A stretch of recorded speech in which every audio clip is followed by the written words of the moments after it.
This harness will guide us through dangerous night. It humbles the foe with its grace. The thunder will help us breathe and survive. Our deadly fate we embrace.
matchup.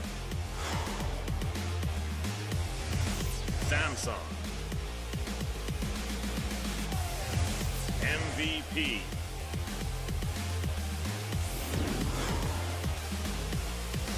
Ever 8 winners. Longzhu Gaming. 2017 League of Legends Champions Korea Summer Split.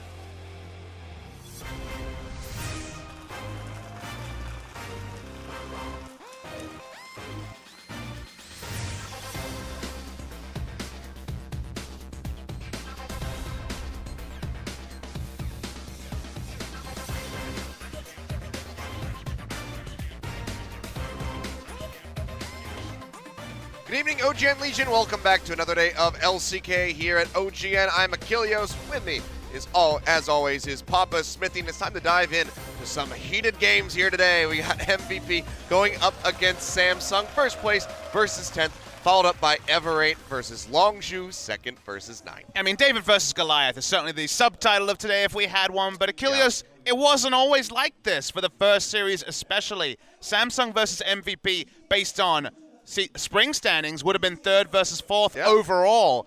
Samsung finished second in the regular season, then of course fell in the semifinal. But so much has changed for MVP in particular. They're sitting at 5 match wins, or 5 game wins, I should say. 2 match wins.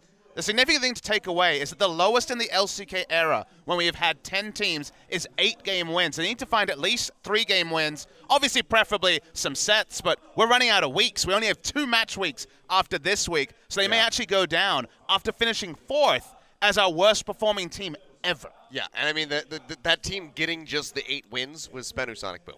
Yes. So that tells you just what sort of state MVP is in at the moment. And then Kongdu Monster the season afterwards. Yes. So that's not the best company to keep, actually. Yeah, don't really want to be associated with those teams because for some reason or other, they're not in the league anymore, Papa Smithy. But we'll go ahead and get a closer look at the standings. Again, Ever 8 winners MVP, rounding things out at the bottom of the standings. And it's getting more and more impossible for them to get out of that relegation zone as time goes on, Papa Smithy, unless they could somehow pick up some wins, but doesn't seem that very likely, at least not today. Yeah, today's not the day for them, especially in our first series. I think Samsung Galaxy losing a single game to MVP would be a massive, massive surprise. MVP have won a single game since Rift Rivals. Ironically, their first game back from Rift Rivals, but from there, they've fallen into the same sort of traps. Their draft last time out let them down against Katie Rolster. Massive uphill battle, even though both these squads went in to Rift Rivals as allies. Well, here we go.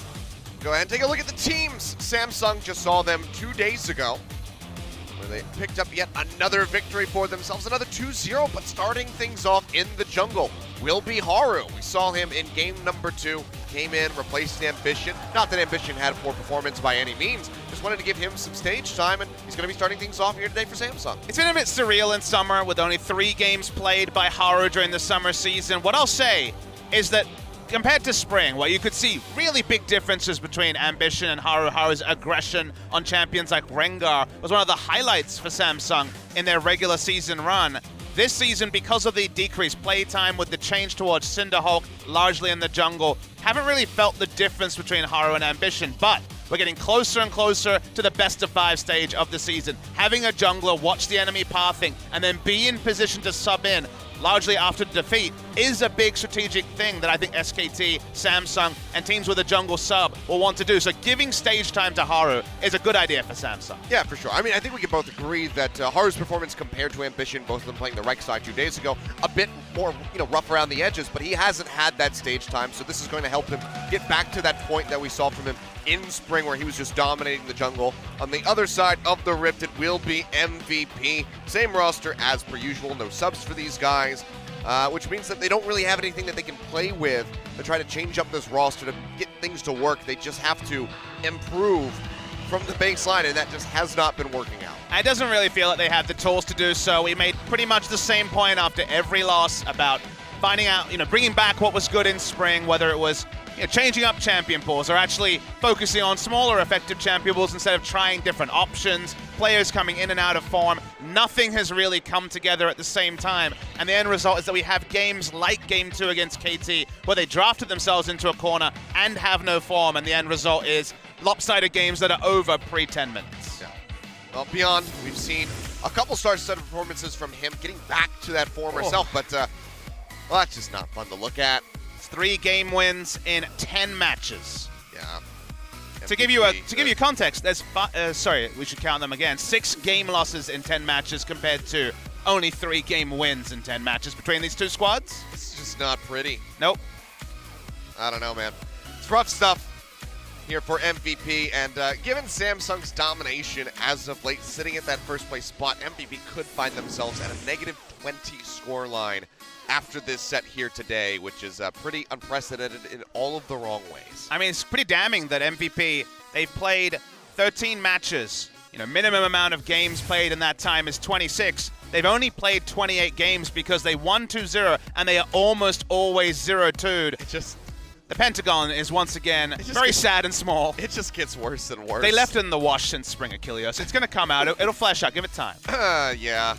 Well, I mean, Haru, that's going to be a little bit skewed. Hasn't had that many games for him to, build up that KDA, so it's going to be a little bit more inflated. But even then, everybody else is just crushing comparatively in their role.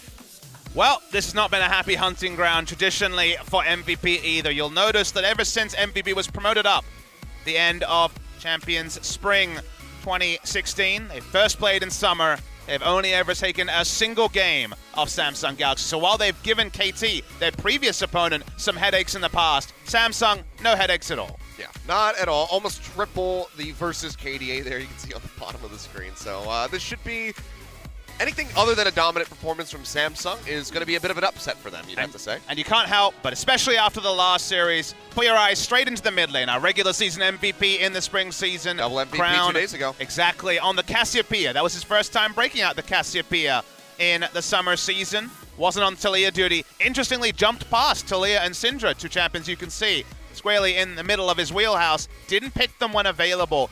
Went with the Cassiopeia. Will we see a solidification of, say, the Cassio, or return to one of those picks, or something new from Crown? Because now we're in that stage where, okay, SKT will not be running Samsung close for the race for first place.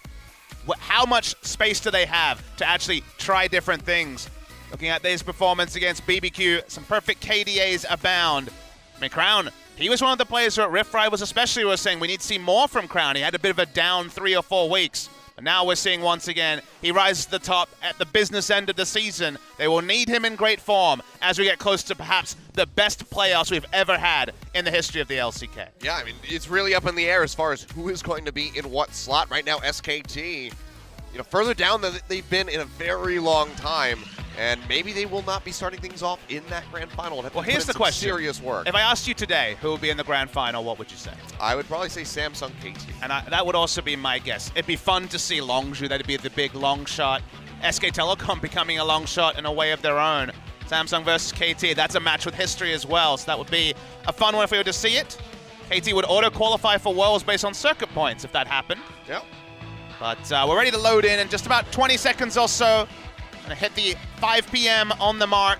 I mean, there's so many crazy possibilities for this entire gauntlet run coming up, Papa Smithy. There's only 2 weeks left of matches starting from tomorrow. Where did it go? That's going to be Where the did end it of the go? summer split. I thought we just started the summer season. I know, right? And then we get into the playoffs. Then we get the Worlds qualifiers, and then we go all the way over to China for that World Championship. So things are going to get very hectic, very tense, very shortly.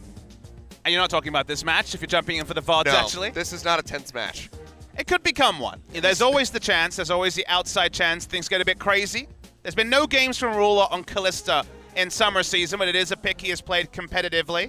Banning it on blue side is a bit of an anomaly, as teams regularly have been forced to ban Caitlyn, Zac, and Callista on red sides. As you guys can see on the screen, it is still patch 7.13. Expecting we will jump onto 7.14 and see all the Kane and Cho'Gath shenanigans next week.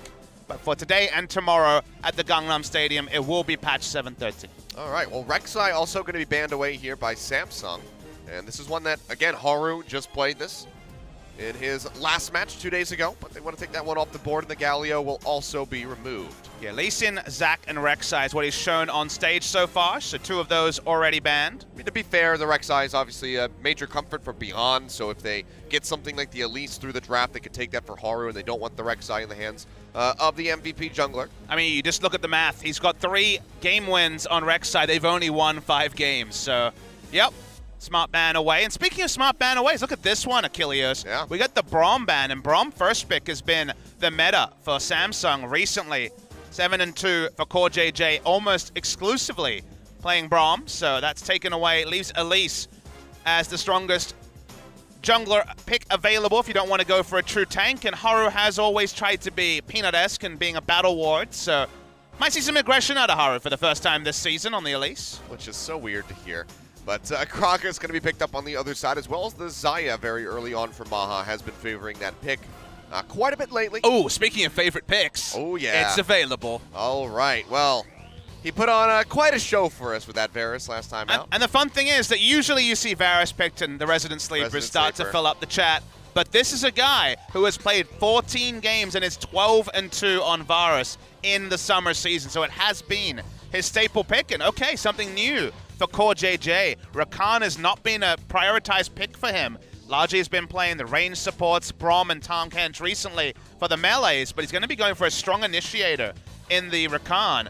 Seeing Rakan out of Samsung. Let's see if they can put this to good use. All right, well, Orianna coming through here for Ian, perhaps in preparation for something like that Cassiopeia coming out from Crown.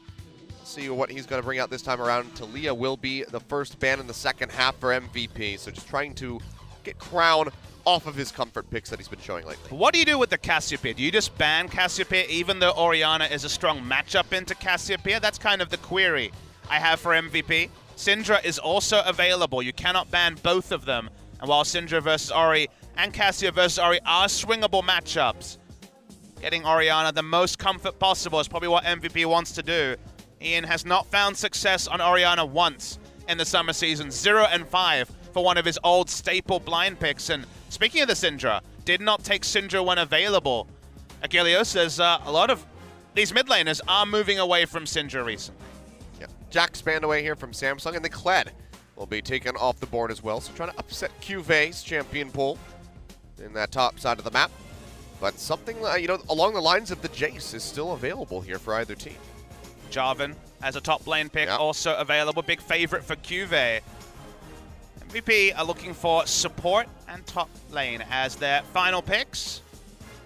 Not expecting there to be a top lane Gragas. Largely is a Marin only pick, and even he has not been playing it recently. We've seen a lot of counter pick support in recent match days, so I would imagine that trend will continue, and if so, Jarvan does loom as one of the most blind pickable top laners, and that's why we do see it taken away. It's a takeaway pick from QV, who is undefeated on Jarvan this season. So Kled banned away. He took Kled into Jarvan on our last match day, and he played the Jarvan himself. So when it comes to comfort for QV, could be something like the Renekton, even though that hasn't been a popular pick in recent match days. Oh, well, here we go. Nothing too shocking or exciting from the side of Crown. Just going to get that Corki into the mid lane to try to deal with the Orianna. There's into the bot there for Ruler alongside that Rakan. I'm excited to see how Core JJ is going to do with that. I just want to see, where is QV going? That's what I'm razor focused on. Oh. The standard would be Renekton. Okay, we'll just go lane focus with the Renekton. So pressure draft coming from Samsung, sort of team comp wants to get it done in the mid-game phase. Very strong siege with the Corki and Varus. Rest of the champions actually more orientated towards dive. Samsung Galaxy do have this early game identity in their comp, whereas MVP, whatever they go with last pick, are focused on the scaling. Final one, running down the clock a little bit. It's going to be Janna, actually. We're actually just watching LPL earlier, and it was Infant PYL playing the Twitch and Janna. This time we'll see Xayah and Janna. First Janna in a very long time in Korea. I believe there was maybe one throughout the course of 2016, none in 2017. We know that Gorilla's probably somewhere in the back watching this, being like, maybe I will also play Janna. Seeing this pick, but Janna's Xayah strikes me as a very weak 2v2. And while Rakan is not strongest in the laning phase, Varus certainly is. Yeah, I mean, he's going to have so much poke, and the shields are going to be there from the Janna to help mitigate that damage coming through from the poke from the piercing arrows, but the power just not really going to be there. So the hopes of winning something like a 2v2 skirmish in that bottom lane just seems very slim for the side of MVP. And I mean, that's before even taking into consideration the skill that these guys have shown off so far in the summer split. So they're already at a disadvantage. Now going to be at an even further one as far as the picks goes. But if MVP do get to the late game ahead, they have double disengage with Gragas and Janna, and also the shielding from Orianna for a 3-item Xayah to prosper. So options in the late game, but getting there against the top-ranked team as the 10th place team, that is going to be the real problem for MVP. Yeah, we'll see just how competitive they can make this series, if at all.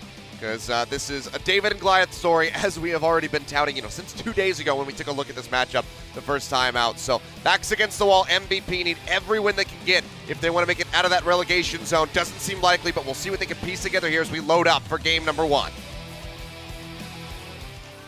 Sonic echo leaves no room for doubt. All the shots bring it back to what it's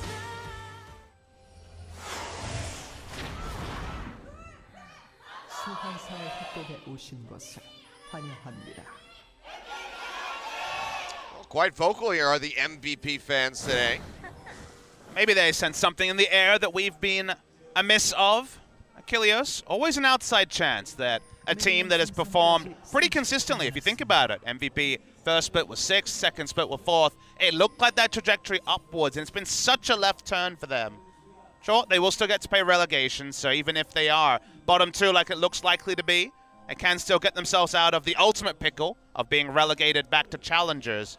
But it's a once-off best of 3. It is just a single match day. Samsung, you have to imagine, have largely been, comfortable to look forward to next week where they have big match days.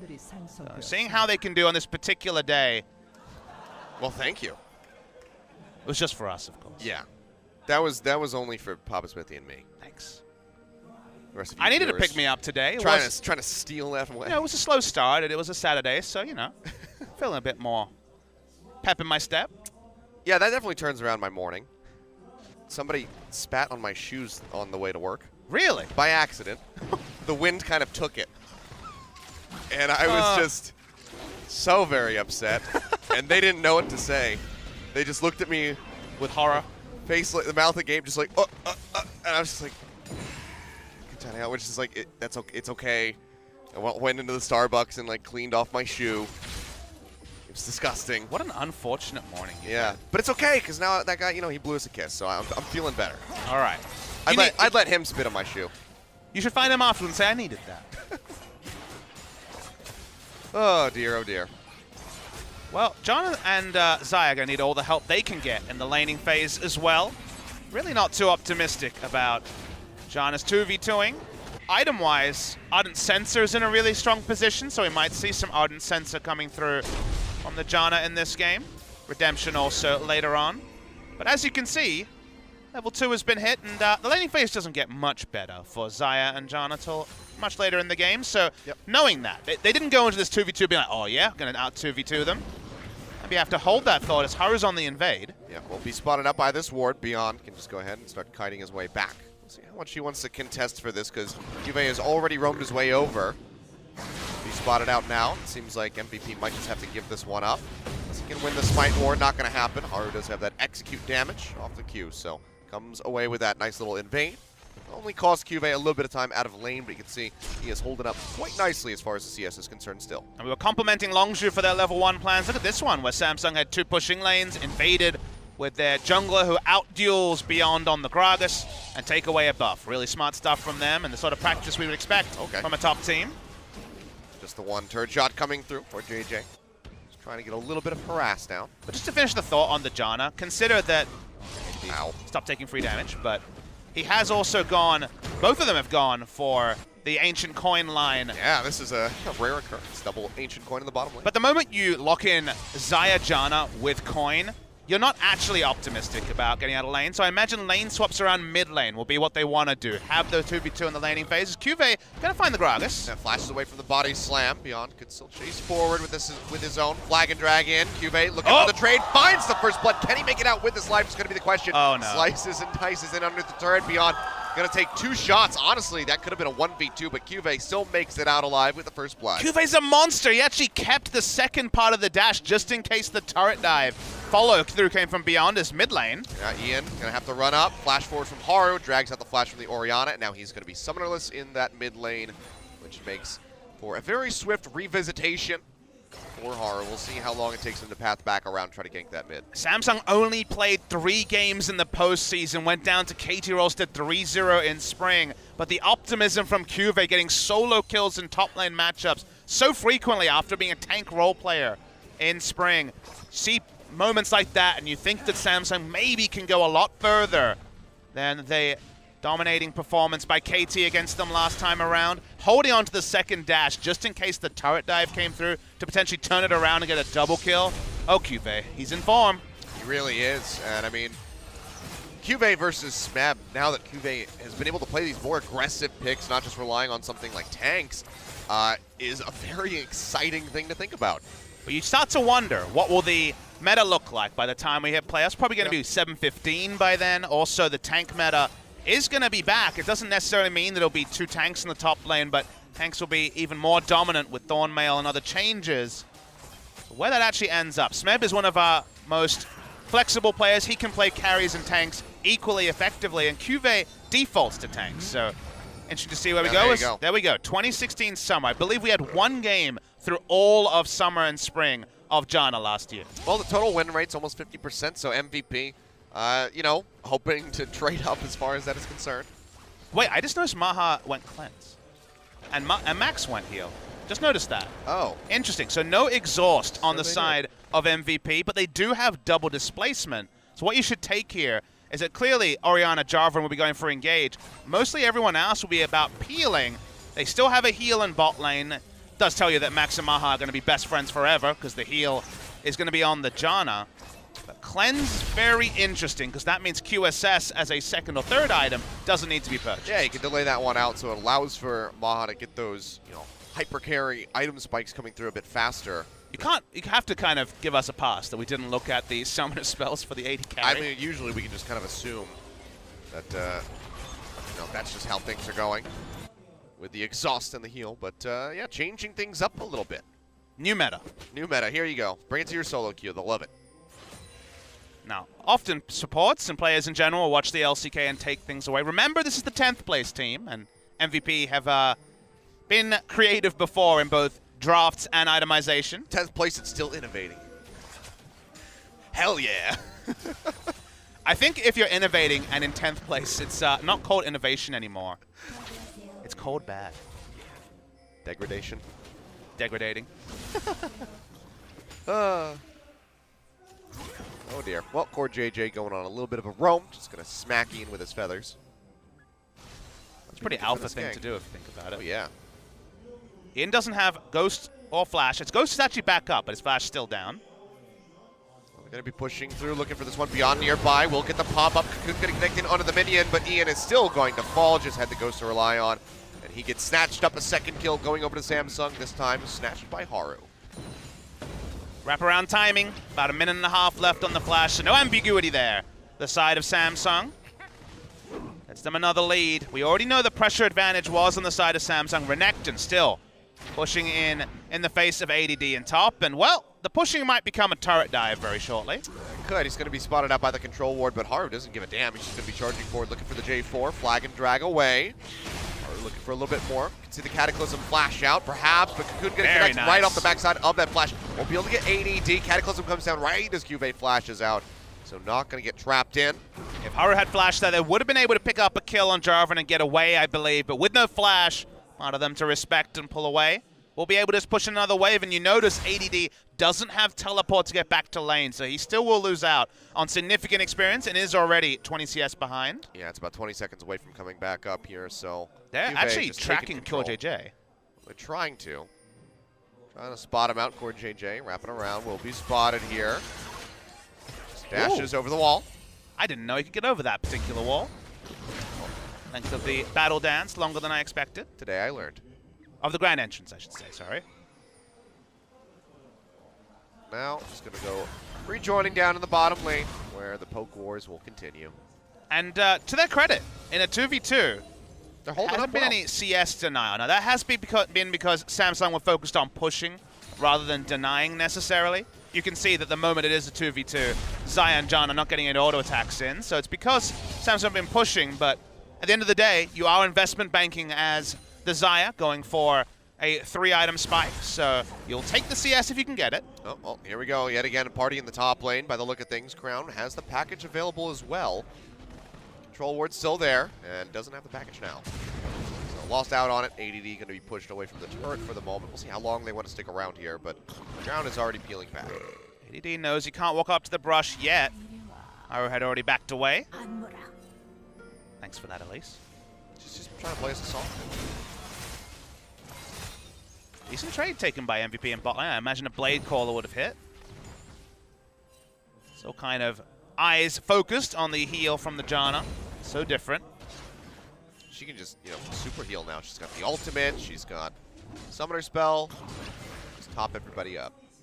And then I imagine it will interact with the extra healing and shielding of an item like Ardent Sensor. Goes for that grand entrance. Doesn't quite find it, though. But the piercing arrow does connect, so Max is getting chunked down a little bit here, but he's still got a couple biscuits in the inventory. Yeah, if we see Ardent Sensor Redemption, we might actually see some insane healing abilities by Janna, which is not something we would have any meta associated with hers. Here we go. And entrance yet again. Chain of Corruption coming down. Munson will be tossed out there by Max just to try to zone them back. Ignite ticking away will mitigate a lot of that healing that he was looking for, but for now still going to be quite all right. But might not last too much longer. Haru looking for the wrap around behind the turret. Diving at Janna has always been a risky escapade, but there is no ultimate available. One less displacement. Q on cooldown. This is the time. Yeah, now pushing forward. Cocoon not going to connect. Featherstorm goes up from Maha to try to dodge that one out. And now Core JJ in a bad spot. Takes that turret shot. Cataclysm comes through. Dashes in, but the Flag and Drag will take him down, but has ADD overstepped. He's looking for Ruler, but Cube comes in, and he's not even going to be able to get the tag in for the assist on that kill. He'll just go down as Haru scoops up his second. Yeah, that definitely wasn't a multiple choice question, Achilles. He certainly had overstepped, was taken down, but Cube It was rhetorical. wasn't needed for teleport. Means he's bot lane. They could try to turn onto an Ocean Drake, but not the biggest prize. If Cube was able to cancel and grow what is already a 28 CS lead, that would have been really big for the side of Samsung. Yes, you'll see that Cube's backing away. So in the end, the teleport, not quite as on point as usual. So, a little bit sloppy there. As they do manage to go ahead and trade that one back onto ADD, who is just not really having the best time. Has the Tiamat in the inventory, but it's going up against the Black Cleaver of Cube. A big minion wave pushing into the Jarvan, so we'll get a significant amount of experience pushing his way, and actually, the creeps denied away from Cube because of the big wave, killing the wave as the teleports came through. Both of them will get in for experience on the cannon minion at least. But yeah, the Black Cleaver as a one-item power spike is not to be trifled with. And when you see the Aether Wisp, it seems like we were on the money with the very early Ardent Sensor coming in, most likely. Well, you were on the money. I didn't really contribute to that one. I'd like to share the glory. Not everyone was watching when I made that prediction. You could have just taken it, Achilles. That would be disingenuous. Fair. Credit where credit's due, Papa Smithy. Well, I'm going to give Crown credit for a pretty sick item purchase. Trinity Force is complete at 4:13 minutes. So Yeah, 80 he's been, carry Corki around the same time, pick up one. I mean, he's been farming up a storm. Averaging that 10 per minute at the moment, and is 21 ahead of Ian, who is having a very rough time. Meryl and Omicron not going to be helping out a whole lot in these trades. Haru been extensively on the front foot. If you told me this was spring season, I would believe you, given that Haru has been playing a lot like he was in spring, and this is what was lost with Ambition becoming the starter this season. Feel with tanks solidifying themselves in the meta. Next batch, it feels like Ambition will be very happy, but when you get these rare Elise games, Haru does look like his old self. Yeah, not quite the Rengar meta that he would like. Yeah, But we do see Kha'Zix every now and then, so that's an aggressive pick that we could see. Haru's such an interesting one, though, Achilles, because he really did underperform in that series against KT, you'll remember, after being a superstar. Yeah. He was top 5 at regular season MVP and then was pretty anonymous when Score was having his way with the jungle in the series, so They will be starting, you'd imagine, with Ambition and his experience this time around when we get to the postseason. But at Worlds, and when the meta shifts, they do have Haru as a secondary weapon. Lots of vision available here. A lot of information available for MVP. Bot lane, though.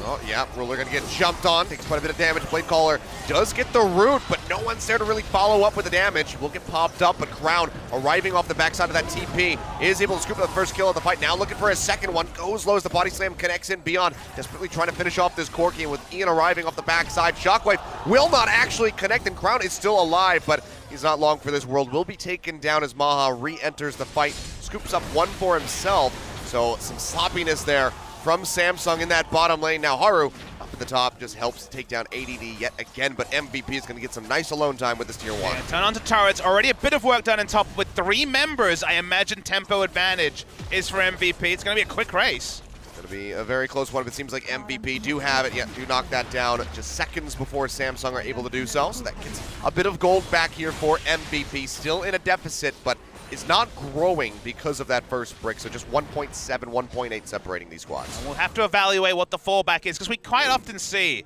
the first big trades, but what is the secondary objective? Usually, the team on the bot side will try to take Drake, very safe to do. In this case, it won't complete. We're going to see the replay. And what I want you to notice, after the opening salvage, where the grand entrance was super good from Core JJ, is that notice that Crown has flash up this entire time and never uses it. Still has flash up. Watch the Orianna come in, use Shockwave. Crown doesn't flash, he walks out of Shockwave. He still goes on to die, which he was condemned to do one way or the other. But kind of my biggest takeaway as we missed the last kill there was that Crown didn't use flash that entire time. Yeah. Well, has it now, so we'll at least have that slight little reprieve there. But Samsung giving up a couple more kills than they would have liked on that, but Poor JJ doing his damnedest to turn that around. And some very flashy moves. You know, quickness, immediately going in, getting the charm down on everybody, but still was not enough to save the lives of Crown. I mean, his first competitive game on the Rakan as well. Core JJ. They both died. That's true. Core JJ, at the end of the day, you know, that rhymed, that was awkward. But regardless, Core JJ, the thing about him is that he's largely been this laning support. We've known him for his Zyra, we've known him for, in the spring meta especially, the Zyra Lulu and those sort of picks. Nami also excellent. Seeing him on the playmaking initiator supports is a bit of a change. He only played a single game of Thresh, which was a defeat in the summer season. So to see him able to also play Rakan at a high level, again, we talked about Cuve's champion pool. Also seeing Core JJ move with the times is another thing for Samsung, who, again, need to be respected as one of the front runners for Champions Summer. Yeah. To expect that a lot of that credit has to go over to the coaching staff, especially Trace, as far as Cube is concerned, with the top lane, to help him get onto those more aggressive picks. Speaking of aggression, though, Cube coming in with the TP. The lockdown takes Beyond and Ian rather low. Cocoon connecting in. Shockwave will come down, but the Repel will be there for the dodge, and Ruler is able to scoop up the kill onto the Orianna. Beyond falling swiftly thereafter. They trade one back in onto Haru, but that's about as good as it gets for MVP because they lose Maha. A 3-for-1 in favor of Samsung off the backside of the Drake. And that's with a compositional advantage for MVP. We're just waiting for the Shockwave. Predictably, Haru, his mechanics still intact from spring season, able to repel. Hula hoop on the ultimate, sniped out by Ruler. Was Orianna to go down first. They'll lose a turret here as well, and that's just the reality of Samsung being a considerably better team than MVP. Yep, that's going to be the third tower going down now here for Samsung. All of those outers have fallen, and they are moving that gold lead further forward. A bit angry that they weren't able to get that first brick, it would seem. You have to also call into question what Janna really achieved in this particular fight. She shows up, is zoned out. Ult misses there. Max doesn't heal because it's not in range of his AD carry. This is with a reason that an AD carry is usually taking the heal Achilles, because 100% of the time, the Janna's not going to be grouped with the AD carry, and Janna did precisely nothing in that fight. Yeah, I mean, Max was just walking back and forth around that wall, didn't find an avenue of approach. So, they wanted to try something with this Janna pick, and so far, it is not working out. But what I want to say is it's Janna with heal, Ardent Sensor. This Janna is literally basically ball and chain with the AD carry. That's exactly the whole use of Janna. If you spec this way, you can't then go on Vision Wars while a Drake is being taken, because then you're going against your already situational pick and, if anything, working against your team. Yeah. Rough stuff here 4max with this pick coming through. And I mean, he was one of the big catalysts for success for MVP during the spring split with his wacky champion pool coming through. But here in this game, not really showing up for the squad thus far. So the gold lead stretching to 5,500 after that fight for Samsung. At just before 20 minutes, Haru right now trying to get rid of this Rift Herald before the Baron will be spawning in. We'll see if they can finish it off in time. Beyond is nearby. They've got damage. That's the one thing that Samsung has plenty of, is damage and early spikes. So even with, as you say, the timer fast approaching, easy to pick it up. MVP once again, super on the back foot. Tried some creative things like we said, but just outmatched by Samsung, who've controlled the enemy red side jungle for probably the last 15 minutes. I mean, it's pretty much been like since the start of the game, really. Now, you give him about 3 minutes, but the equilibrium ended very quickly, and as you say, it was the first red buff stolen by Haru. So Beyond, yeah, he's not been having a good time as far as that upper side of the jungle is concerned. And probably in general, Yeah, given probably his in team's general. struggles. And not even just outside of this game, just the entire split. Had a bit of a resurgence with the Rek'Sai when the Rek'Sai was changed, and MVP picked up their series victory just before Rift Rivals. I mean, the only solace MVP can kind of take is that they're like, well, SKT is also kind of fallen from grace right now. It's not just us. Another team that was in the top 4 is looking pretty bad. But then you really have to ask what the narratives are, because you can be the guy who says, well, SKT, maybe they're playing under their level, but the rest of the league has gotten better, and MVP would subscribe to that as well. But it's so hard to gauge all these things. We'll know in 2 or 3 years' time. The hindsight is much clearer further in the future, but honestly, that's the biggest puzzler of summer season. It's not SKT's recent form. It's MVP being just so much worse when very little variables changed from the last 2 splits to now. Yeah, I mean, same exact roster and everything, but somehow the shot calling has changed for The this coaching team. staff stayed the same. They don't know what to do in the game anymore, it seems. So it's very confusing times, you'd have to say. Head scratches for both squads for sure, but this game certainly has been pretty straightforward. Haru doesn't even need to use the Rift Herald to take the outer bot lane turret. I mean, yeah, why not? Just hold on to it. Use it to break an inhibitor turret. Don't often get that option, do you? But No, you don't. when the game is going this direction, it does feel increasingly like that's the way. I mean, you have those rare times where you can ride the Rift Herald all the way through multiple turrets into the inhibitor turret, but few and far between as far as that is concerned. Flag and Drag does come down from ADD, looking for a bit of a skirmish. We'll throw down the Cataclysm as well. Repel up from Haru, but doesn't really have anywhere to drop in. Tries to kill Maha, almost takes him out. But in the meantime, Samsung are still progressing. Even with the loss of their jungler, they move over. They will knock down that inner turret in mid. Just the final one standing in the top lane. Ghost is going to come out here for Ian, looking for Ruler. Shockwave does connect S to the body slam, and they find the kill in onto the Varus. So this is MVP being proactive. There's no smite available for 17 seconds here from the side of Haru. That was and actually MVP. really good, Achilles, because the communication was on point. Ruler had flash in 5 seconds. Did not have it as he went through. Got it as he died. They're going to try and contest the Baron. MVP going for proactive. They thought this is their one chance. All right, well, TP's coming through. QV arriving, as is Crown, right into the thick of the pit. Goes Samsung, Core JJ getting bobbed down. The smite does come down, and the Baron swings over into MVP's favor. QV looking like he can exit safely on the backside of the fight. His Crown barely avoids that flag and drag with a Valkyrie. Samsung looking for something, looking for some kills off the backside of this to try to deny these Baron buffs coming through, but they're not going to be able to find anything in MVP. Nice decision making. They come away with a Baron. And the crowd roared in anticipation of what was looking like a wombo engage, but everything was up this time. They had the Summoner spell heal up. They had the Howling Gale and the ultimate up from Janna. They had the cask up from the Gragas. They disengaged. They stayed high health. And MVP, they pull off the heist against the run of the game. And suddenly, they're in with a chance. Yeah, just have to pop that Rift Herald here into the mid lane before it expires. Not going to get any use out of it, as that turret has already gone down. Samsung will be able to pick up second Drake of the game here. This double Ocean over for them. Mountain going to be the third on the way. They wouldn't have thought they needed a backup win condition like an Elder Dragon, but suddenly, a heavy dose of reality comes to them. Really big credit to MVP. Calling that Ruler's flash was still only seconds away. You mistimed that, and the whole point is aborted. But he was on the money there. Ruler didn't have flash. Good assassination from the Orianna. And then putting trust in, well, we drafted this Janna with a purpose. It was looking like they wouldn't get to use disengage because they just would have everything taken around them and there would be no dive attempt. But they were able to start the Baron, disengage, peel Samsung away from it. Great stuff from MVP, the best we've seen from them recently, and yet it might still not mean a game victory. Yeah, because the question is, how much can they get done with this Baron buff? For now, it's going to be looking like a siege in onto this mid-tier 1 turret. But even then, it's slow going as far as taking this is concerned. Ruler is firing away, still has plenty of wave clear to offer up. A couple more hits will take this out, if not just the cannon minion by itself. They're pushing in. They will be able to take that out, hold on to that turret with a sliver of HP for now.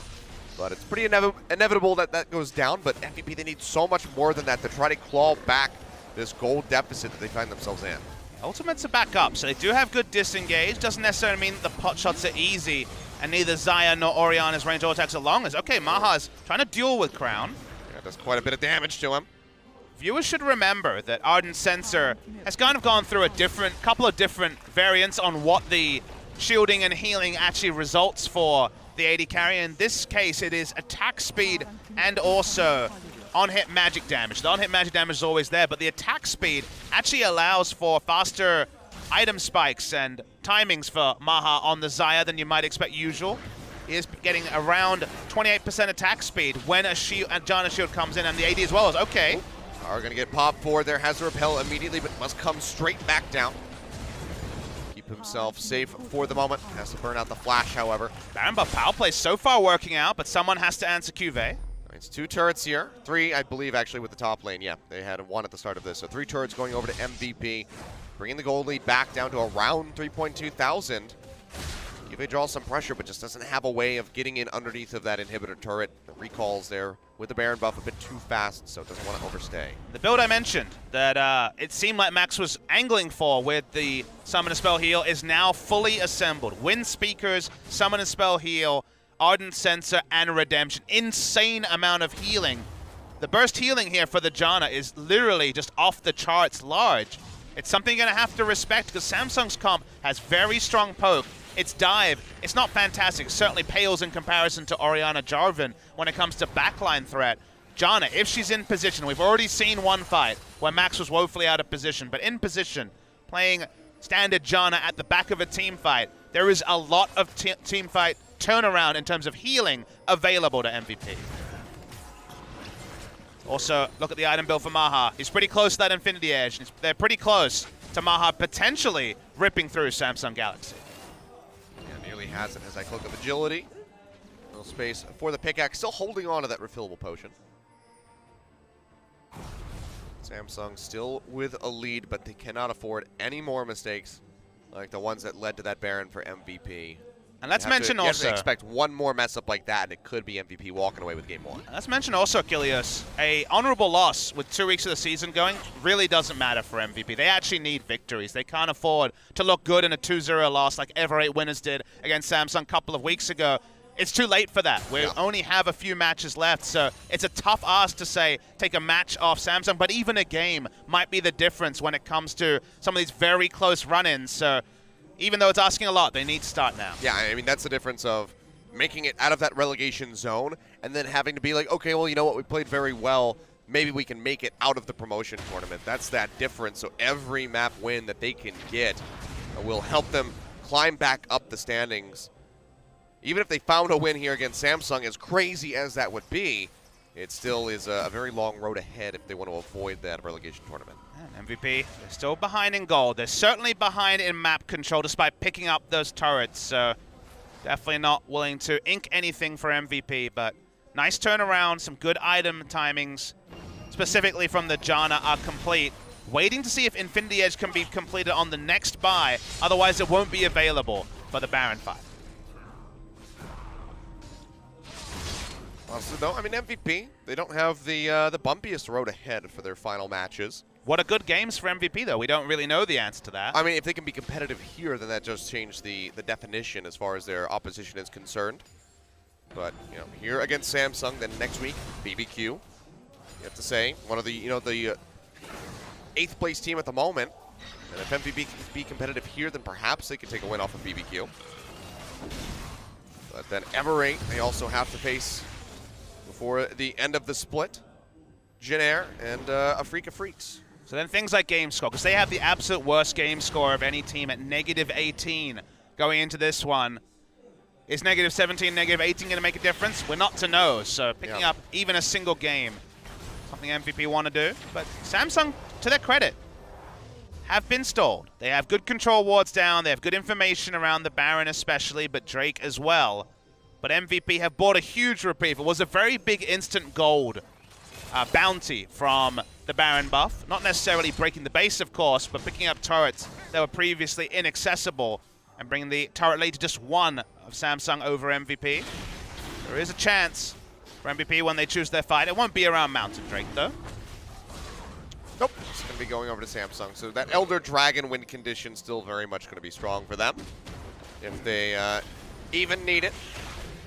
Baron has respawned and likely going to be the next point of contention here as they do take out that Mountain Drake just for that added bit of damage to finish off the big purple worm. Around the Baron, there seems to be the Alamo for MVP. First Baron got them back into the game.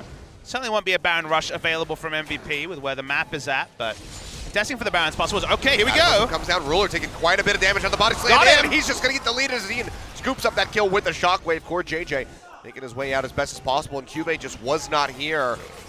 Had the TP, but now MVP same gonna spot be as engaging before, on this. same summoners available for the Janna. This is a big point in the game. But this time around, there is a smite here from the side of Samsung. If Haro can make his way into the pit ground, going to be poking out from the backside, throwing out those rockets. Up with the repel, has to go in, drops in, but can't get it. It's actually confirmed by Ian, picking up the Baron here for MVP yet again as they keep their hopes alive. 2 members dead on the side of Samsung. Let's see what they can get this time around. It was 3 turrets last time out. They're going to be looking for a lot more. Somehow it's rinse and repeat. A catch onto Roller got them both of the Barons. This time Roller just a bit too confident. Doesn't have a Tahm Kench, doesn't necessarily have the peel available to him. Rakan much more focused on engage. The end result, good catches from MVP. Once the Cataclysm went down, the Orianna Shockwave was always going to be confirmed, and they're certainly pushing in, and they'll want to break the base with this Baron. Yeah, minion waves be damned. MVP just looking to force their way through. Do knock down that inner turret here in the mid lane. Just the final one in the bot side standing. And it's going to be those inhibitors under siege while this Baron buff is still there. You mentioned it during Champion Select in the early parts of the game. There's a lot of MVP fans here today, despite the struggles of the team on a Saturday afternoon. And the audience is pretty balanced on both sides, you know, compared to the MVP and the Samsung fans. So. It's certainly not going to be a hot ticket this one, this sort of game where you could walk up on the day and get a seat. And, you know, we were all there. It's 10th versus 1st. But MVP subverted expectations since they came into the league. They were a team that didn't really have a superstar, maybe beyond in summer season of their first season. But since then, it's really been a team effort. Whenever we gave them expectation, which we had to after the 4th place finish, they have struggled. But suddenly, here they are, very competitive against Samsung and with a gold lead. In fact, gold parity, but it feels like a gold lead because the last 10 minutes or so have gone the way of MVP. That is true. They are the kind of team that just always changes what you expect from them. They come into the league, you're like, I'm not sure how good they're going to do. They get 6th, they almost go to playoffs. You're like, wow, that's really good. They could, you know, maybe they're going to rest around this spot. Then they make it into the top 4. You're like, holy crap, this team can really go towards the top of the standings. And then they bottom out. And now that they're at the bottom, you're like, oh, Samsung's going to stop them. Nope. It's going to be MVP firing back yet again. Feels more and more like 3rd versus 4th from spring season than the 1st versus 10th it is right now. Still haven't exploded a Nexus. MVP have certainly come close and lost in similar scenarios. But now they have a gold lead. They do.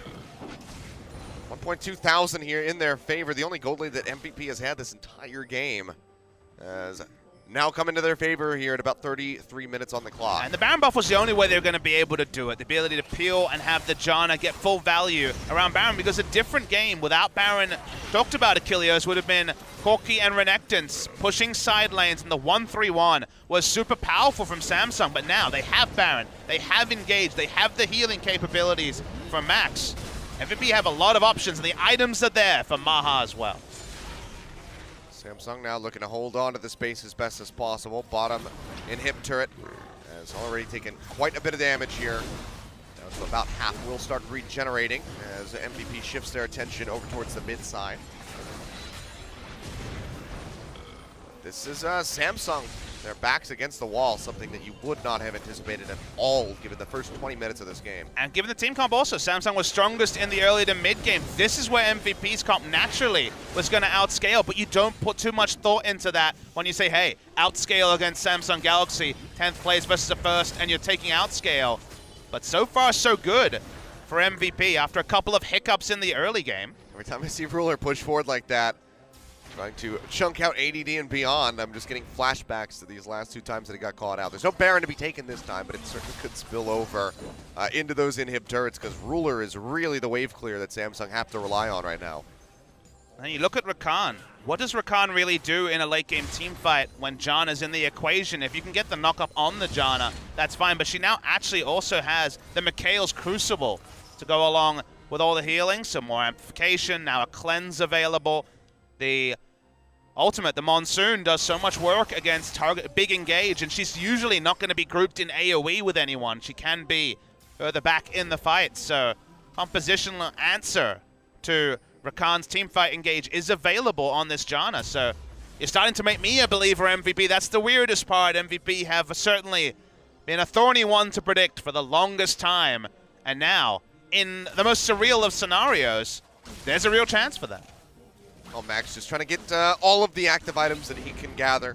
He picks up that Aegis, possibly, probably looking for that locket of the Iron Solari, just to have even more shielding available for his squad to keep them all topped up.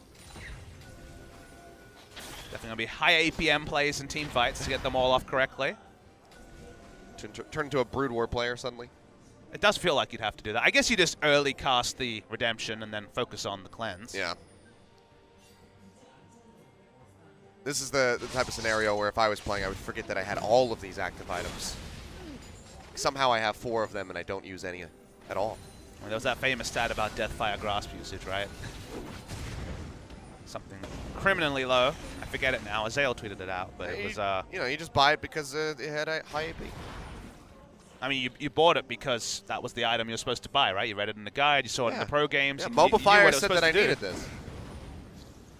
Oh, Deathfire Grasp. Deathfire Touch is just not the same. I have all the items that the guide says. Why isn't my Vagrant just deleting people? Now remember, MVP, not known for their side wave management, so they probably really want a team fight, and okay. Initiation is not something they do very well. Yeah, well, Maha is going to get hit up very early on to this fight. Shield's coming down here from Max, is going to keep topped up. Stay alive here for the moment, and Samsung have also been poked out a bit there. Crown down near half HP. This gives MVP the inside track into the mid lane. Yeah, we've got a minion wave from MVP pushing in top as Samsung have a minion wave in bot lane. So herding them back into the base.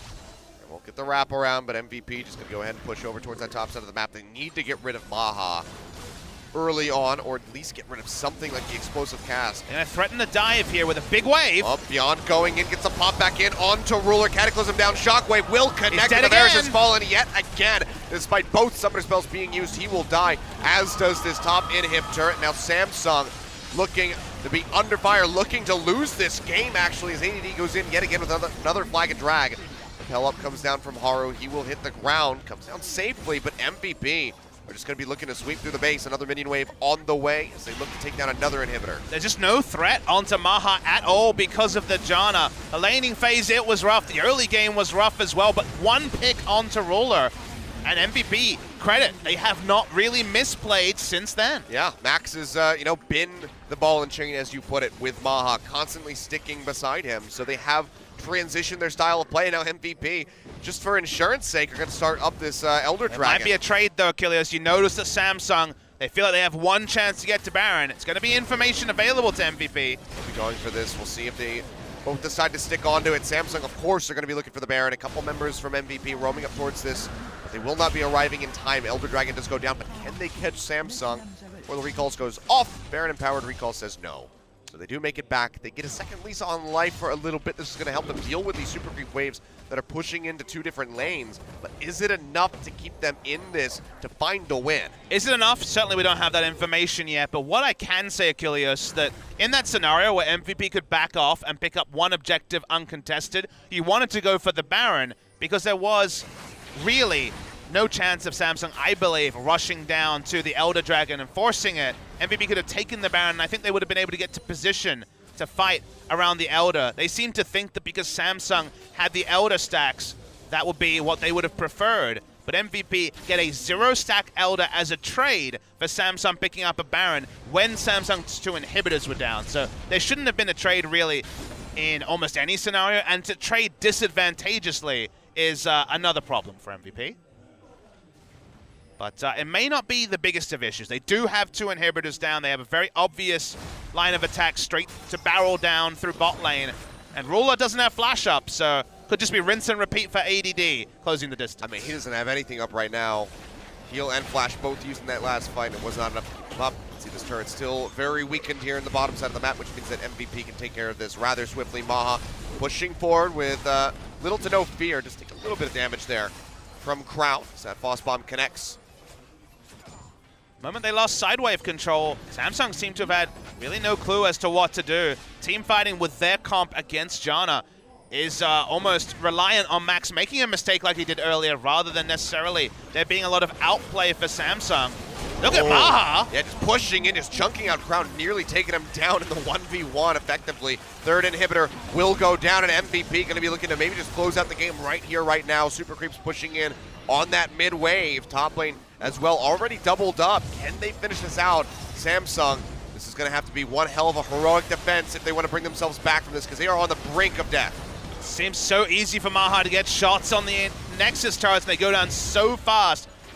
Need another minion wave to make it happen. There's 2 on the way, so not going to take too much longer. Super Creep's going to start coming down through the bottom lane as well, so MVP have everything that they can possibly want. The Dragon buff still there for a little bit longer. Going to be the engagement going through. They get the pop-up. That's going to be Maha going down. Can they follow up with more is going to be the question. Crown with the package ready to go. Does he want to go in? Does he see an opportunity? The answer is no. We'll just let these remaining members of MVP work their way out of the base. Samsung, they hold on. That was the pick that they needed ages ago. That shouldn't have been possible given how much was up for MVP. We'll have to see a replay to see where the shielding went. Because remember, Orianna, Janna, I saw the Monsoon was used as well. Maha died, had cleanse, didn't get to use the Feather Stomp. Let's watch the replay. So Charmed. Oh, Frost Bomb lands right on top of it. Basically, it's the 3 spells and not enough to use the shield there. Didn't actually use the Eye of the Storm shield max onto Maha, and also Maha didn't get to use Feather Stomp. So during 1 CC duration, it's one of those weird scenarios where as Maha, he had cleanse, doesn't need to go for, say, a QSS or a Mercurial Scimitar. You can overlap the CC as the Rakan and do some creative things. They made it happen that fight. But you don't think that MVP will be surprised a second time. I mean, 3 inhibs down still. Top and mid should be coming back relatively shortly, but even then they have that weakened Nexus turret, so MVP, 1 fight 1. I mean, even if they get 2 picks, if it's somebody like Crown or Ruler going down, that could just be the game. Going over to them here, but it is being delayed out from both sides. MVP were able to hold on for so long, get those 2 picks, transition them into the Barons. But now Samsung, they find their own as we push past 42 minutes. And we've seen them come back in similar scenarios from bigger disadvantage. Against Everate winners game 1, there was a 13,000 gold lead for Everate, who tried to barrel down the mid lane with a Kassadin, and eventually Samsung won true. In this particular game, there's still an outside chance of that, but with 3 inhibitors down. Okay, one's respawned, so they have a bit of a lifeline. MVP, they want to get their sidelines in order, but for now, they haven't been able to do that. They have not, but they're pushing in yet again. They want to knock down both of these inhibitors just to keep that constant advantage pushing in. Crown will get rooted, has to flash away as Maha almost comes up with that solo kill. Now the Cataclysm down onto 3 members. Haru will drop out, keep himself alive as the redemption hits Cuvée. Down to about half HP, but he'll still be all right. Has the Guardian Angel, but Maha still in the fight, and he is just life-stealing his way back to full. A lot of ultimates misused, though, from MVP. Cast down as well. That's why you see the extension. For JJ, Grand Entrance finds a double pop-up. Feather Storm coming down as they get the root down onto Cuvée. Slices his way away. Maha is still firing off with these feathers, finding the hits, just chunking out the Renekton. And that is going to be the 2 inhibitors going down yet again. And MVP, seemingly content with this, will just peel back out of the base. Yeah, that was the time for Samsung to try something with the ults misused from MVP, but not overlapping burst that time. No one dies on the side of MVP. That inhibitor you spoke about has gone down, and it feels like MVP are 1 push away from an unlikely Game 1 victory.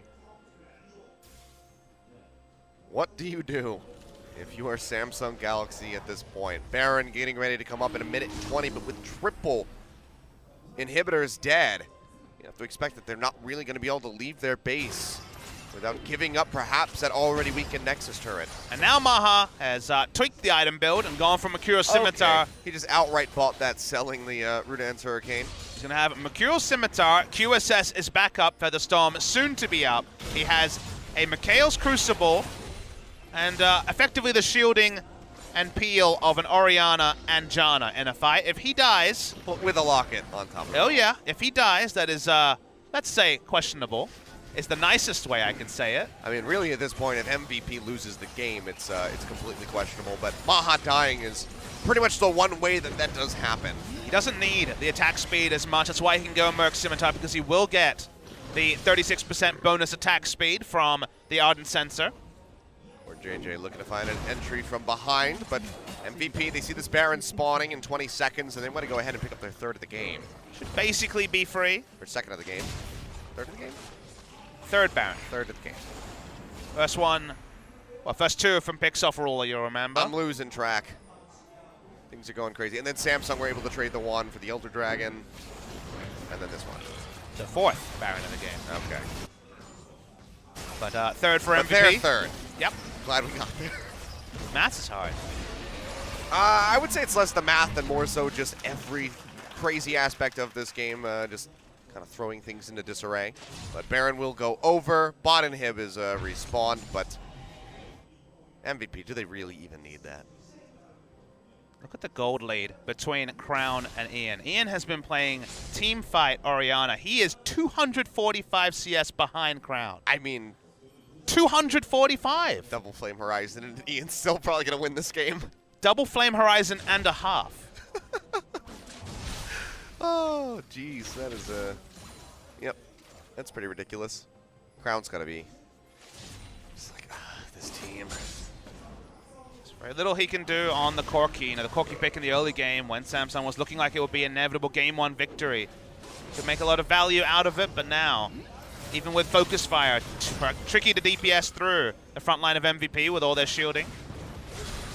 This is the tank meta before the tank meta, and just in a different way than I expected, Achilles. Yeah. Well, he's got the package. I'm ready for some Mickey-esque antics here from Crown. He tries to poke out Cocoon, landing in onto Maha. Chaining Corruption down on the Beyond, but he'll get out of that one safely. Just body slams away. Maha had to Mercurial Scimitar, so only cleanse available now. Oh no. And a Mikhail's Crucible. Yes. And a Locket. And an Eye of the Storm. It's very hard to create drama around there being ways for Maha to escape. And a Redemption. Yes. And a Flash. Command Protect. And a Heal. Gragas cast defensively. It just goes on and on. The list is quite long. Yep. All right, well, here we go. MVP going to be looking for the finish. Core JJ going in, gets the pop-up, but Maha still not threatened. Has a Featherstorm to get himself out of there. As Cube desperately tries to lock him down, but it's just not doing anything. Samsung have not lost any members yet. Cube almost loses out on that GA. Cure JJ dashing to the side, gets himself to safety, but now it's going to be the Nexus turrets under fire. They just can't These scratch Baron MVP. Empowered minions coming through. Nexus now exposed at MVP. 47 minutes on the clock. It took a hell of a lot of time, but it seems like they've finally done it. They'll kill Ruler one last time for good measure. 10-9 at the end of it. One of the craziest back and forth games that we've seen, and MVP will finally pick up a win. And it took our resident mad scientist support Max going for the Janna, which didn't look like it would get over the line in the early game or even get to this phase of the game. Hitting 5 to 6 items, having all the synergy of all the reworks to Ardent Sensor and the other shielding items, and basically by the end, if everything hit and there was free time for Samsung, they still couldn't really scratch the front line and certainly not assassinate the back line of Samsung, of MVP. Maha was eternal on the AD carry in this particular game. The Xayah was just living forever, and Samsung look a bit stumped, and maybe it's time to bring in ambition for game 2 and certainly make some adjustments in the ban phase, because 10th just beat first in game 1. Absolutely crazy performance here for MVP. And honestly, the only way for Longzhu to take first place here today was if they beat Samsung, if they can have them suffer a loss, and Longzhu is able to 2-0 Everate, they could take over that first place spot. It still is going to be an uphill battle here for MVP. It's just game one, but it was a hell of a game from them. But can they replicate it is going to be the question. Yeah, we never want to be facetious. We always want to say, look, okay, that's looking good, but it's still Samsung versus MVP. It looked for a time like it could change, but then we got to the phase where the Janna answered so cleanly the question Samsung were posing, and even though it was 250 CS extra for Crown in the mid lane, it might as well not have existed because it counted for nothing. Yeah, I mean, the Janna play from Max, the latter half of that game, fantastic, but also just Ruler's positioning, very uncharacteristic from him, getting himself caught out multiple times, transitioning into those Barons that allowed for MVP to take over the game. But that's just game one. This is still a best-of-3 series. It very well could go the distance and make it to game 3 if Samsung can fire back here in game 2. We'll see if their mental state got shattered by that loss, so don't go anywhere. We'll be back in just a few.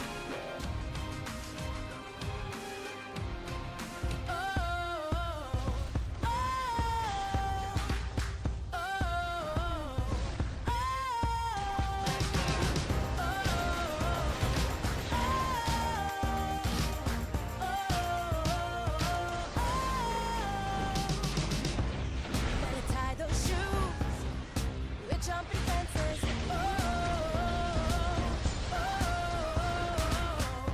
We're gonna shake these boots. We're taking chances. We're taking chances. We're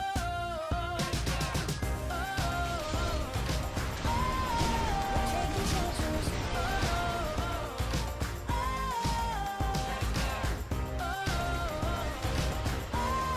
We're taking chances.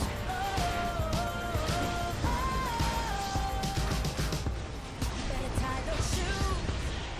We're jumping fences.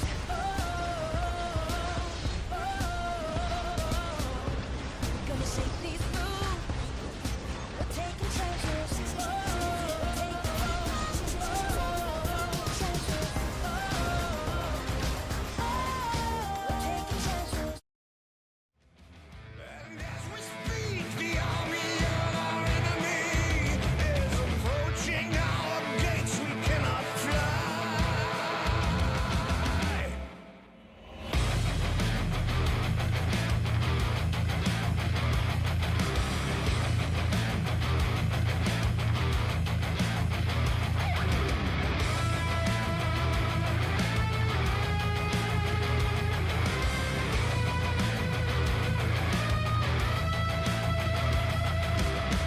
Behold, my son, there's a way to save you all. Don't you despair, don't be petrified.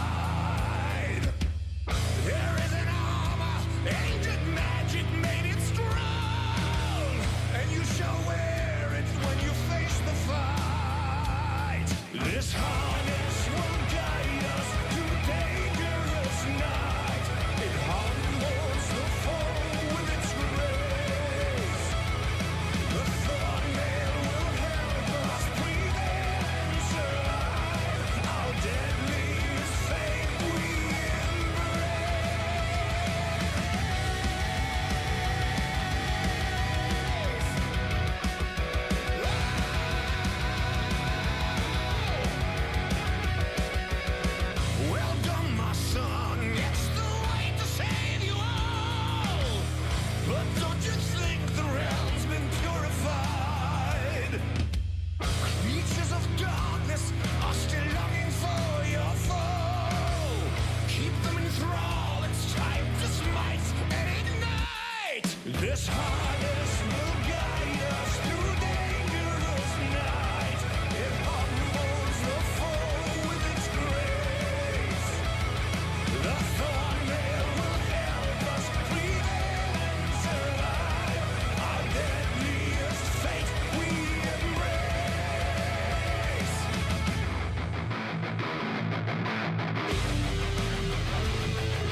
as the wild birds sing. A sonic echo that leaves no room for doubt. All the shots bring it back to what it's now. As the world cries tears in our hands, are we all part of a bigger plan? All the shots bring it back to what it's now.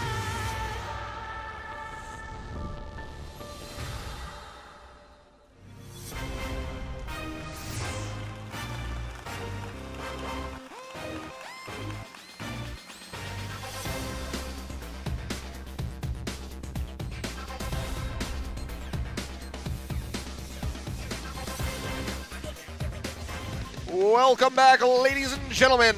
Game 1, surprisingly, going over to MVP. 47 minutes, 26 seconds on that clock, and despite all of the damage that Crown was able to deal out nearly 1,000 per minute there, he still came up with a loss.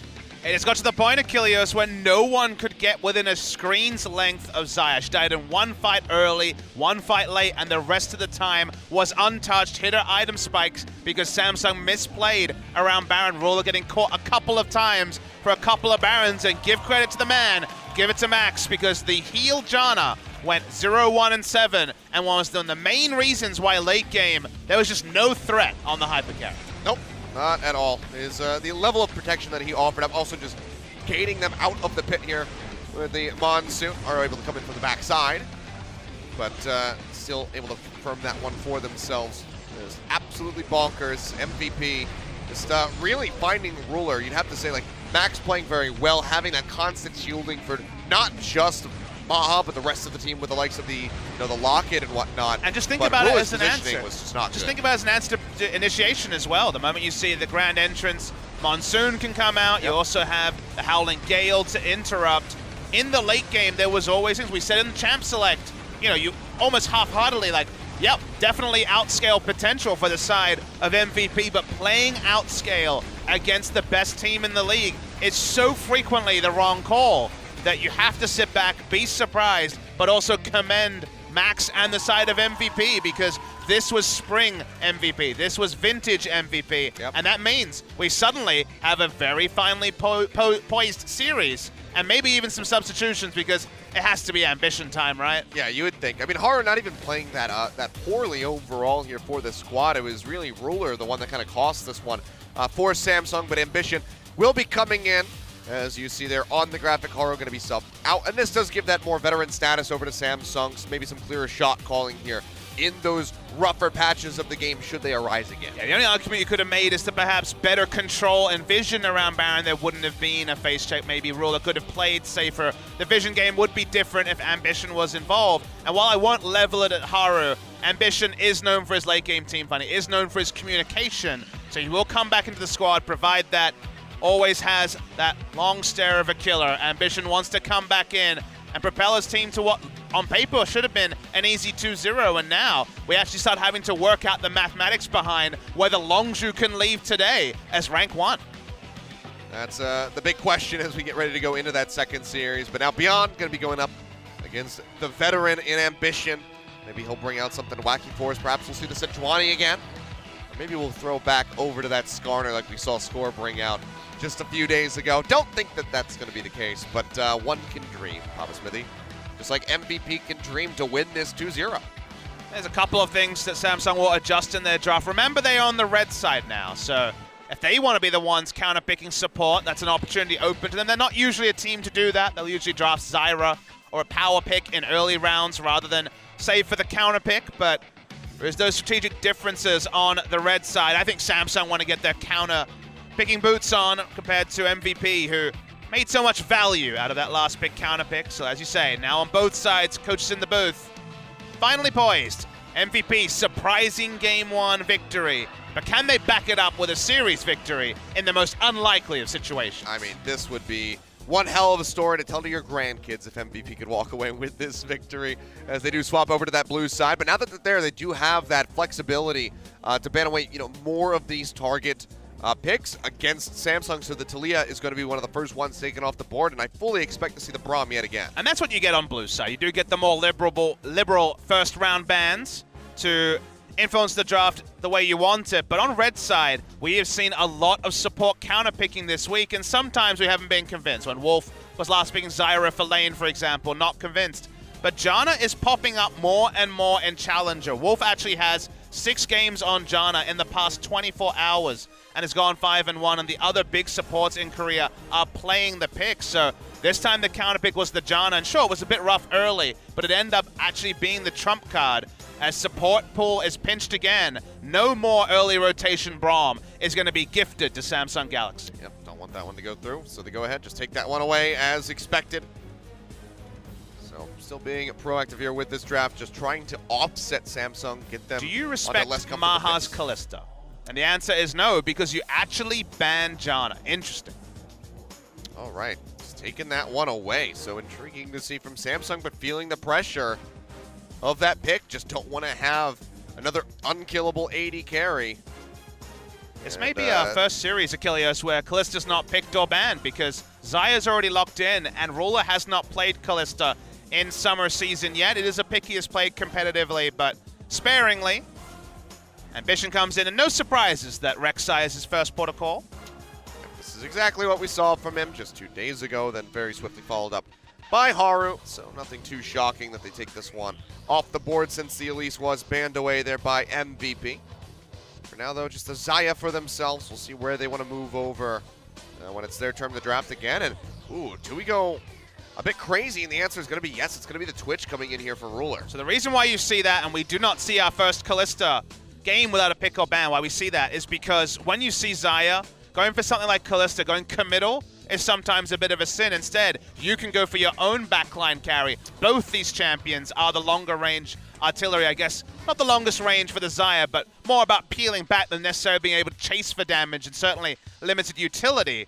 A lot of backline threat now from Samsung, but the Lovers bot lane already put together by MVP. Yeah, just going to go ahead, pick up that Rakan very swiftly after, and Orianna yet again will make a return for Ian. We saw him, not really playing for lane, getting more than double Flame Horizon by Crown by the end of it, but in the team fights, offering up those shields to just help keep the Xayah alive, to land some of those crucial shockwaves in the latter half of the game.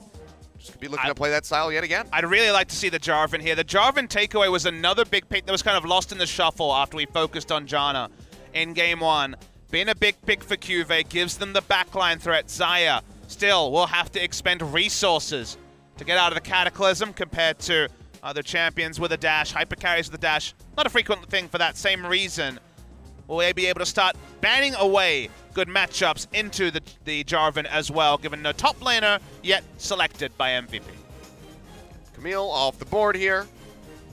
See if they want to, also ban out something like the Renekton to have a more comfortable matchup for QV. Not always necessary. You could just have Rek'Sai path around topside early, because Jarvan, if he gets a bit of extra gold, doesn't have to worry about kill threat outside the early levels. And Jax will be the ban. That's one of ADD's favorites. MVP have not necessarily been the most on point with their 4-1s when Jax has been involved, but Jax does have that frequent laning matchup against Jarvan that we've seen a lot in the past 2 weeks, so taking away some comfort from ADD. We saw that ban in Game 1 as well, so not too shocking that we see it taken off the board yet again. And I believe even SKT had banned that versus Khan in the top lane just 2 days ago. But Galio will be the final ban here from MVP. And Samsung going to be snatching up the Tahm Kench. Something you mentioned they didn't have in the last game to help keep Ruler safe, and his positioning was very much punished for it. But so Core JJ is going to take another route here to try to keep that ADC safe in the fights. And he was forced into going into not a 2v2 laning pick. You'll notice that Zyra was banned away, one of Core JJ's favorites. That would have really shored up the lane for Twitch and allowed them to push between the Venom Cask and the Expunge. And also Zyra's pushing, so Tahm Kench is going to be a much more defensive lane, sort of lane where Zyra will be able to free farm again. And okay, we are going to see the Gnar into Jarvan matchup in this particular game. waiting for the jungle. Oh, baby, we're doing it. Here we go. This is everything I could have possibly wanted. Thank you so much, Beyond. First the game. Amumu coming back out. We saw it twice from him before. Now he's going to bring it out here. Twice from him Split. before in Summer Split 2016. And it's been a long time since we have seen the Amumu. And the draft changes very considerably, Achilles, because Gnar and Amumu are about setting up Wombo Engage that the Orianna can profit from. So it's still going to be a lot of action in front of the Xayah, but it's oh so different to the previous game. The Engage on MVP, the ball carriers, they're almost limitless. Oh boy, MVP. Piecing this one together, and we finally get the return about a year later of this Amumu from Beyond. Has had some tweaks in the past. We thought maybe that would bring Amumu back in, especially at least for him, but has held on to it throughout the spring split, didn't show it, but now he says, you know what, I'm feeling good. We got that game 1 win, let's snowball it into a set. And you rewind in your brain and remember that this Amumu was not the Cloud Templar special. He was not a tank Amumu player. He was a full AP Amumu player. And that build may have changed. It may well be tank in this game. But Beyond came into the LCK the first time as a known Amumu player and challenger, played it twice in summer last year, brings it back a year later, and they're trying to continue the innovation that made them their name in the LCK and take down Samsung 2-0. It'd be such a crazy feat. The audience already showing just how loud they can be, cheering for MVP going into game 1. Let's see how loud they can be now for game number 2. They have that win on the board. We get the Amumu yet again from Beyond. Let's see if that has invigorated them even further and how loud their lungs can scream. Let's go ahead and load up for game number 2. See if this David and Goliath story will be completed.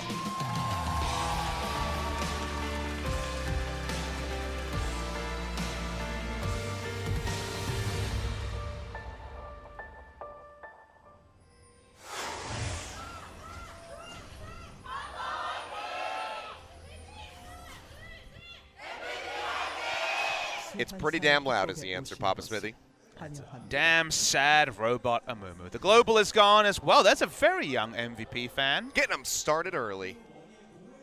I assume that I didn't quite get Mother to read and it, but father. yeah, mother and father. Yeah.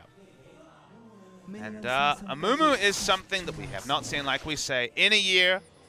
Is going to be in the support role. And when Rek'Sai came into the jungle, she is a little bit lower pressure than some of the other big picks, and you wondered what could flourish. We've seen Sejuani as an answer. Now we're seeing Amumu, the ultimate farming jungler who wants to get to level 6. Some options otherwise, but largely that's the identity of the Amumu. 14 ability power at level 1. Probably need some attack speed also to get through the jungle, so that's the rune setup if you're wondering. Go to LoL Esports after the match, and they will have the full rune breakdown and everything for you to get that information for you Amumu junglers out there. Or just go to Mobifier. You know that he's using that guide. It's just cool to see that, you know, with a single victory under the belt, suddenly Beyond's already brazen enough to be, all right, it's Amumu time, guys. It's my chance to shine.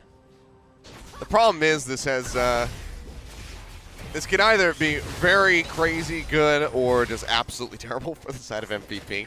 I mean, CoreJJ already wants to steal the red. Oh, He I gets got it! Tongue lash from CoreJJ says, thank you very much. Trying to slow down Beyond as much as humanly possible. And Amumu does all he can do. He starts crying, Kilios. It's beginning already.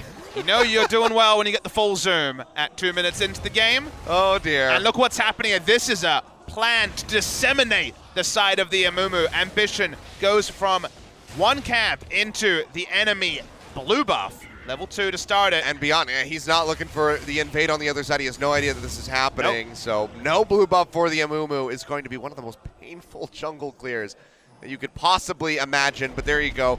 Most recent game was by Beyond. Hey, a lot of those 48 games were by Cloud Templar, one of our Korean casters, of course. I said most recent, but yes. It's 48 games. I should look up Cloud Templar's record while we have a moment here. I want to take my eyes away from Amumu just being hella depressed in the jungle. Yep. He's got to go back and recharge a little bit because he's unplugged. Much like he's probably unhinged at the moment. Cloud Templar, of the 48 games, 20 of them were Cloud Templar games. So almost 50% of all games ever played in the LCK were from Cloud Templar, 11-9, if you're wondering. So Okay. Well, at least he had a positive record. exactly, right? CJ was a good team, so you'd imagine he'd have a positive win rate on most I mean, I'm champions. just looking at him, and he has a giant smile on his face, even though the Amumu is currently getting shut out of the jungle. And this is, again, Samsung. This is the sort of game where you have to compliment I mean, what they've look at done. the vision. Started off the game with a level 1 ward on the enemy red. They tracked the enemy blue start. They've had a ward on the enemy Gromp and also the Krugs. This is basically them saying, okay, making the fast adaptation. They were not expecting Amumu today. I looked at the solo queue, no games in the last 7 days. Sure, a legacy pick, but one that he had not shown in a year. It's like And riding this a is the- bike. You never forget. But this is the same, honestly. If this was an Evelyn, they would have done exactly the same thing. This is, okay, what is this jungler? What does it want to do early? Okay, how do we beat it? And aggressively invading it and contesting it, rather than just playing the farm game, is the way to go. Well, he's spotting out that the blue buff was there. Use a scrying plant. For now, we'll be picking up the scuttle crab, but does he move in for this invade to try to take this down? This is going to be the question. Still going to take him a little while to get this. And Ambition, just so adorable, just trying to chase it. Everything seems so hard for him. Really What a is. tough life. Well, here we go. They're going to spot each other out. Scrying plant just to get that extended vision, and Maha and Max were both ready to roam up in case a fight were to break out. Let's have the Hunter's Potion, so when those camps start respawning, because a lot of them have been counter-jungled, he'll be able to farm. He's just waiting. He's waiting his turn. He's like, I would love some more Raptors. I can't go in the enemy jungle. Please, sir, can I have some more? Oh, dear. beyond. There's some Raptors, mate. There they are, but Uh-oh, Ambition. Ambition's here. Da-da, He might as well be Jaws in this analogy. Just surfing his way over. Orianna is on his side. Oh, that's not going to get the connection that he wanted, and Ambition straighting back quite He's nicely. 2 levels above him. Yeah, which means that he can win the Smite War. Says, thank you very much. You get nothing. You lose. It's a tough life for the Amumu. Now I just got to go wait for some wolves. There we go, right on time. I mean, the longer spawn times of the camps is a problem for Amumu compared to a year ago. And because even though Na was able to push in the top lane, the vision was actually all red vision on the top side. So even around where they were strongest, he didn't feel like he was strong enough to go take the enemy Krugs, for example, as an answer to all the extensive counter jungling done. The moment that you're waiting for camps to spawn at 4 minutes lets you know that your life has gone awry. Or you're just a really fast clearer, but that is definitely not the case here. Oh, okay. Well, really rough start here for Beyond. As Maha trying to trade up here with Ruler. Just a little bit of extra damage back. Wonder what this means for the build. Going ability power from behind sounds awful, so I think Cinderhulk and the Cinderhulk meta would suit. I mean, maybe you just get Runic Echoes and then go straight into tank. No. I think it has to be Cinderhulk into, I guess Righteous Glory might be the call, given both those items are very high power level at the moment. Ambition's going to keep being a jerk. Or maybe not. No, okay. Might just kill Cuvée instead. It's looking, Sorry, kill ADD I was instead. going to say, wait a second. Could be looking for him. The level 6 is there. Flag and Drag gets the pop-up. Stuns him Nice into the wall, double but he's Gnar. in the Cataclysm. Can they follow up? Beyond? Because Beyond is now getting ready to join in. Doesn't have that level 6. He's level 5. So they will just go their separate ways. Flash down from Ambition and ADD. This game is surprisingly tense, mostly because the fans really want to see Beyond get some jungle camps. So far, it's been pretty expert stuff from Ambition, trying to shut him down. I think he's gotten 4. I mean, he's got 28 CS, so, like, okay, some of that. Raptors, Krugs. Yep. Some of the small Raptors on the second spawn. Yeah. Didn't And get his then red or blue. Gromp. Wolves twice. Something like that. He's doing his best. And honestly, noted that Ambition does not have a level lead over him anymore. Yeah. It's like 4 or 5, something like that. Look, he's going to be able to get to 6, you know, a couple of seconds, maybe 30 seconds behind the norm, a minute at most, and Ambition has spent most of his time counter-jungling. Yeah, I mean, Will be spotted on a ward at the second blue spawn. Can they get there in time is going to be the question. Ping's coming out here. They see that Ian is rotating over. But Amumu's still far away, and Cubase here to back him up, so blue buff should just be handed over to Crown if they can do it. No, he's just there to zone. Says, you know what? I got my Chalice. I don't need the blue buff. They didn't even talk about Crown. Locking in Karma as the last pick of the game on red side. We've seen it from him so much really recently, so not that shocking. Oh, Leap through there from Max, looking for that grand entrance. Not going to be finding anything though. Devour is there from Core JJ. Traditionally, Crown has been a Merlinomicon first Karma player, going very heavy on the damage. Still going for the Deathfire Touch, no Wind Speakers, but is going to be more support focused in this game. For the Athene's Unholy Grail first, we're imagining. He gets another camp, but it's always in vision. And yeah, even with just that Chalice coming through, the base damage from Karma with the Mantra is still pretty high. Level 6 now achieved by Beyond, but that information available to Samsung, and teams will play accordingly. This is where the Amumu can start getting spicy with his plays.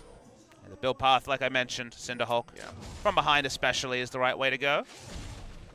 So sad. We've known the lanes, and the result of having a jungler who has been a liability is all 3 lanes losing CS, but nothing by any massive amounts. Yeah. Still is the accumulation of the 800 gold lead It that doesn't Samsung look like was wearing. doesn't look like we'll have a double Flame Horizon in this game. Hey, 50 minutes time, who knows? It could happen. I mean, Crown was at like 545 CS at 45 minutes. Even earlier than that, I think. He was way far ahead of the 10 per mark. Ambition is way far ahead in the rush to Cinderhulk mark. I wonder why. All them tasty big camps going Oh to him, boy. and now top lane. ADD going to get double popped up here, down to half HP, and the transformation is nowhere nearby. And without that flash, this means that he is very swiftly going to get taken down for that first blood. Cuvée picking that one up for himself, and that's going to help fast track this aggressive build here from the J4. Yeah, the pressure, understandably, is going to be in the advantage of Samsung Galaxy. Walking up to ward, even as ADD, is certainly risky as Ambition continues to power farm. He's at level 8 himself now, as Beyond has once again had a 2-level lead opened up over him. Look at some lane CS, so that's quite nice for him. He'll take whatever he can get. Yep. Tantrum Max is what I imagine he is going. Didn't have that confirmation just there. Yeah, and all in the meantime, Twitch is getting a pretty free laning phase, which, as Twitch Tom Kench, wasn't guaranteed, but again, when you have to literally not respect your enemy jungler, just like when you play solo queue and the enemy jungler doesn't connect, you know that you can play that much further up, you can trust on your support more, you have less variables to juggle, and the end result has been that the rest of Samsung have been empowered by their jungler playing the battle ward against Beyond Zamun. Crown going in for a bit of an exchange here. Double Q's coming through, just chunking Ian down. Ian with a very early rush on his sword boots, actually. For the shockwave damage early is outpaced by the magic resist already purchased by Crown. But boots 2 to sidestep the Qs is also pretty important. Movement speed to not get tussled up by every bit of that high base damage Karma harass.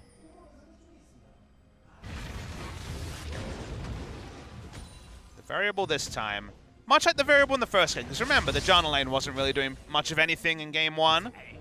This time the Amumu is significantly behind. It's being able to catch up in experience picking up laning CS, but the fact that he has no presence on the map is the bigger problem. Yeah, I mean, level 6, and we haven't seen a gank yet. I mean, remember, Amumu already has presence problems in that he needs to get to level 6 to really have gank threat, and then he has such a long cooldown as ultimate that has been scaled down over the years with a couple of buffs, but still is long enough that the windows of Amumu doing things are already pretty sparing. He's bot side. Yeah, waiting in the vicinity. Could be bad if another Blade Caller were to connect, but it seems like he's just going to go ahead and roam back over towards the mid lane. Let's just say that if the game gets late enough, like it did in Game 1 against all expectation, you still really do like what MVP has. They balance utility, initiation, and damage better than Samsung does. 5-man curse. Can lead to some crazy things happening, especially with a Gnar on the team. 5-man curse straight into a stun. Oh, I'll take away one of the wolves. So Ambition's still just taxing Beyond wherever he goes. I mean, it's his best play because then, again, you don't have to worry about the lane ganks. You don't have to worry about the curse of the Sad Mummy, and thus the Amumu is only really a power farmer. Ambition, yet again, getting wrapped around on. ADD will jump over the wall. Doesn't have, he's exhausted at the moment, so is not building up Narage. And will they get their first blue buff for Kilios? Looking for it, but Crown is nearby. As the Mantra Q ready to go, it's going to leash back over into Samsung's hands, and they will just take this one down. So the answer is no.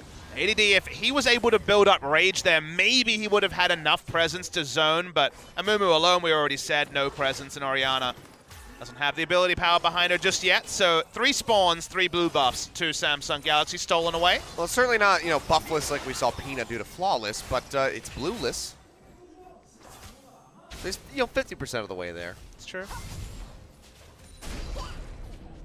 Again, these sort of things really only mean something if there are things being gained elsewhere, because Beyond is still on a budget getting experience. In the bot lane, MVP finally starting to have a happy time with trades. Are able to push them in.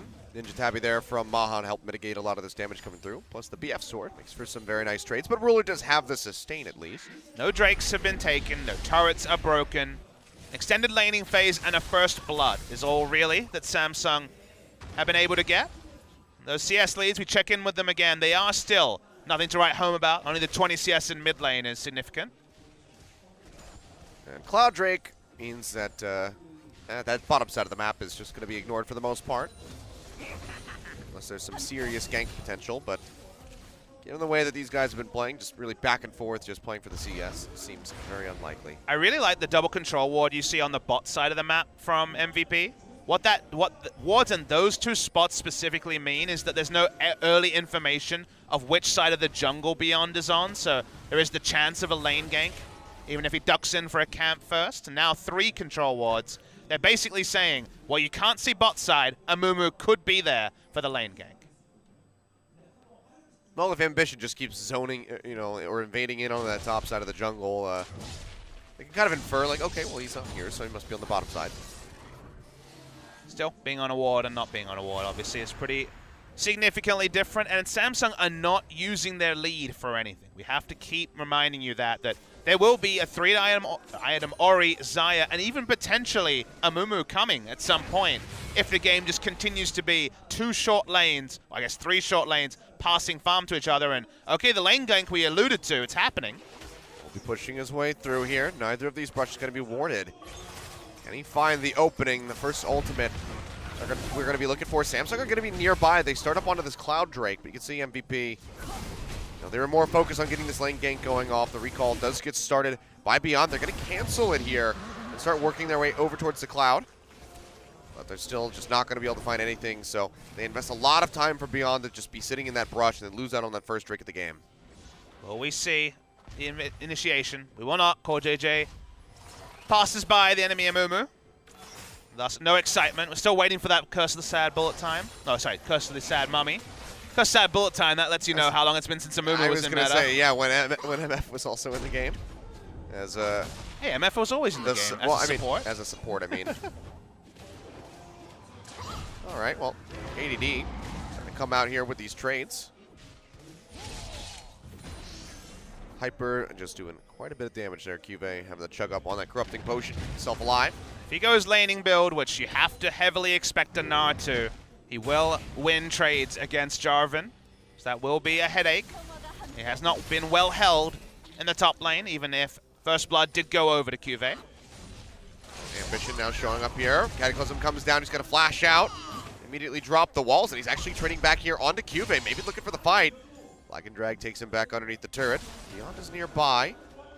Not Control ward spotted. thrown down. Yeah, not spotted yet, but seems like they're going to be done with that. In the meantime, Ruler popping that Bilgewater Cutlass. The Blade of the Rune King, as it has been completed. Trying to get in onto Maha, but will not be able to do so. They'll just have to back away. No lifesteal on the side of Maha, which means he's probably going to be forced out of the bot side. He just ults Ambition, allowing a bit of catharsis for Beyond, who immediately takes damage from Karma. But it's okay, because he's getting his Raptors uncontested this time. Best type of Raptors. Oh, so close. But so far away, Ruler. Now, Beyond wants to pick up that experience because he's a Amumu, and that's just how things work. Turret diving the Amumu would probably be impossible. Yeah, given that he has not used that ultimate once in this game. This seems like that would be very ill-advised. In the meantime, Shockwave down onto Ambition in the mid lane. He's going to flash away. And Ian doesn't have Ghost this time around, so can't pursue forward with that. Yeah, Rek'Sai was picking up lane experience as well, so usually the reason a jungler doesn't pick up waves is because it means that the rest of his jungle is lost across the map, so risky to show bot lane as blue buff is spawning. But in this case, no punishment. I believe we missed it, though. Beyond also had to use his flash, so both junglers are going to be without that. So not sure exactly what happened. Maybe Core JJ was setting up for a Devour to try to drag him out from underneath the turret, but... on a simple fact, though, these two junglers, where the game is at trading flashes, does suit the Amumu compared to the Rek'Sai. Yeah. Any sort of parity for Beyond to Ambition's position in the game is happy times for him. And amazingly, really, first brick of the game goes to MVP, and this is why I caveated all the yakety sacks that was happening with Amumu just sadly watching as buffs were taken away. They got one. They got a blue buff, they got first brick, and the Amumu will put together items, and still, worst case scenario, has a pretty sick ultimate. All right, so MVP themselves in this one, not down by too much here. Considering that we're about to hit that 20-minute mark. Here's my takeaway from the early game, because 20 minutes has passed with very little happening. Ambition, obviously, and Samsung as a whole did a lot of smart things in the first 7 minutes. But they didn't capitalize. And at a point, going for, say, the 4th Gromp spawn contest is way worse than putting up vision and then just killing the top laner. You had basically a jungler that was happy to pick up lane CS because he was so far behind. You can do so much in lanes with the information that the Amumu is basically nowhere to be seen. And they didn't do that. They focused so heavily on counter jungling that this game is basically even when it could have been over.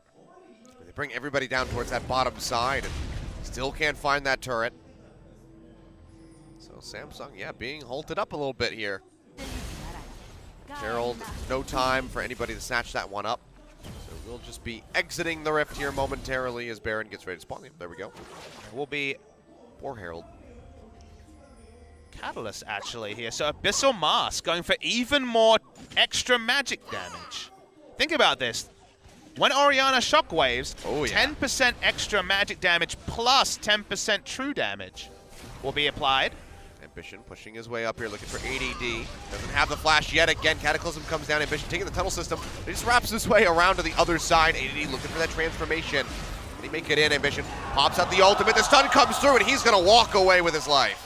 Earlier in the game, this might not have happened, but at this point in the game, ADD does survive, and now mid lane. Now Crown, he's going to get popped up. He's just going to get deleted. Ian finds the kill as they finally put one here on the board. Still behind in gold, but MVP being proactive. Still with no Amumu. 21 minutes and 0 Curse of the Sad Mummy, but MVP, they already have first brick. They're doing a lot of damage to mid lane. They're drawing a teleport. Yeah, and it's going to be Cuvées because Crown's still dead. He's going to pop that one out. Now has to walk back to lane as the minion wave is crashing into the turret. So that is going to get chipped down even further. And MVP are looking alive and well. And the worst thing for Samsung is they're showing weaknesses that mean more than just don't know how to play against Amumu or tunnel too hard against a bad team. Literally, the problems you're seeing here is execution against unknown variables like Amumu and Janna. And then also just decision-making problems when it comes to big scaling advantages, options are plenty, and yet making the wrong choices, and in the end, allowing MVP a long leash when both the Janna and Amumu could have been dealt with in different fashion. Where was this MVP? Where has this been for the entire run of the summer split? They were stuck in a dumpster somewhere. I guess. Well, they finally clawed their way out. They woke up, and they have they've wiped off the grime. More, but still no Curse of the Sad Mummy to be found here. Beyond can get in range for that bandage toss in time. I am so excited to see what 10% extra magic damage, 10% true damage extra Orianna shockwaves do at 4 to 5 items. Because we could see that pretty soon, Achilles. It sounds disgusting is what it sounds like, and I can't wait either. Now MVP posturing up into the mid lane yet again. They've already worked this turret down to a little bit below half HP. Clear from the Karma, still going to be pretty significant here, so they won't get more than a couple more shots off, but they're still just whittling away at these, trying to get themselves into that gold lead. And no Cuvées teleport is down, and with Black Cleaver completed, even there's no Tiamat on the Nara, of course. He's still in a great spot against the Jarvan. We're not going to have much. Oh, threat. baby, That's going to be the grand answer. It's coming through. Shockwave down. Crown does get the flash away. We finally see the ultimate out here from the Amumu, but nobody has died on the side of Samsung. The item's not really there yet for MVP. You get that massive bit of burst. But the storm thrown down as Maha goes into the air. Ruler firing away, looking for the kill, but the shielding is just so massive from Ian. Helps keep him alive. And out of all of that insanity, nobody dies on either team. We waited so long for the first ult, and then it was a premature firing. Achilles. How anticlimactic. They screwed that one up real hard. The wombo that was so obvious was not well executed, and in the end, they get nothing from it. Now those long cooldown ults are not available, and MVP, they got so excited, they thought everything was going to line up. This was their night, and their night went not as planned. But it doesn't really cost them anything. Samsung are not able to take anything off the backside of that fight. They also, got chunked out. Crown nearly dying. So they do have to just go their separate ways. So nothing gained, nothing really lost outside of the cooldowns. But now I need to know, what is the opposite? What is the opposite of a wombo combo? Because that's what we got. We need to come up with an accurate term for the opposite of a wombo combo. Obviously, you've just come up with something not broadcast ready. I cannot say what I just thought of. I'll leave you some time to workshop it. I'll get back to you on this one. Well, Samsung. I'll just say this. I thought of setting it to Wumbo. Okay. Keep that to yourself. Well, the ults will come back. Of the Sad Mummy, going to be available in about 30 seconds. No flash, though, from Beyond. They did use multiple flashes to make that happen. So next time's going to be more difficult to pull off for MVP. Ward's going down around the Baron. Want to make sure that they keep that one safe from each other. Still a ways away from that next dragon, which will be a mountain. So for now, it just seems like it's going to be a bit of a war of attrition here in the top side of the map. Cube, we'll just get that flag and drag away from that shockwave, but they will not be able to take that turret. So it's a mid-game build from Ian. He's gone for the Luden second. I believe the Abyssal Mask is probably available for Beyond when he backs. He's been sitting on a Catalyst for maybe 8 minutes. Waiting to see. He's got to be so close. He must have it by now. He's not picking up the most camps, but he should be very, very close to it. Ultimate available. No Shockwave, though. Firing away. Takes a big burst of damage there, even through that Orianna shield. Off the Mantra Q. It's MVP. We'll spot out these wards and clear them. Now, MVP playing fights is a little bit less brain dead than you might think, because you might think, all right, let's just layer the ultimates. Everyone are. But remember that if they ever have their ults flashed out of, they actually don't do very much. They are very Wombo-centric. And one of the reasons that, the term I stumbled over, Curse of the Sad Bullet Time, went away, is that people realized that it needed precise setup, and if it failed big. So while, sure, you can win big around the Baron if you're face-checked, it's not trivial to pull off the wombos that this comp largely does when it's being executed at its best. And when summoners are up for Samsung, the inevitability out of the wombo potential starts to be a little bit questionable. And there is the Abyssal Mask, just to let everyone draw your attention. The 000 Amumu does have Abyssal Mask. He's just, waiting for that one opportunity, that one golden opportunity where it all comes together. But has been eluding them thus far, but the gold lead has remained the same for the most part, so that's a good sign here for MVP. So when Beyond gets in a team fight, he applies the Amumu passive, which of course is the Curse Touch, which means that all targets affected by the ult or auto attacks take an extra 10% true damage from magic damage sources, and also the Abyssal Mask AoE. So that is really what he's setting up for here. Ruler looking for the turret, should be able to take this one out. Let's finish that off. Bringing that scoreline to 2-1. Abyssal Voyage coming through. Max has a triple man pop-up as Beyond goes over the wall, lays down the curse, and ADD now arriving here with the TP, but he doesn't have any range built up. We'll see how quickly he can get it. If they want to try to turn something around, seems like still going to be on cooldown, so we'll be sitting in that mini-Gnar form, and yet again we have that massive engage, but nothing comes of it. Now credit to Samsung, they can walk up when Orianna is in the top lane clearing waves. She is one of the most critical values, and she needs to be there for it to happen. So while it was Wombo CC, it was not Wombo engage or damage, And the end result is that, again, we're left wanting when it comes to execution from MVP. Yet again, the game going to be slowing down, and you really can't blame MVP. For what? You know, for trying to slow things down. They invest all their cooldowns, but they also have that game 1 win in the forefront of their brain, saying, you know what, we could close this out with a 2-0. I mean, you can blame them for screwing up the ult synergy a couple of times. But I mean, given how poorly they've been doing during the split, the game I has think gone this is a godsend. way better than expected for MVP, and even the early game here was disastrous for the Amumu, and that part has been skipped over. Shockwave is available. Curse a sad bullet. I mean, curse a sad mummy. I keep saying bullet time. Yeah, you just keep going back to that one. What can I say? It's an LCK game with Amumu. I think of the greatest hits. Well, they chunk out Maha, which means that this Mountain Drake take is going to be very easy for Samsung. No contention coming through. So 3rd Dragon for them. And maybe, honestly, this all just stacks up to an Elder Dragon take. You know, 35+ minutes into the game. Anything that funnels Samsung into a narrow choke, though, late in the game, is still decent territory for MVP. You never want to give away free Drake buffs, but team fights in the late game is what they are best set up for. With the Wombo feeling inevitable, even if not currently obtained. Because of all the breathing room that has been there in a game with only 2 kills incoming to 30 minutes, there is very close to a 3-item Xayah, and the 3-item mark for Xayah is when the team fight started to go the way of MVP in game 1. Yeah. Orianna herself at 2 items, and will start scaling up as well. So even if the Wombo hasn't been working, the scaling members of MVP are getting their core items at a decent speed.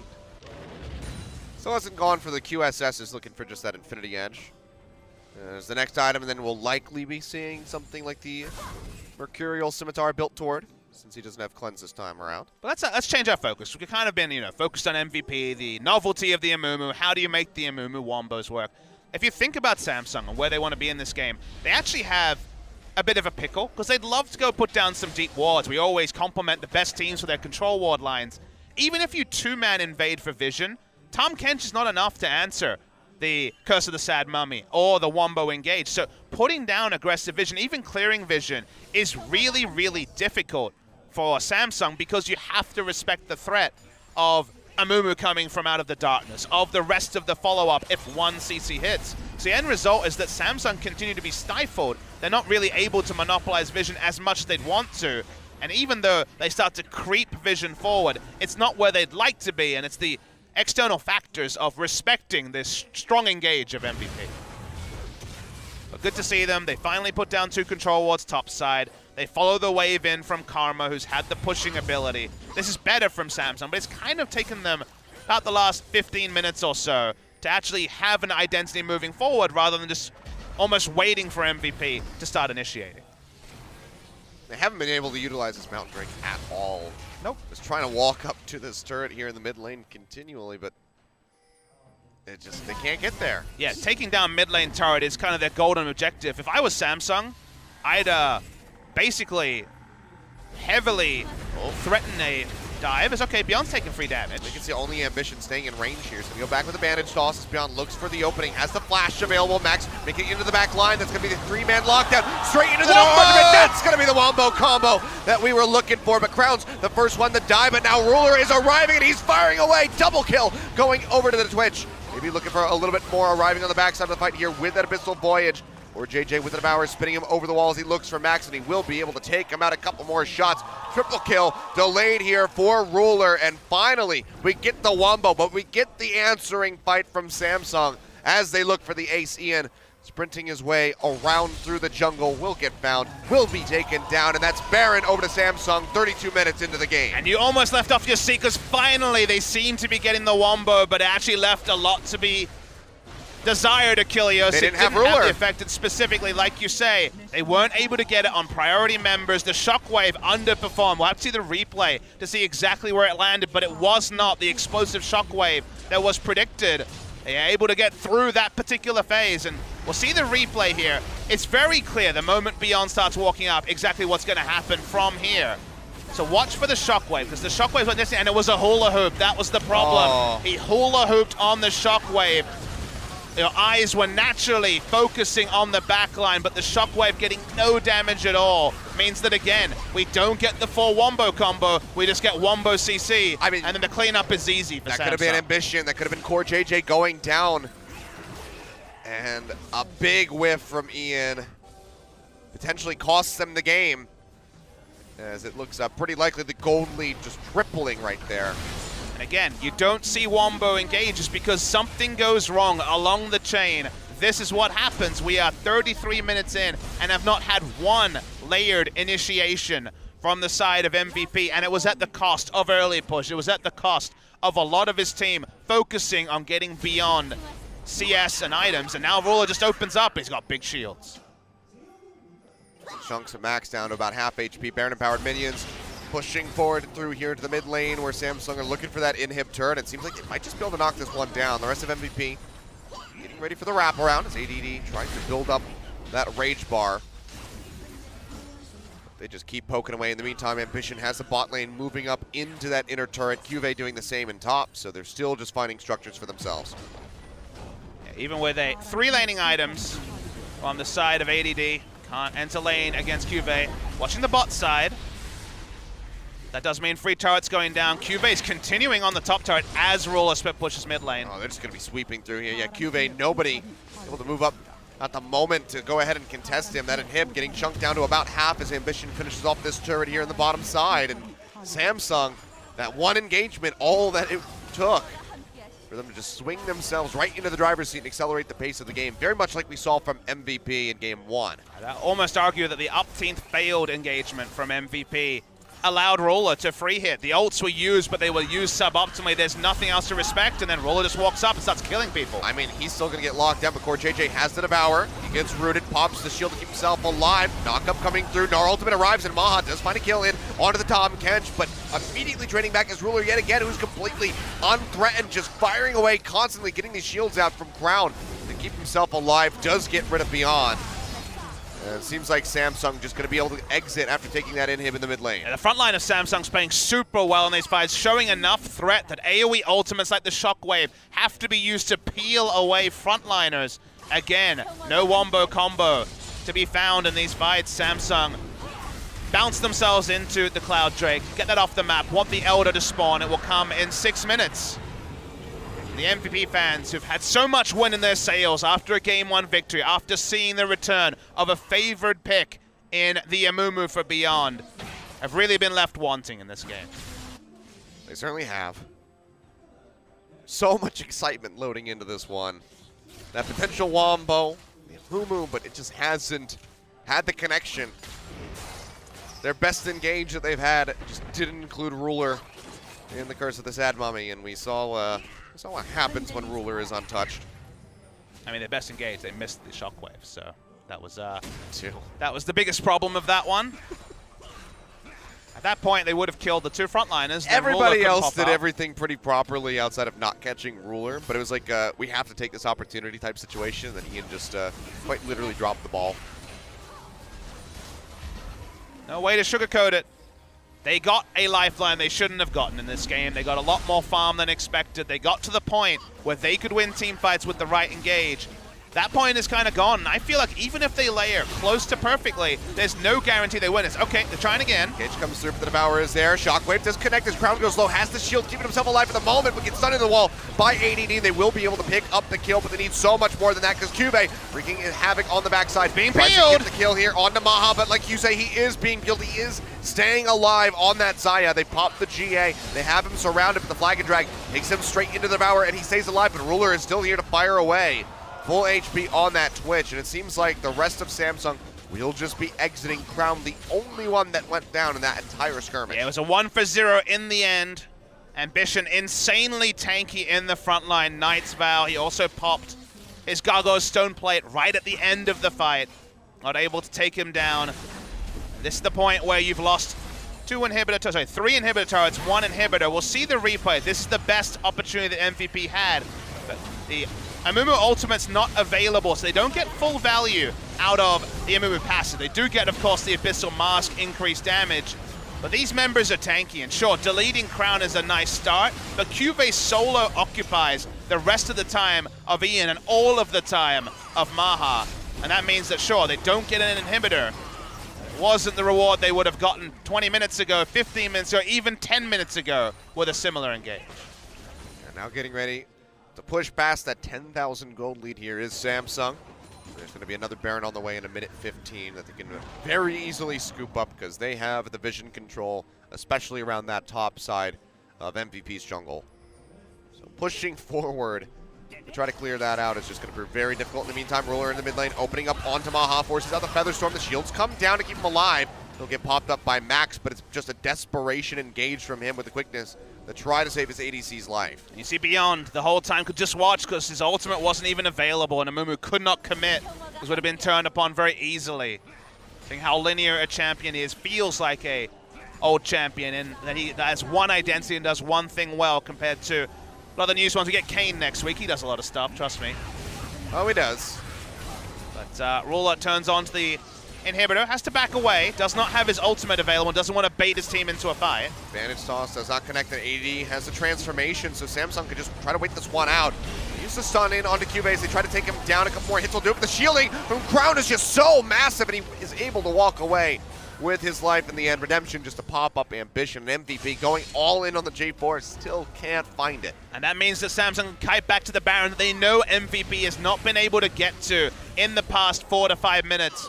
And start it when it spawns is available right now. Blue Trinket gives them the information. They have a second one to confirm the HP.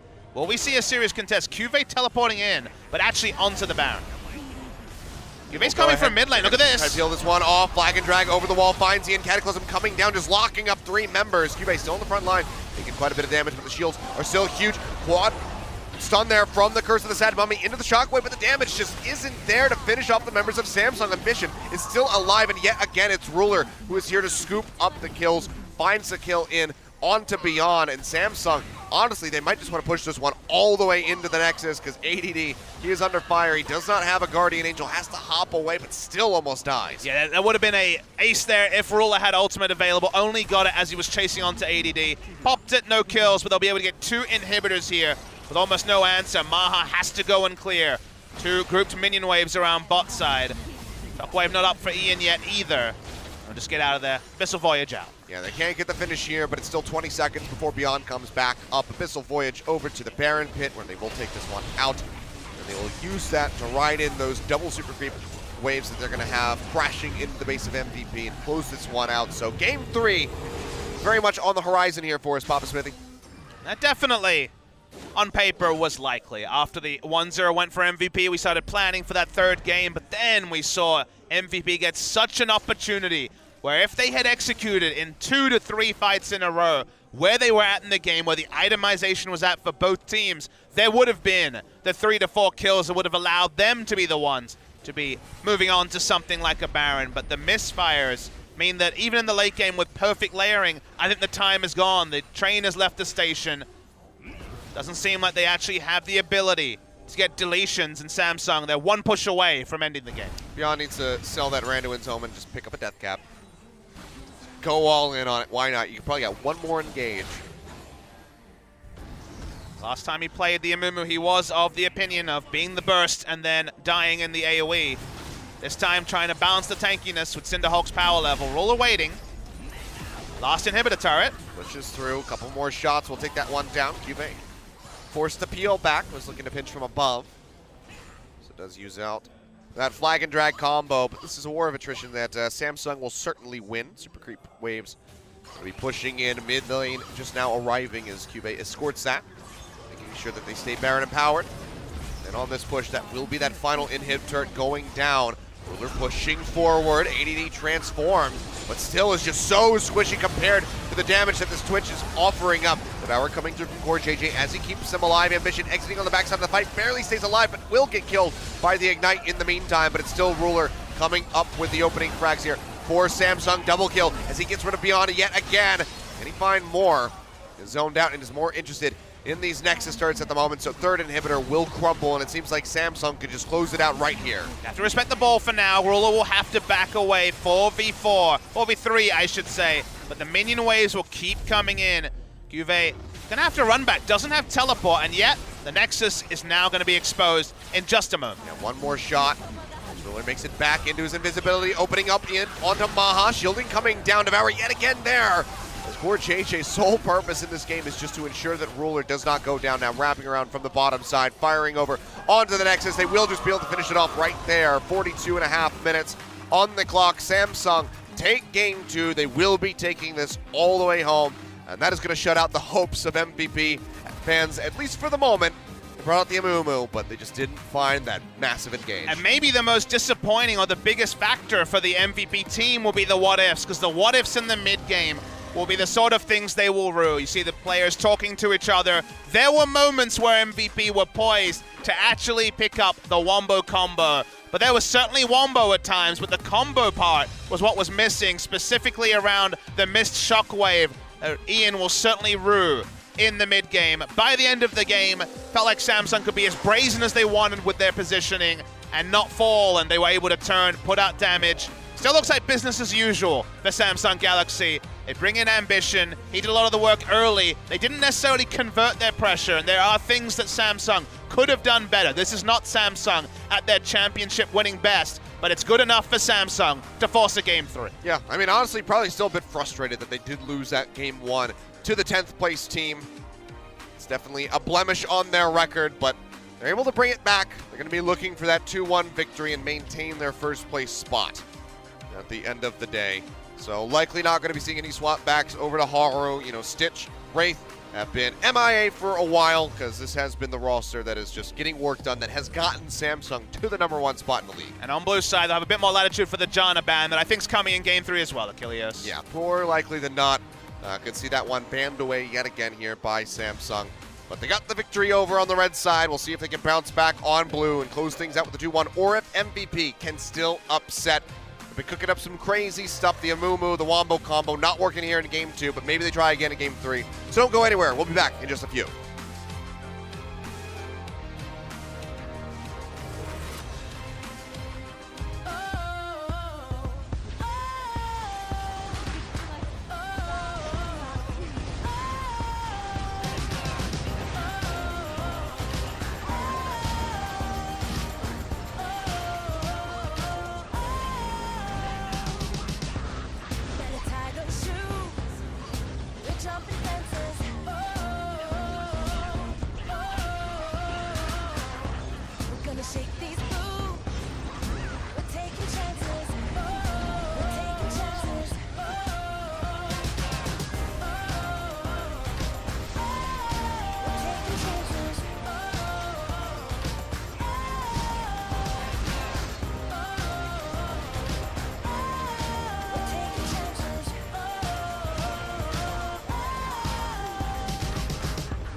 Fighting shadows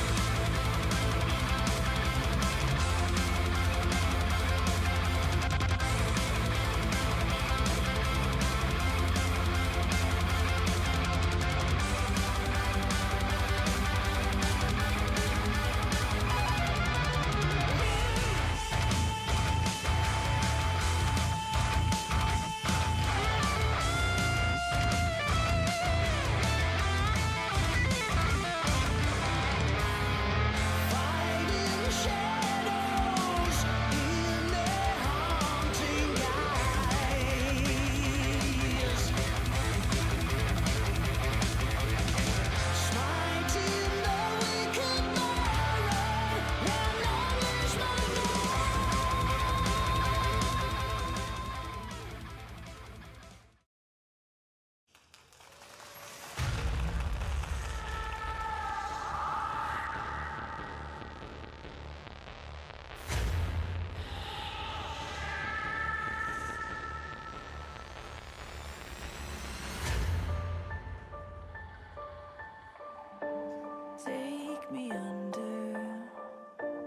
Take me under your wing, crack of thunder, as the wild birds sing. A sonic echo that leaves no room for doubt. All the shots bring it back to what it's now. As the world comes to earth in our hands, are we all part of a bigger plan? All the shots bring it back to what it's now.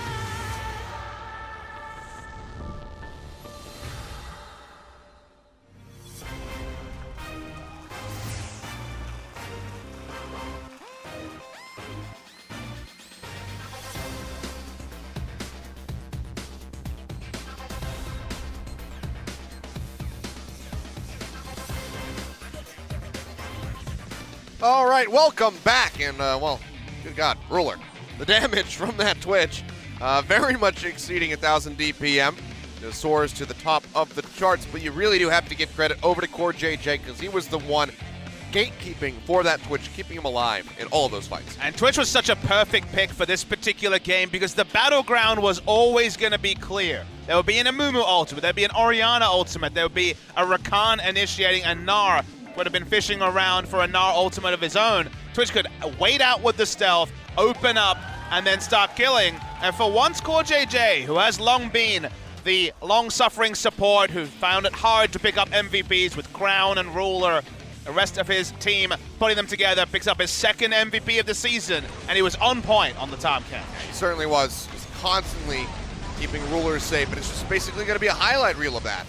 And then Ruler, able to bounce back and start picking up these kills. This was the crucial one where Ian self-ulti, didn't move the ball forward, and then Ruler arrives and just fires away with a triple kill. And that's the thing, is that with stealth, with true stealth, you can open up, wait for the battlefield to be drawn, and then there's nothing left to shut down the Twitch. Sure, in a perfect world, the AD carry would be right in front of you, you'd open up and kill him, but that's never going to happen in a game like this, and by the time we got to the ultra late game like we're seeing on your screen, the Wombo didn't even matter. No, it really didn't.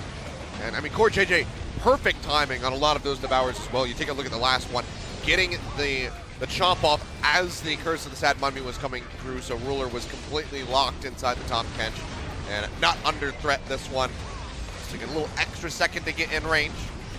Well, the first game, and maybe the only game of Amumu in 2017 in Korea, will be a loss. The 85th champion pick. We do have the most unique picks of any LCS, LCK, LMS, LPL region. Number one is Korea at 85, so we're getting about 62.5% of the champions being played. We've had the Mordekaiser game, we've had the Akali game, now we've had the Amumu game, so I'm ready for Garen, Achilles. All right, Garen it is. Maybe some Yorick. Yeah! Yeah. Let's be real. We'll see Kane before we see Yorick. Oh, we'll definitely see Kane next week. Yeah. Somebody's going to play some Kane. Contracts was rocking it out on the Kane earlier today. Yeah. I was impressed with that. There's also a Janna today in the NALCS. There was a Janna today here. There was a Janna in the LPL. The Janna train is starting. Can't wait for that one to continue. But for now, we're going to continue the series as we move into game number 3. All tied up. MVP just kind of getting their flame extinguished there in game number 2, and I don't think they're going to be trying any antics like we saw yet again. You say that, but what do you define as antics? 'Cause they're on the red side. They can counterpick for support again. They have 2 games in a row where they have debuted a champion in LCK Summer. I definitely think they may have a third one, Achilles. No guarantee that they go standard in game 3 against Samsung. Oh, they could, but for now, the Janna is going to be available for MVP if they want to try to go back to that play style like we saw in game 1. Galio, Kalista, and Elisa. Yet again, banning this Kalista on blue side is Samsung. I wonder if Samsung will just take something like Thresh, who actually deals well with Janna as a hook support.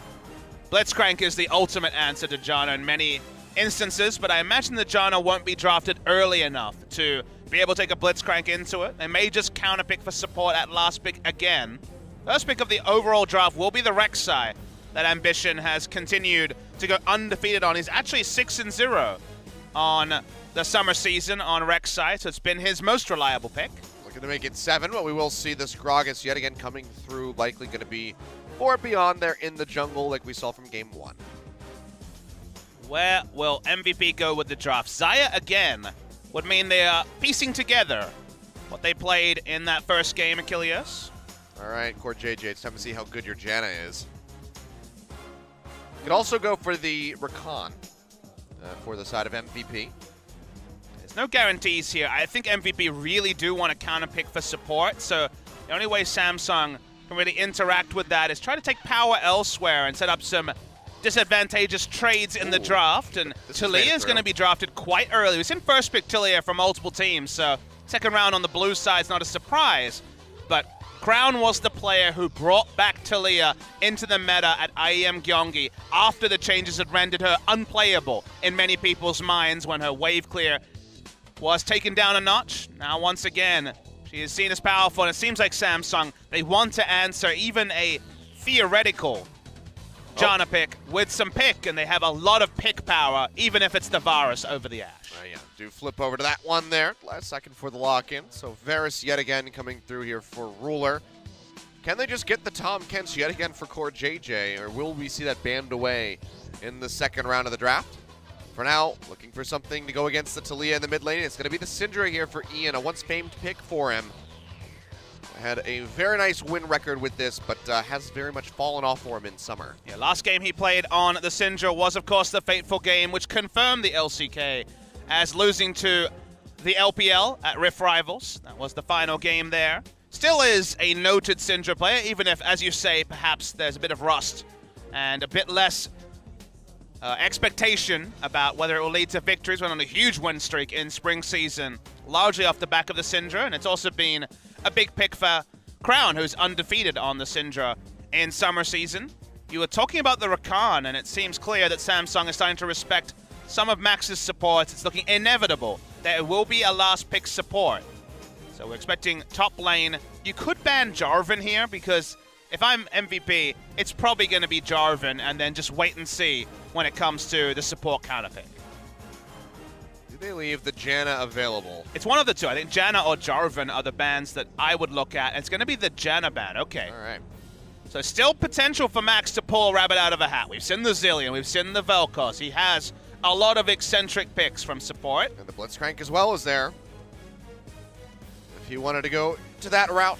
Jarvan has 100% win rate so far in this series, so it makes sense for it to be picked up this time by MVP. Yep, I'll go ahead and lock that. So maybe we just see the Renekton yet again here from Cuvée. Was dominating that lane early on, but then there was that fateful pick on to Ruler. Oh, but this has actually made it through the draft. Yeah, this time the Camille is available, and it has the ability to really put a dampener on the Jarvan as the laning phase extends, and it can snowball out of control. And Cuvée has been a fantastic Camille, and there we go. They have it yet again, but you can see Max brushing his hands together, says, okay. I think this is time for he's got a plan. The third crazy pick. No longer has the Janna available to him. Many different routes you can go here. Very heavy engage comp from MVP. Where does he want to go? His champion pool at support is almost limitless. And actually, it may actually be more of a standard pick, as for now, it's looking like the Thresh. All right, well, they go ahead and they lock that one in. So extra pick potential here from the side of MVP. It's as they begin to shuffle around, do have those death sentences, and they can just try to focus out Core JJ in that bottom lane. I mean, focus is what they've drafted for. This is a pick comp. This is the MVP that we know and love. They have always acted best on a pick comp, and it is a prototypical pick comp. They could have gone many different ways with their support, but the moment you're drafting Thresh into Tahm Kench, you're basically saying we need more pick tools, we want to roll the mid game. A lot of mid game power for MVP, but it's not the identity that won them game one. So we'll have to wait and see if this is enough, going pretty standard by MVP's level against Samsung Galaxy. All right, well, here we go. MVP so very close to finally finding a win. Begin that upward climb through the standings, but Samsung, they have the momentum on their side. Ambition still in here for the squad. Just picked up that one win, and he's back over onto the rec side, so it seems like the victory is going to be within their grasp. And I think Ambition is the man that has to really help them in the early game. Top lane and mid lane are definitely snowball lanes that Samsung, I think, on paper, do lose in terms of pressure in the early game. So we'll see if they can arrest that with Ambition's path. I mean, he had fantastic pathing there in game one, denying a lot away from Beyond. We'll see if he can do it here again as we get into game three.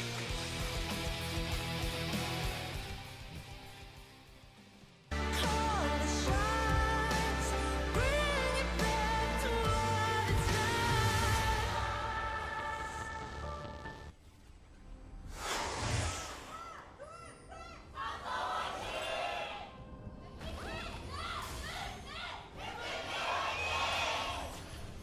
MVP fans still holding in there, strong, trying to transfer their energy to the players in the booths.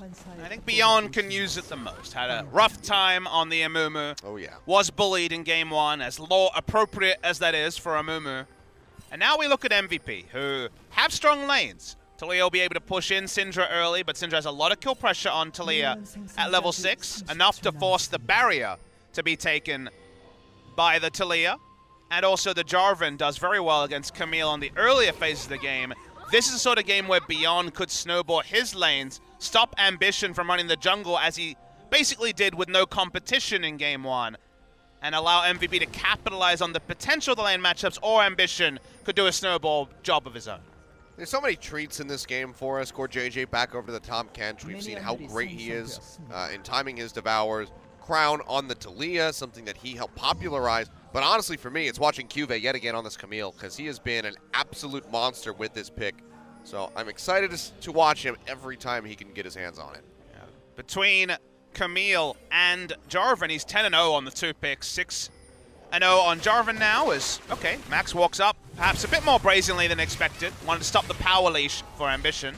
They get the ward down. They'll go ahead and clear that one out, so not going to be having an extended vision in that bottom side of the jungle there for MVP. But like you said, they do stop that power leash from coming through, so this will slow down the rec side quite a bit. Now, while I call it a power leash, it's not a super leash, because there is no leash onto the red buff. So a lot of that in NALCS today, the true super leash, where you get the hard leash on both the Raptors and the red. This time, Brawler and Core JJ focusing on going to lane and not losing the level 2, potentially, to Maha and Max. And I think if you're drafting Varus, you want to ensure every last bit of experience and any advantage you can get, given that the laning phase is perhaps where he's strongest. Well, for now, just going to be starting out with some nice farming from everybody here, so nothing too crazy going to be going on. So we can see those junglers start to arrive at some of the lanes. So do you find nice farming as the opposite of dirty farming? Yes. Because dirty farming is, of course, when you farm behind the turret. Singed was the famous proxy singed, or dirty farming singed, as it was called in Korea. Mid lane. He's going to go ahead. He's going to flash in for this one. Ian does have his flash available. Has to use both summoners. Yeah, so that's going to be a worthwhile little time investment there from Ambition. Without his flash, you know, it does hurt him for the rest of his ganks, but now with Crown lands a seismic shove, Ian's this done for. Certainly solo kill potential, like you say, from Crown with no summoners. Wraparound is coming through from Beyond, however. He's going to be coming straight up through from the river. Crown cheating over towards this top side. See how he wants to try to make it out of here, if he even has to. Gonna help. He is, It's helping push. yeah. You can't go you can't follow the Talia top side because you don't know exactly where Rek'Sai is. The only information you have is that he went top side, so This is true. there's just no threat on Crown. And if we know one thing about Crown is that he doesn't like using his summoners unless he absolutely has to. His calculations on those have been highlights in their own right.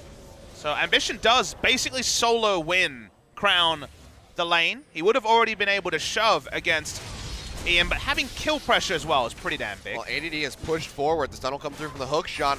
Ambition is wrapping around, and ADD, oh, it seems like maybe all hope lost here. Just have to flash flag and drag, and Ambition doesn't have his own, so will not be able to follow up. But this is going to be an even more painful lane now for ADD. Likely going to have to burn the TP to get back in here. Is just matching the TP of QV, who used his earlier, so not too big of a cost in it. Speaking of matching, Ian went back, could not afford a second Doran's, so just went the route of the refillable and also the Dark Seal. Much different jungling experience, but predictable. You don't play against a Gragas jungle like you do and a Mumu. No one told Ambition though. He loves every side of the jungle. Yeah, he just keeps pushing in, trying to take everything. The blue side this time, but we already saw him monopolizing the top red side's first spawns. Big winners so far are Samsung Galaxy, empowering Crown to overextend, be able to push up for CS in the mid lane, not to have to play on the back foot as if his summoners were down. Helps baby him through what can be a tricky laning phase as Ian gets closer and closer to 6. Just going back and forth here, but you know, game 3, thinking about it, it's already 7:30 here in Korea, Pop Smithy. We're actually going to be maybe wrapping up this series, if not going a little bit later than 8 p.m., so we won't have one of those massive 45-minute to 1-hour breaks in between our sets. Does mean more League of Legends action for the OGN Legion. Have been suffering a bit this week. We've had 4 game days on both our match days, so I certainly welcome some more League of Legends, even though I must admit I've been looking at the other regions being a bit jealous that they're on 7:14 already.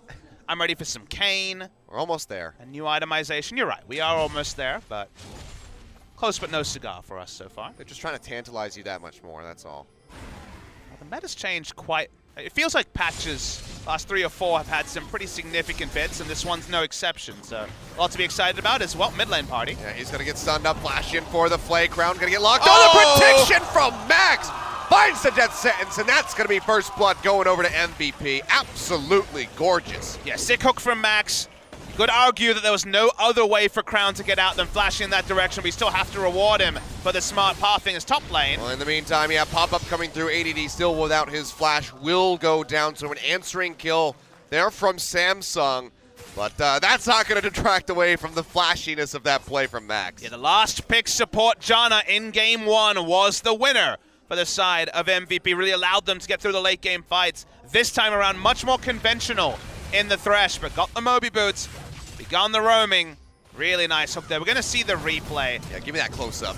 The moment that the flay comes through, consider that if he flashes top side, you don't really expect that the minion wave was coming, so the percentage flash was towards the minion wave. It doesn't diminish it being a very smart prediction from Max again. Yeah, lands another one, Flake coming through.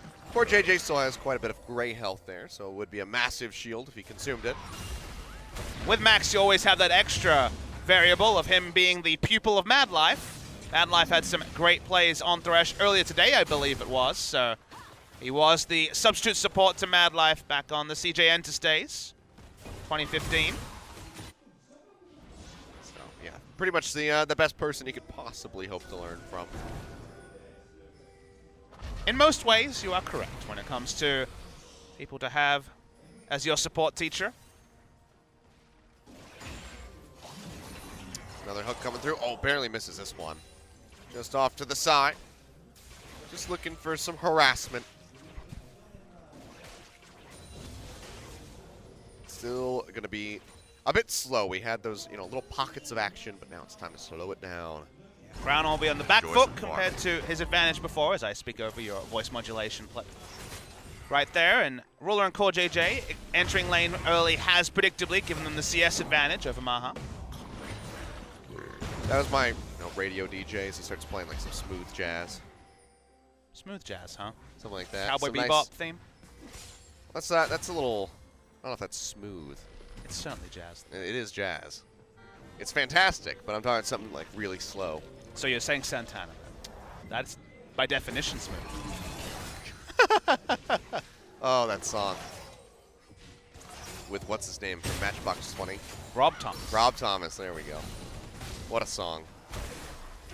It was on the radio every day, almost all day.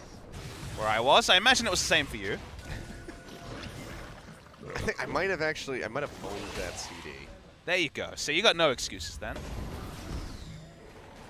Test coming on the enemy blue, but Max is there. That one. Recall out from Crown. So, not worth trying to push in. What was your favorite CD growing up? First CD I ever bought was the Men in Black theme. Men in Black soundtrack, I should say. Okay, I own that one as well. For movie soundtracks, that was a pretty sick soundtrack. That was. Certainly wasn't my first, but The first cassette, because I actually was around for the tail end of the cassettes. But the only cassette I ever bought was a Michael Jackson cassette, actually. it was also your first concert, wasn't it? Yes. Interesting, it was. 1996. Yeah, mine was Britney Spears. Well, there you go. We're hitting all our...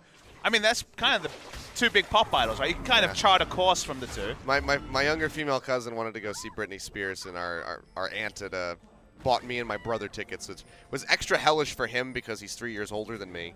So I was just kind of like very young and didn't know what was going on. I just heard singing. But he had to endure it. What was the main song? Like, what era was it? This was like original, like before Oops, I Did It Again. Wow, really? Yeah. Old. Okay. So would that be Hit Me Baby One More Time, whatever? You might be correct there. It feels like... I actually don't know. Those are like the two Britney Spears songs that I can think of right I mean, now. you're hitting the classics for sure. Yeah, it's in that era, but Crown now going to get locked up. Body slam with the flash coming through. They pop him out, and Ambition, does he arrive in time to turn this one around? Max is coming through as well, but they find the kill in onto Beyond, but that still will be traded back here for Crown now. Ambition getting the pop up, getting locked up by the box. It's just going to be handing that double kill over for JJ. Had he gotten stunned by that scout of the week, could have been a third one on the way for Ian.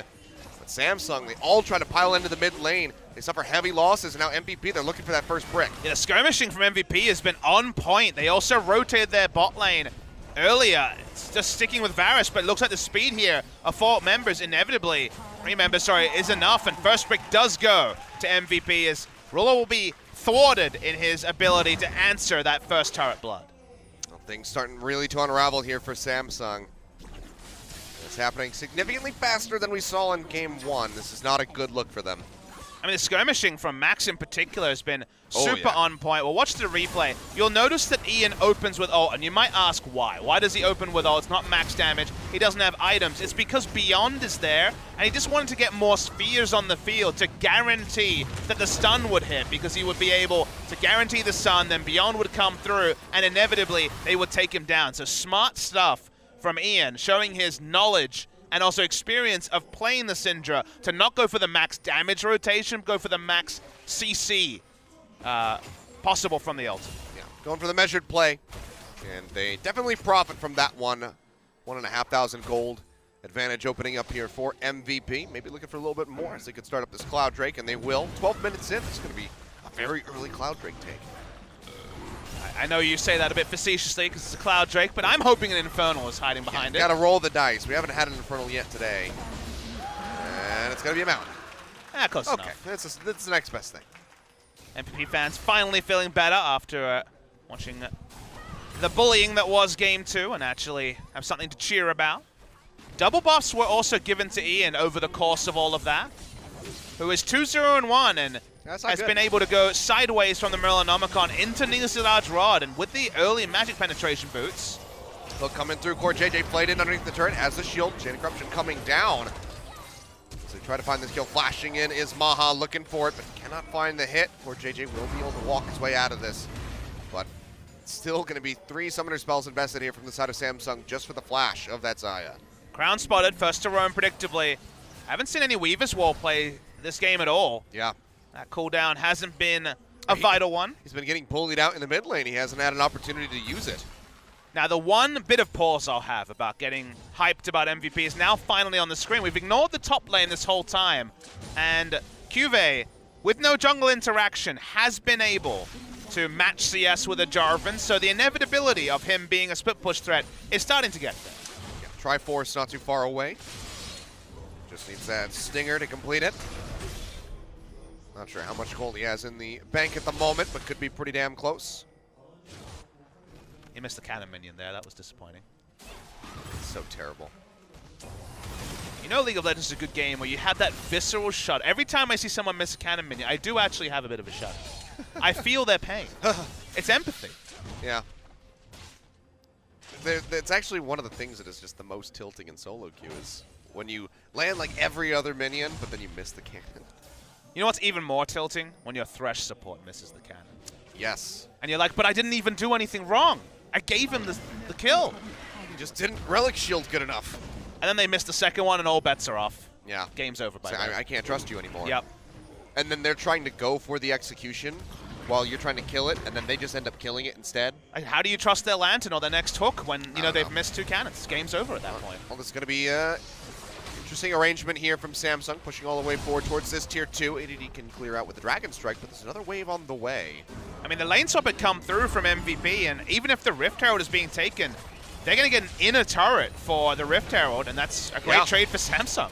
Weaver's Wall coming through just to keep ADD locked off from this, so they will go ahead and take this one down. Smart stuff from Gragas. He's saying, okay, well, we're going to take an inner turret too by just using the Rift Herald straight off spawn, basically. Yep, there it is. Yep, pops it over the wall. And nobody from Samsung is even remotely nearby to this, but seems like they're just going to go focus on the mid we're lane. just getting all the turrets being assassinated at the same time. They're leaving the top lane and actually looking for the pincer. We could see a 5v5. Oh boy, here we go. Beyond Max, Maha coming in from behind. We'll see if Max can find any hooks here. Oh, the CC actually not great from Beyond's ultimate because the wall was there. They weren't going to be bounced over it, so the cast gets nothing. Turret's still going to go down here. You'd have to expect her to get very close to it as it's just having a bit of a back and forth war with that Rift Herald. Minions arriving, but the rest of MVP are here to back it up. They will be able to take this down. Overall, in a turret for 2 turrets and a Rift Herald. Trade does go just fine for MVP, who continue to be about 1,300 gold ahead.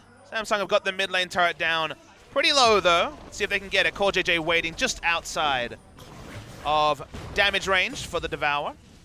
Wants to be prepped for that one. So they get a couple more shots in onto it, but still have not been able to take it down.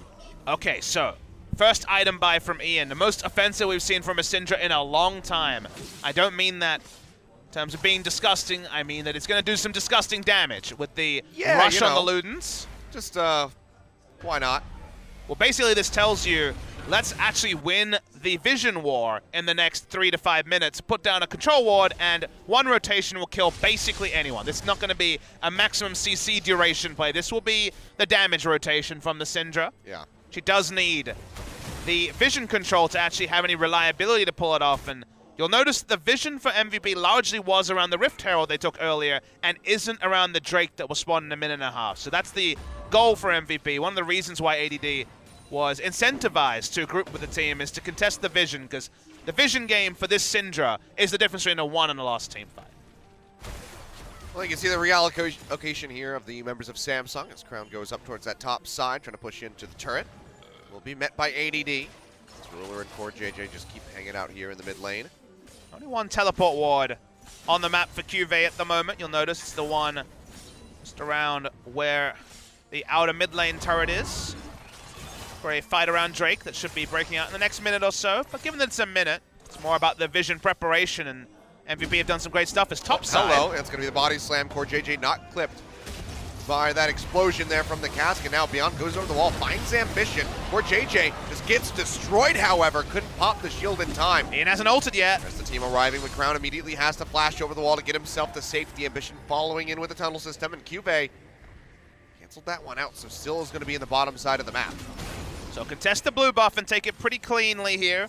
Pass it over to Ian, who got that kill without actually using the unleashed power. Up to 6 Dark Seal stacks I didn't quite catch it. I'm not sure if QV canceled or if he was interrupted by ADD before his own teleport. Believe it was a cancel, but I'm not 100% clear on that. We'll get a replay, I'm sure, if it was something cool. More We'll than allow likely. QV to push up in bot lane as Drake is about to spawn, and that does present MVP the task of needing to reset the wave before they can actually go to the Drake. Well, Maha's here, and he can do that very quickly. So not going to be too costly as far as the time is concerned. In the Meantime, Samsung pushing forward. They're actually operating around this upper half of the jungle rather than working their way down towards that Drake. And the time, it's 18 minutes 30, but I think the fact that we're 2 hours 40 into a series between Samsung and MVP, first versus 10th, the fact that we're still unclear who's going to win is pretty big as Crown takes the Cataclysm, but there's reinforcements coming. Yeah, they are, but the Flag and Drag is there, so ADD is still very safe, doesn't have to use the flash or anything. In the meantime, Cube still drawing pressure down towards that bottom side of the map. You can see Maha, who's looking to walk up, now has to go back to answer this wave, perhaps. Or they're just going to try to pull the trigger on this Mountain Drake. Says pings are coming down. It seems like that is going to be the play here.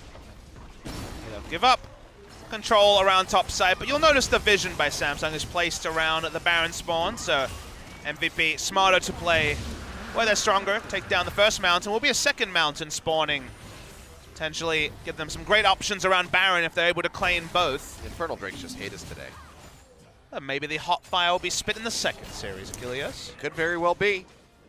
Another one which, you know, basically the same story. Second versus 9th, Longzhu heavy favorites, but every winner's coming off a match victory, and certainly have some players who have been shining recently on their roster as well. We'll talk more about it when that rolls out, but we've learned already that the on-paper matchups have been a bit weird today.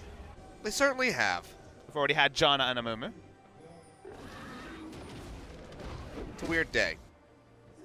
Not what I expected when somebody spat on my shoes. I was not anticipating this.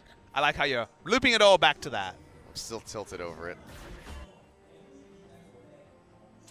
It wasn't a shoe shine, to be clear, right? No, it was not. If it was a very poor attempt. Like a spit shine, like they do in Space Jam. Maybe when they clean like up the gymnasium. okay. Maybe instead of handing out a leaflet, he just spits on people's shoes, and then if they say yes, then it's time for him to clean them. You know, a new business opportunity. That could be it. If casting doesn't work out, I've given you a great idea. I have dirtied your shoes. Now you require my services. It's like a mechanic just breaking people's vehicles so that they have to come back and get that fixed.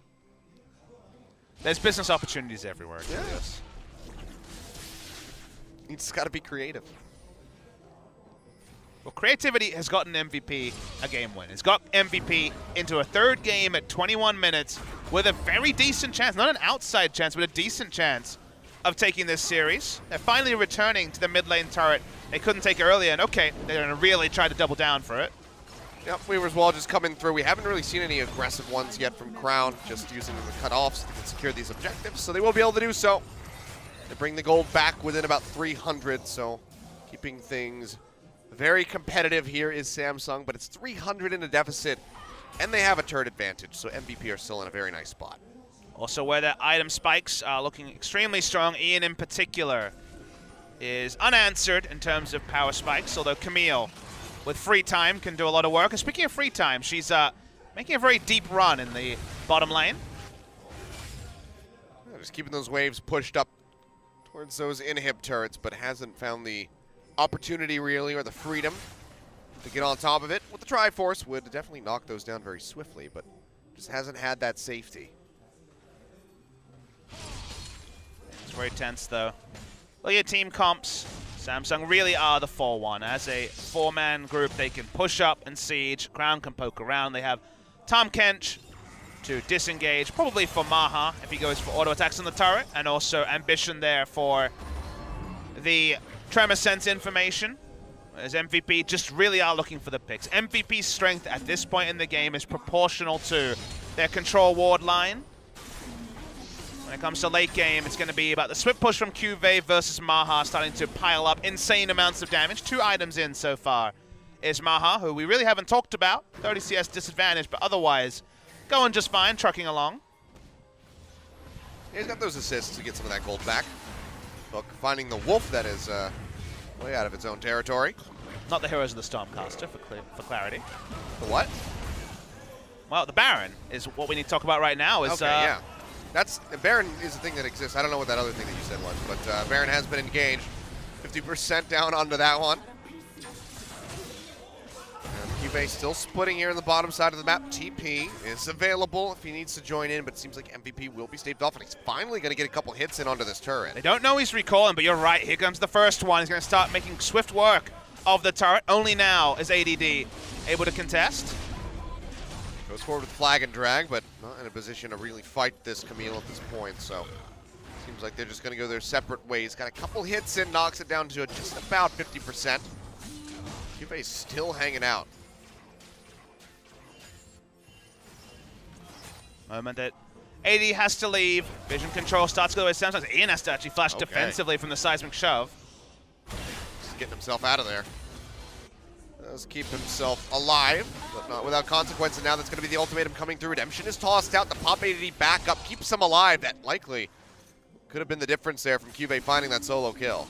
Yeah, weird to see ADD almost biting off more than he can chew. Needs to be respectful of QV at the item threshold he's at. He actually has a Vamp Scepter in the inventory. He looks like he's working towards the Ravenous Hydra just for kill potential rather than for the faster shove that Titanic Hydra will provide.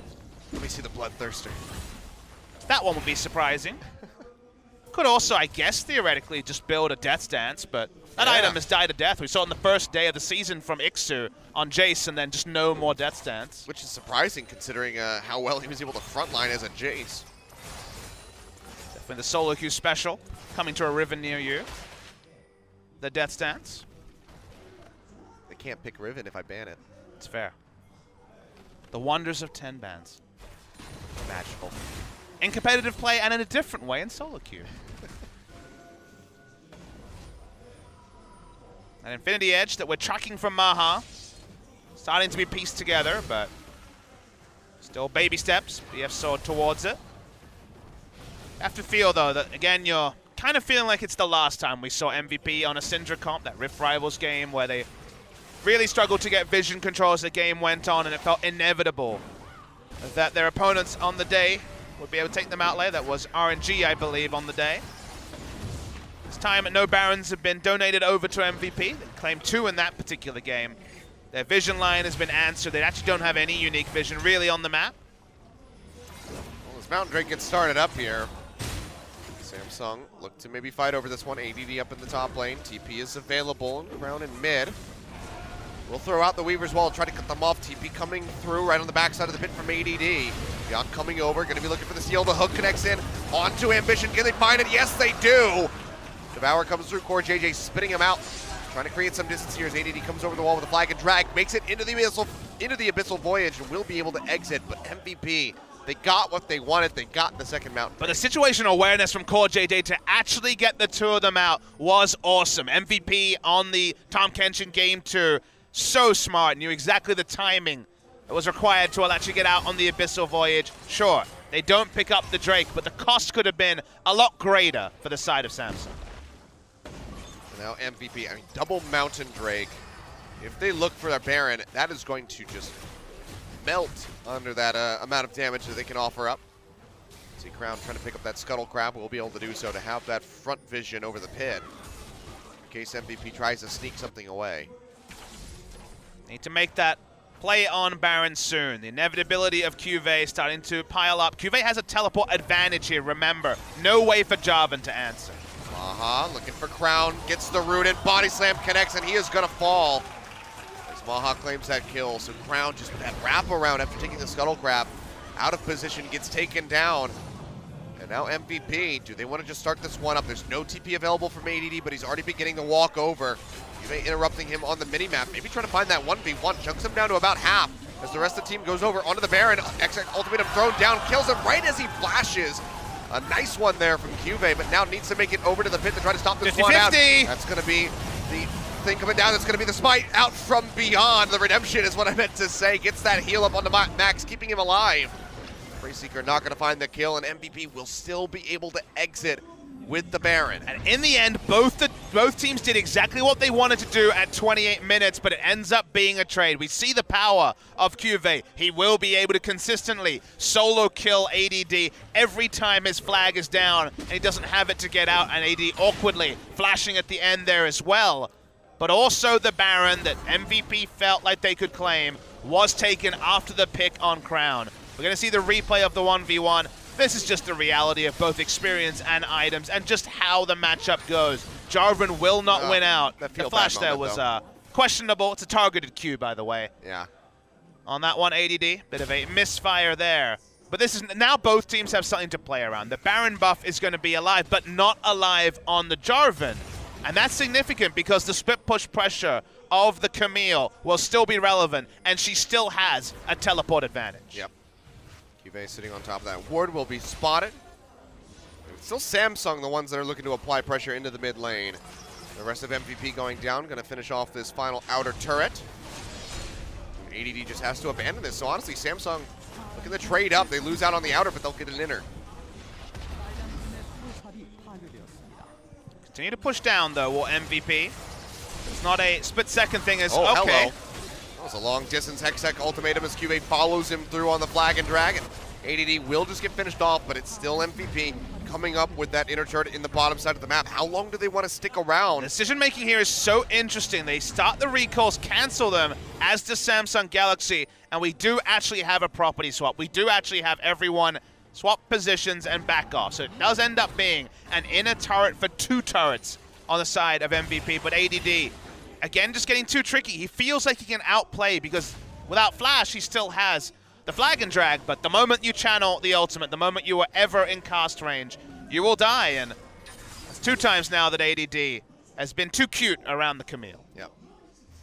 And now QV, just for that added bit of protection there in those exchanges.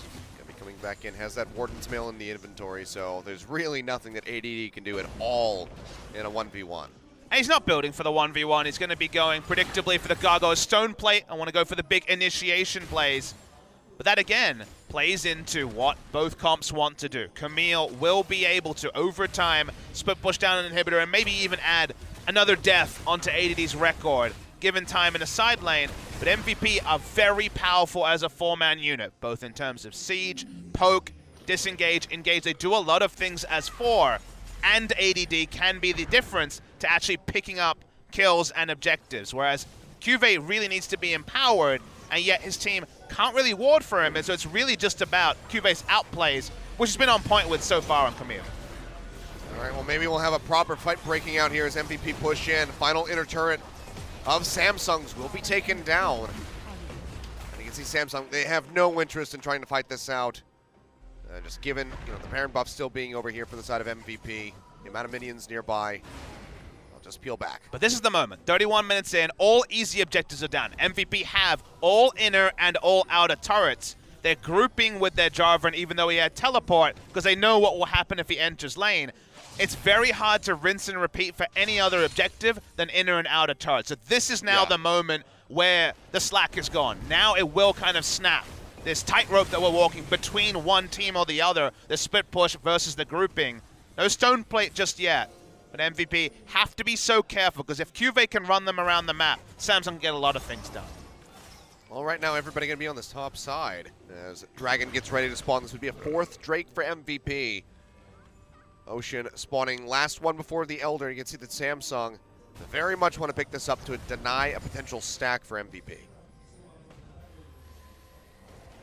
Honestly, even just adding time till the Elder Dragon spawns would be just fine from the side of Samsung. They want to trivialize the importance of this objective, but like you say, they're starting it. Weaver's Wall put down for terrain. Drake's falling low, will be taken. Teleport from ADD, they're looking for a fight, but so difficult to pull off. Get a nice little chunk out there onto Ruler. ADD over the wall. He's far away though. Way popped in, Cataclysm coming down, Redemption. Does hit as Ruler has to jump his way back where JJ gonna get locked up by the death sentence, but he is still alive, and now QV comes in from the backside. Throws down the Hextech ultimatum, but he's just taking way too much damage. Tries to go back in, gets interrupted by the Flag and Dragon. He is gonna fall as Maha finds the kill. Now core JJ Ignite ticking. Barely gets a shield off to keep himself alive as Ambition goes into the back line. Gets rid of the Syndrome, but it's still a double kill. A triple going over to Maha, looking for more. Quadra kill. Can he get it? No, he cannot. Scumbag ADD will claim it. Doesn't give him the penta, but MVP come out massively on top. Yeah, fans are running wild with 33 minutes in. They need to bring up a minion wave. They should be able to break the base after that kill. They did so much work peeling for Ian. The Hextech ultimatum, not enough to lock him in. They displaced the Camille out of it and thus ended it early. They're going to just try to brute force. They should not be able to end the game, I would say. We're going to be close on it. 8 seconds for Core JJ to get frisky. Cuvée back in 15. It's probably just going to be an inhibitor for MVP. Maybe even just a turret. Yeah, they're just going to be Wow, they're satisfied going with super that. safe now. That's because Baron is spawning in a minute. They feel like they need the setups. They just want to spend their gold. Safety first from MVP. We're going to see the replay. A lot happened in this replay. So first ADD goes super deep. The rest of his team takes 6 seconds to actually close the distance. Core JJ falls low, but you see Cuvé's model on top of the Syndra. You think it's over, but the displacement actually forces Cuvée to end the ultimatum or be forced out of the ultimatum early. Suddenly Cuvée, the person with all the gold, all the threat, is dead, and Maha was free hitting. From the moment the Rek'Sai ult ended, there was no threat onto Maha, not quite a penta. At the end of the day, the Quadra came in just as. There's a very low health bar on the final member, so a Quadra kill certainly still something to talk about for Maha. Oh, yeah. On his 3rd game in a row this series of the Xayah. 4 items now finished on the Xayah. Samsung Galaxy can't afford another fight like that, or they will lose the series to MVP. Wouldn't have been his first pentakill here in the LCK either. Maha last season in summer, picking up one with the Sivir, I believe. Maybe correct on that, but I do remember the pentakill, forget the champion. Yeah, would have been a nice little repeat for him 1 year later. So it's going to be an inhibitor for Baron as far as we can see, and might be more than just the inhibitor. I don't really see how that can be. I mean, now they're going to have the Baron-empowered recall, so MVP will all be arriving as a 5-man unit back into the base. The turret just going down. They get the inhib. That's going to be it. Weaver's Wall had to be used by Crown just to make sure that he could cut them off because of those faster recalls, but that's all they get. If you think about it, though, that was a good trade. They don't want to walk up. That was like the best trade that they could have made. Exactly, really. that's the thing. We said it before, but control wards were down around Baron. Face-checking Ian at this point is instant death for whoever does it on the side of Samsung Galaxy. So getting something in a scenario where it should have just been a Baron or a failed contest, it was smarter play than actually looking to contest the Baron for a smite steal. Would not have happened for Ambition, who was behind. Yeah, would have just been, a 50-50, not even really because of the level advantage there for Beyond. And we already know how much MVP loves those 50-50 chances on the Baron, so would have been playing right into their hands, perhaps. So they try to get something back. They are able to get that bottom inhibitor, but Wave's being pushed up here by MVP. And it's once again the win conditions, the 4-1 versus the grouping, but the Baron does warp it towards MVP if they're willing to dive. They will almost certainly have to. It's pretty easy. They have a Jarvan. I think it's time to go for MVP. Well, it's going to be pushing up all of Samsung, kiting back, just surrendering the turret and the inhibitor. How much can they surrender, and what will MVP go for? The inhibitor will be free, but MVP, they want more. Maybe they just go for the victory right here because Cuvée does not have the TP. It would be a long channel on the recall. Weaver's Wall does get thrown down, but the first Nexus turret has been claimed. Cuvée going into the base, trying to finish this one off. The power comes down onto Ambition to help keep him alive, but Ruler is locked into the Cataclysm, gets popped back up, and he is going to go down. Maha, another double kill, going over to the Xayah as they look to finish this one off. Ambition low, can't do a damn thing, and MVP, they finally done it to pick up a set win, 10th place. Versus Samsung, the #1 team in the league. They take them down 2-1. It truly was David versus Goliath, and even after game 1, you thought, okay, Samsung, play it seriously or get back into it. But over 3 games, MVP were the better of the 2 teams. Max on the Thresh, second time with the support counterpick. The Thresh in the early game allowed the Syndra to snowball, and Crown, the star of their win a couple of days ago, was stymied on the Talia. Only really had some decent weavers, well, certainly wasn't a relevant damage threat, going a fairly tanky build. MVP maybe still will be in the bottom 2, but on this day, no one can deny that they upset Samsung, really reset some of Samsung's momentum in a post-SKT era, or so it feels. And now, it's all about the top 5 still, Achilles, because still we're unsure of exactly who will be going through to in order in the top 5, and also who will be going into the weekend as the first ranked team, because Longzhu Gaming now, if they 2-0 Ever 8, they will actually jump above Samsung Galaxy and be first place. And going up against Ever 8, despite the fact that they've been looking better on paper, again, which is what we came into this series with. On paper, it seems like Longzhu would have the advantage, much like Samsung were supposed to versus MVP. But MVP, this was hearkening back to their spring performance, their performance from summer 2016, where they looked like a top 5, top 4 squad in LCK. Honestly, Achilles, it felt like a lost episode that we clipped out of the previous season and then just showed you guys an out-of-season game because it felt like 3rd versus 4th, which is what these teams were in spring, not the 1st versus 10th that are represented in summer. They felt like that split pushing with the Camille was their best route to victory. I don't necessarily think that was the wrong idea, but they didn't have the wave clear. They weren't able to interrupt, and MVP go on to get that famous victory. Well, an absolutely monstrous victory here for MVP as the crowd screams for them. And you can see, I mean, these guys are just ecstatic after that win, as you might anticipate.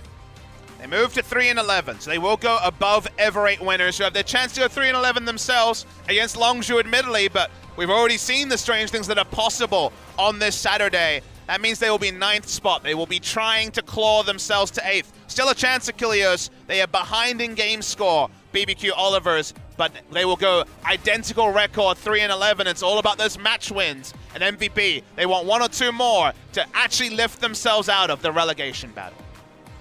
And we'll see if they're able to do it. Again, not the stiffest opposition ahead for these guys. Afrika Freaks, probably the hardest team that they have to get through. And then Jin Air after that. But with a performance like this versus Samsung, all bets are off. They could certainly pull it off.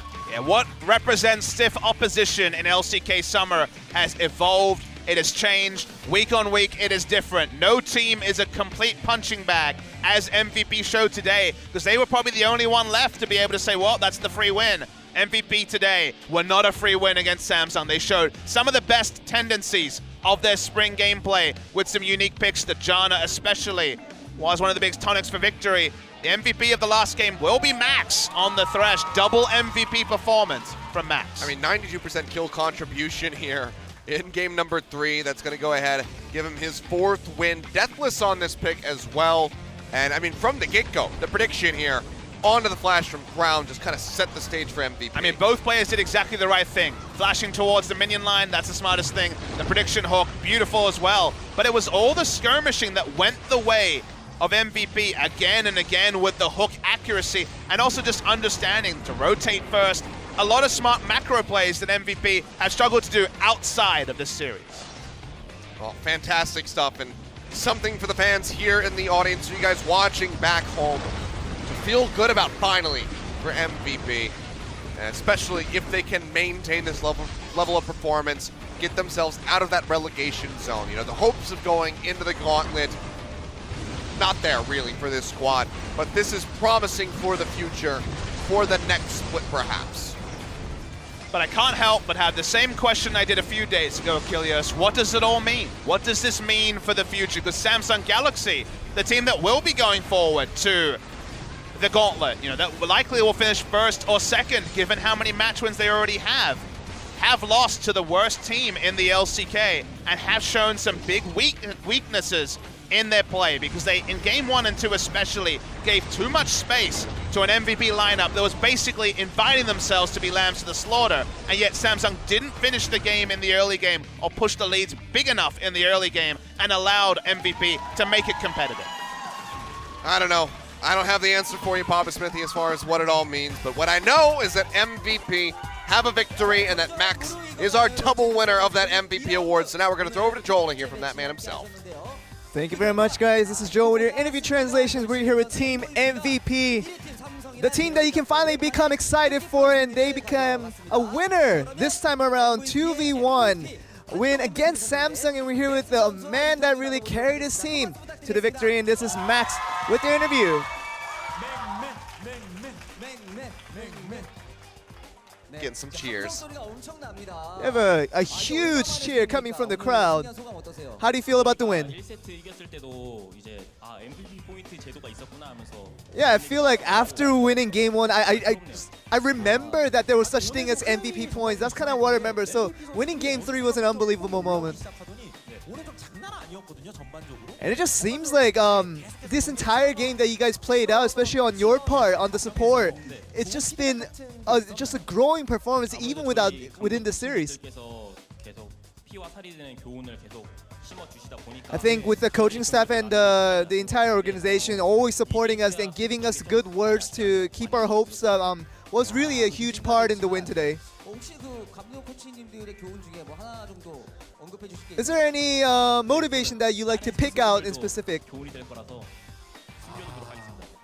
Yeah, I just like to keep it confidential for now since I don't want to affect the other players as well. 본인만도 듣고 있겠다. 네. 알겠습니다. 네. 오늘 2라운드의 첫 승이에요. It's basically your first win of the series in the second round robin. And what kind of mindset did you guys have heading into the Samsung match? 저희가 아무무 같은 픽을 준비를 했었는데 Yeah, we actually planned the Amumu pick in advance. 아무무 딱 그거만 준비했었거든요. And that's really our secret weapon that we've been preparing this whole time. And 아무무가 져가지고 상격이 때는 그냥 so I think losing with the Amumu gave us a lot of boost to work even harder to get the win. 이게 물론 뭐 얘기는 나오곤 있었어 이거. And Janna has always been in the midst of conversations in the current meta, but it just never has been made an appearance in the LCK. 상위권에 있다 보니까 새로운 Yeah, I think I kind of have the special permission to play all these unique supports more than anybody else. So with the Janna just coming up in the conversation and people talking about it, I felt like it was a good moment, especially with the composition that we had, to pull it out in this situation. 그런 뭐 아이템 트리라든가 말씀하신 원딜이 정화를 들고 서폿이 회복을 드는 뭐 이런 거에 대한 강점에 대해서 조금만 더. And do you want to elaborate on the fact that why you went heal and the cleanse went to the ADC? 마하 형이 잘하니까. Yeah, I think it was a trust of Maha that he can use that spell more efficiently than other ADCs, so that's kind of why we gave him that spell. 외쳤는데 아무도 양보 안 하더라고요. 아 그래요? 그 와중에 펜타키를 외치는 마하 선수도 참 사실 뭐 급박한 경기였는데. And I'm sure there was a situation where Maha should have yelled out the pentakill. 그래서 잔나를 꺼내 들어서 승리를 가져간 사실. But moving on with that, but we have the Janna who really earned the MVP for game 1 and really carried the team. 팀원들을 어떻게 좀 다독였나요? And how did the teammates react to the pick? 너희들은 기다리기만 해 이런 얘기가 오갔던 것 같아요. Yeah, I told my teammates that as long as we make it to late game, I'll win the game for you guys, and they trusted me. 아인전을 살짝 포기하면서 돈눈 들면서. Yeah, of course, the laning is one of the weaknesses of Janna, and that's kind of what I already knew going into this. So kind of gave up the laning situation, knew that I would get powerful in the end, near the late game, part of the game. 이런 얘기도 있는데 실제로 써보시니까 확실히 좀 괜찮으신 것 같나요? And actually, you know, there's a lot of conversations about that, but did you feel like it was a strong champion? 해봤는데 잘 됐던 것 같아요. Yeah, I think in today's occasion, I think it was a pretty good pick. 준비되어 있는 장면이 있다고 하니까 이야기. We have a video highlight from game 1, I believe. 나중 한타가 되니까 마하 선수가 거의 안 죽어요.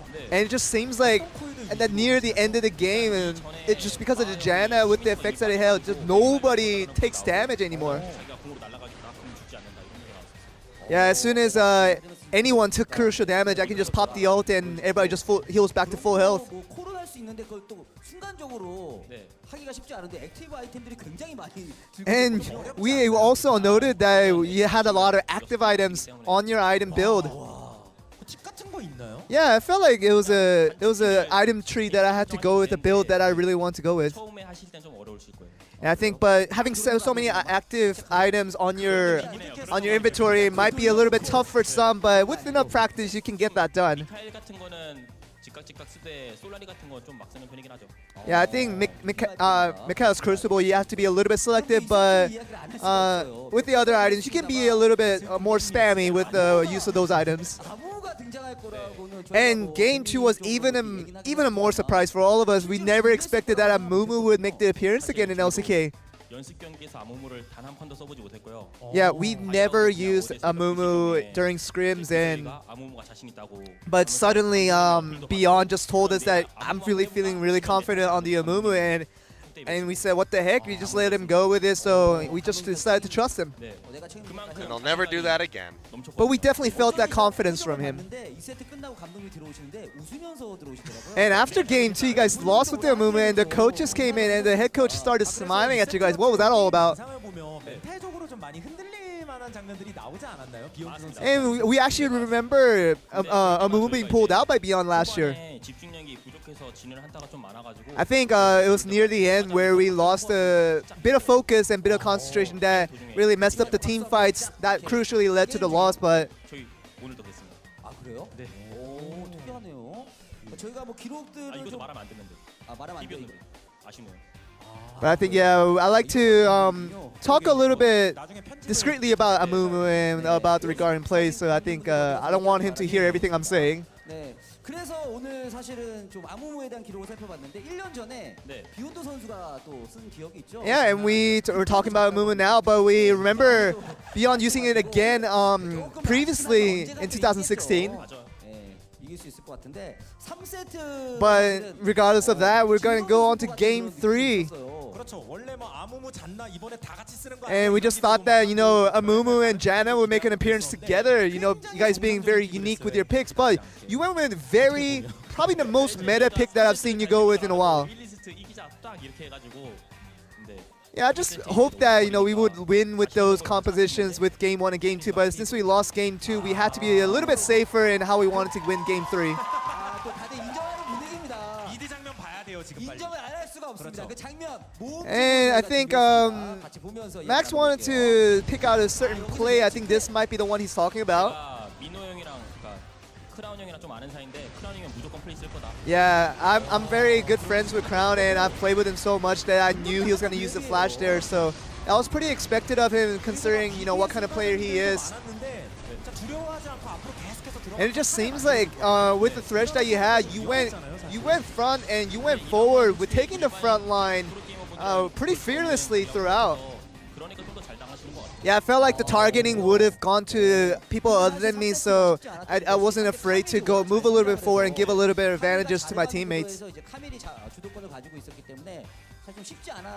And I'm sure with the Camille getting the advantage in lane, you thought that you guys would be nervous. 자꾸 이렇게 멍청아 죽지 하면서 그럴 때마다 이제 뺨 한번 치라고 자기 거. Yeah, every time that ADD died pretty helplessly in lane, we just told him to slap himself on the head, and that just got him back on track. So we're thankful for ADD for keeping strong until the end. Don't tell your solo queue partners to do that, though, by the way. That's harassment.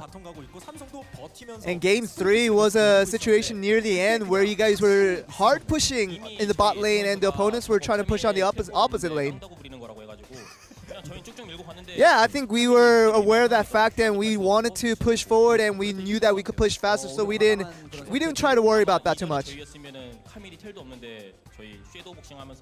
Yeah, and there was a situation where Camille would not have its teleport available, so we knew that we could keep pushing without worrying about the Camille. 어디 가서 말하면 안 된다 그러는데 본인이 이거 다 말하고 있어요 지금. 한 세 번째 말하는 것 같습니다. 예, 저희는 딱 비밀 지켜주려고 그러고 있는데. 네, 아무튼 오늘 그래서 1위 팀 삼성을 잡아내면서. But in the end, you guys pull off a victory against the first place team in Samsung. And I'm sure with this win, you guys still have a lot of games to go and a lot more wins that you guys need to get back on form.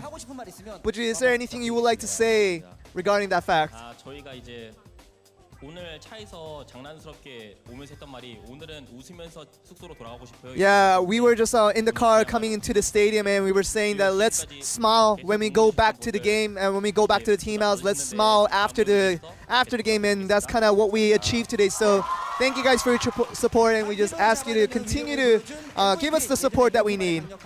And that seems to be the end of the interview. Back over to you guys. All right, thank you very much, Joel. So some words there from Max, a little bit of insight. Yeah, I'm not sure if we're going to be seeing that Amumu pick ever again, at least not here in summer of 2017. But MVP able to take down the #1 team in the league.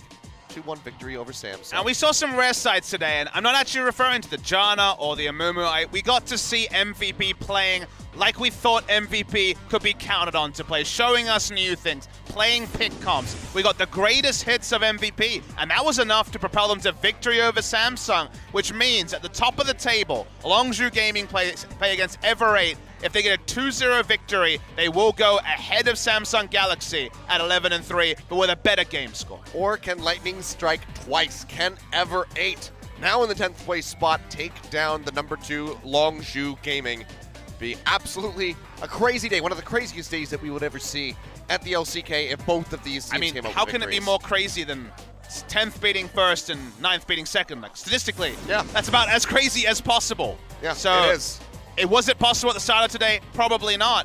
But if you asked me which game was more likely to go to 3 series, I would have told you Ever8 versus Longzhu, just because Ever8 have shown that Scepted, that Keen, that even on their day, Malrang can take over a game and potentially propel a victory. So all my assurances for the second series, and then they're all gone. Yeah, again, all bets are off. We're not sure what's going to happen. What we do know is that we're going to go to a quick break. When we come back, we will have our second set ready to go. So don't go anywhere. We'll be back in just a little bit.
Coming up next,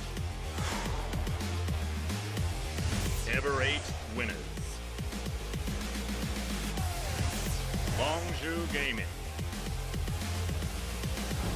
2017 League of Legends Champions Korea Summer Split.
Yeah!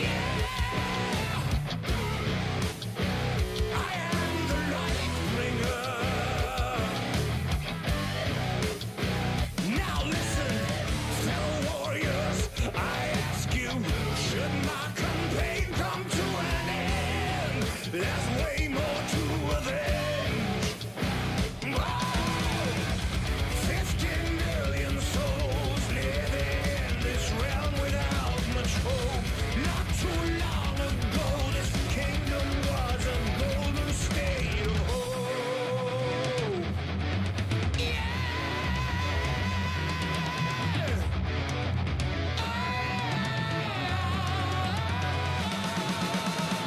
Call down awakening to bring back hope and peace, restore our glory to live forever. Yeah, bring down the dark regime. I know how to unleash eternal power. Lead us to order. I am the light bringer.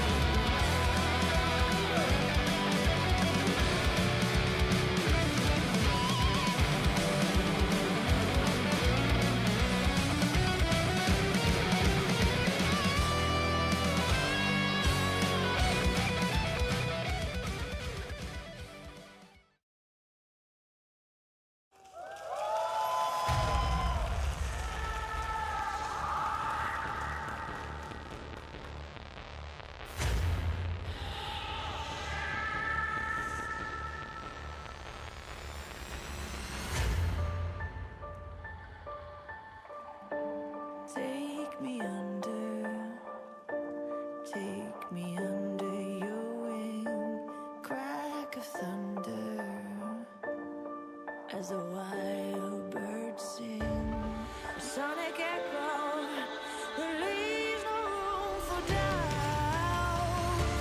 All the shots bring it back to what it's like, as the world cries tears in our hands. Are we all part of a bigger plan? All the shots bring it back to what it's like.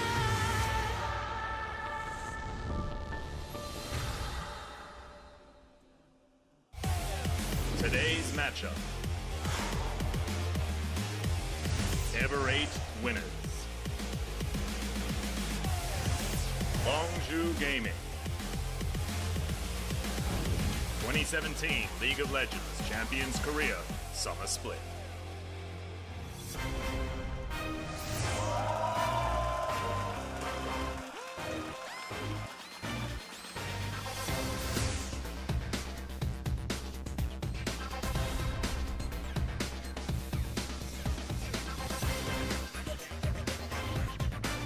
Welcome back, OGN Legion. Not too long of a break there.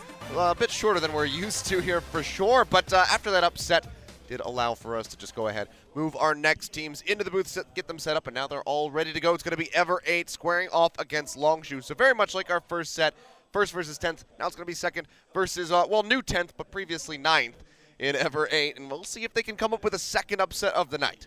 And upsets are always dangerous for that reason, right, Achilles? Because you suddenly feel like maybe upsets are in the air. Maybe there is the sort of thing where They're it's contagious. the transitive. Exactly.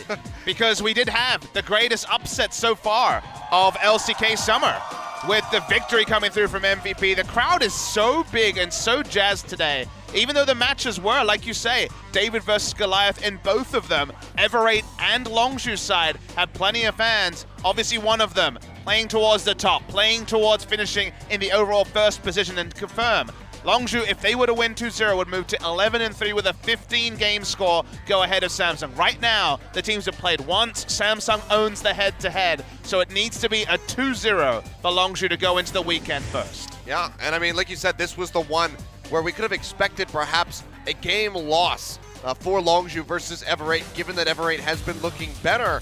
But Samsung, they surprised us in the worst way possible for their team and for their fans. But Ever 8, they're going to be looking to have a similar, if not better, result here. A 2-0 for them over Longzhu would be one hell of a statement, albeit very unrealistic. And Keen will, of course, keep his place in the starting lineup. Great performance from him on the Camille earlier this week.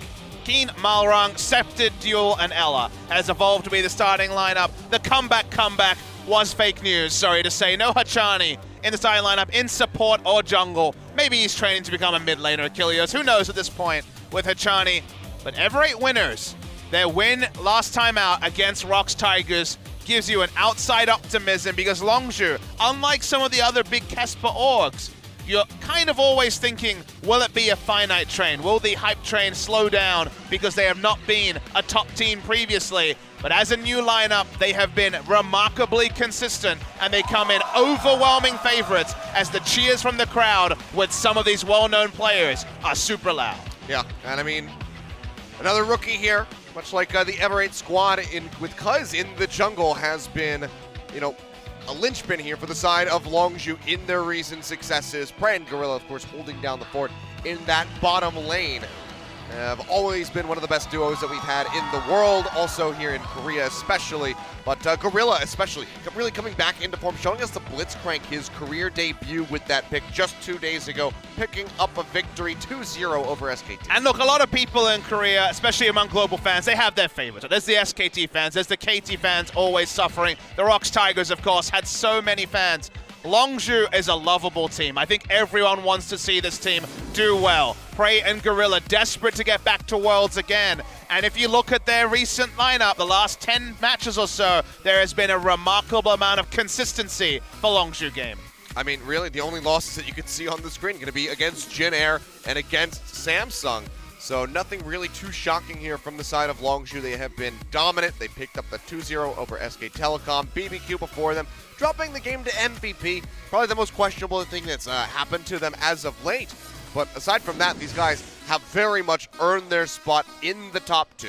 And what I think we can say is, as a regular season team, we believe in Longzhu Gaming. They seem to be the sort of team to have consistency. You feel like you know who will win a series with Longzhu in it. We would have said the same thing about Samsung. Already surprised as BDD refuses to get in the Pentagon. Will not be ranked by OGN standards. Continues to have a remarkable season. We have not had an over 10 KDA player in the longest time in the LCK era. But what we will say about Longzhu is that, we right now do have those high hopes, but you have to admit that when it comes to playoffs time and you're talking about a best of 5 for the first time in Cuz's career, maybe we'll have to temper those expectations. But I, for one, believe in Longzhu today.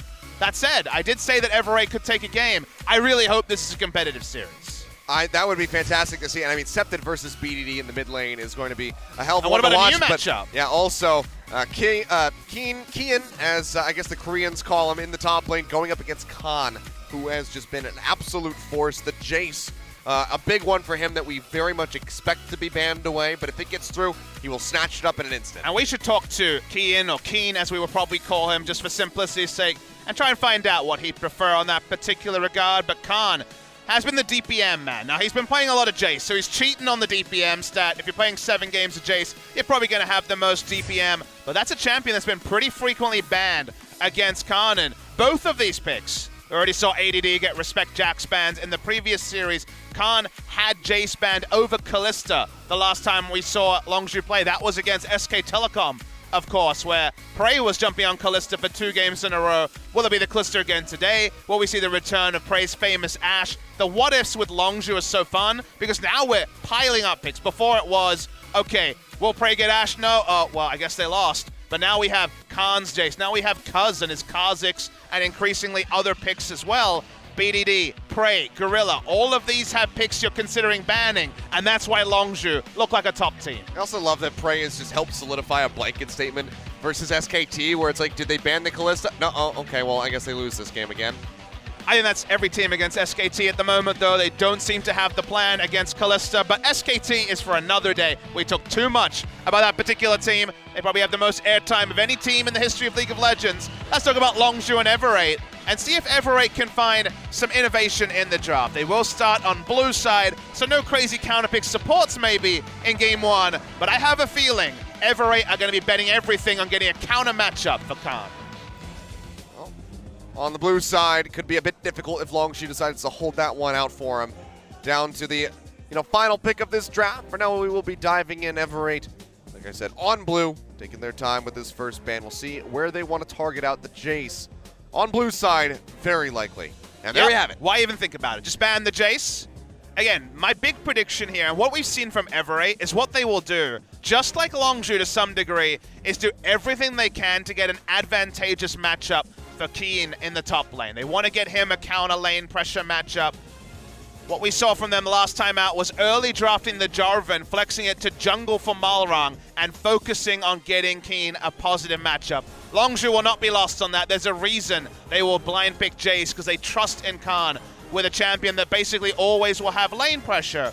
So look for pushing lanes and lane priority to be what both teams put everything into securing. Well, Talia and the Caitlyn both coming through, so respect over to Khan, now focusing on BDD. Everate, do they want to take something out of the jungle pool perhaps here for that final ban? Yeah, at least, So of far course, the- a possibility when it comes to the bans, but not necessarily a must ban. Sejuani priority's gone way down this week after being a big priority last week, and they will ban away the Thresh from Gorilla, who laughs. He's like, I've got plenty of other champions. I've got another champion that I can hook with. Is the Perhaps we final see it ban... come back again? Talking about hookers is always a trap topic whenever you're talking League of Legends, but what about Kalista, who's been a trap champion to be left open? The win rate has been very high. It will be the final ban, so Elise is one of the big picks available. Galio kind of goes the fits and spurts. Is it a first pick? Is it left open? You're never really sure with the Galio pick. Could grab it for themselves if they wanted to for Septed in the mid lane. Oh, do you just first pick Jarvan? That's an option you have here. Malrang has already shown good ability with it, and a first pick Xayah. Very interesting draft from Everate. You notice they have not banned Ashe against Prey, and Longzhu have by far the highest priority on Ashe of any team in the LCK, given that Prey is a god on the pick. But that means Elise also is left available for Cuz. That is his career most played jungler in solo queue, in competitive play. That is ultra comfort for him. So no surprise, it's locked in. Yeah. And then, I mean, you pile the Ashe on top of that. That's a lot of pick potential with the Enchanted Crystalline Arrow and the Cocoon. So could just be maximum comfort here for Longzhu in this first round of the draft. The other option is to go for something like the Twitch, or Tristana will be a different way. Okay. All right, well, I'm already intrigued. Tristana. It's been a rarity for us here in the LCK. Picked up, across other regions, but has very much been eluding us. Will be locked in here for Prey. And not a Prey champion. A Prey, because of his long tenure, has a lot of champions you'd associate with him. Ezreal, certainly. Ashe, certainly. Twitch, certainly. Jhin was one of the first players there. But Tristana, no. Tristana is a very rare pick for him. While we have a second, I'll have a look into legacy numbers there. Has certainly played it, I believe, but not with any frequency. 5 games in his career, 3 and 2 on the Tristana. You got to be careful with the Teemo. You got to hover that early. Otherwise, we've already learned that multiple times it can be misdrafted. Yeah. Well, all right. Gragas will be the pick in the end. They flashed the gangplank for a second. My ears perked up at that. Thought maybe we were going to be seeing the Pirate making a return, but it's going to be the Gragas locked in. Bit ambiguous still here for the side of Everate. Only have that bot lane really figured out by Longzhu. Gragas could go up to the top or into the jungle for Malrang. And technically, the draft of the Galio can go in multiple lanes. It's been a BDD champion so far for Longzhu. 5-1 on the Galio that, as we said, has gone up and down. But BDD has been unbelievable in terms of staying alive. Now, of course, you get super tanky on the Galio, but a 29 KDA is nothing to be trifled with. He's only died a handful of times in the 6 games he's played the Galio. Well, it seems like they want it for the mid lane because the Lucian ban comes through here against Septed. The second ban is also interesting. You see a lot of different schools of thought of how to play against Galio. Victor is one of the comfortable lanes that can kind of scale against Galio in a way that Victor can no longer do into general lanes. We spoke about the Jarvan first pick, and instead we're going to actually see a Jarvan ban from the side of Everate. That has been the secondary blind pick for Khan when he doesn't have information about the top lane. And we've already learned that this week is the week of last picking support to get the big counter pick. The Blitzcrank, for example, was a counter pick on the red side. So a lot of top laners already banned. When you see a Fiora ban, you always have an outside chance, Achilles, of the Galio being flexed to top lane. It's true. We'll be playing around with that and just maybe even save the last pick for BDD in the mid lane if that's going to be the case. Remember, Elise was in the first round, and one of the reasons that at the start of the season they had high priority on Elise was to allow Zed to be picked in the mid lane. We're not in 7-14, so lethality hasn't seen the same big changes, but always a chance. You're teasing me here. It's like Everett is denying us the Alistar from Gorilla. But, well, the Jax has been left open. This was banned against Khan by SK Telecom just 2 days ago, and they're going to lock this in. And that makes the Alistar ban a really weird one to me because it hasn't been a high recent priority from Gorilla on the Alistar. There's been a lot of attention to his champion pool, but taking a powerful top laner was the biggest thing for Longzhu. They wanted damage given that Galio is likely to be a mid laner, and suddenly you're like, wait, what do we draft into the Jax? Because something like a Renekton can certainly be snowballed on if the ganks come through with the Elise, and Elise does have that very high jungle pressure. Gorky going to be the safe mid laner, but I'm very interested to see what's going to be going top lane against the Jax. I feel like the Gragas wouldn't have a great time of it either, so it should be in the jungle for Malrong.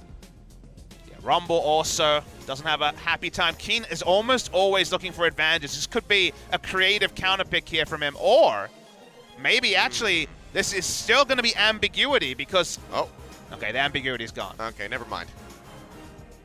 No assurances about this matchup either. This is one that can work against Jax, but also you can get a lot of value out of the counter-strike in this matchup. It's a Jungle Corki and a Gnar mid.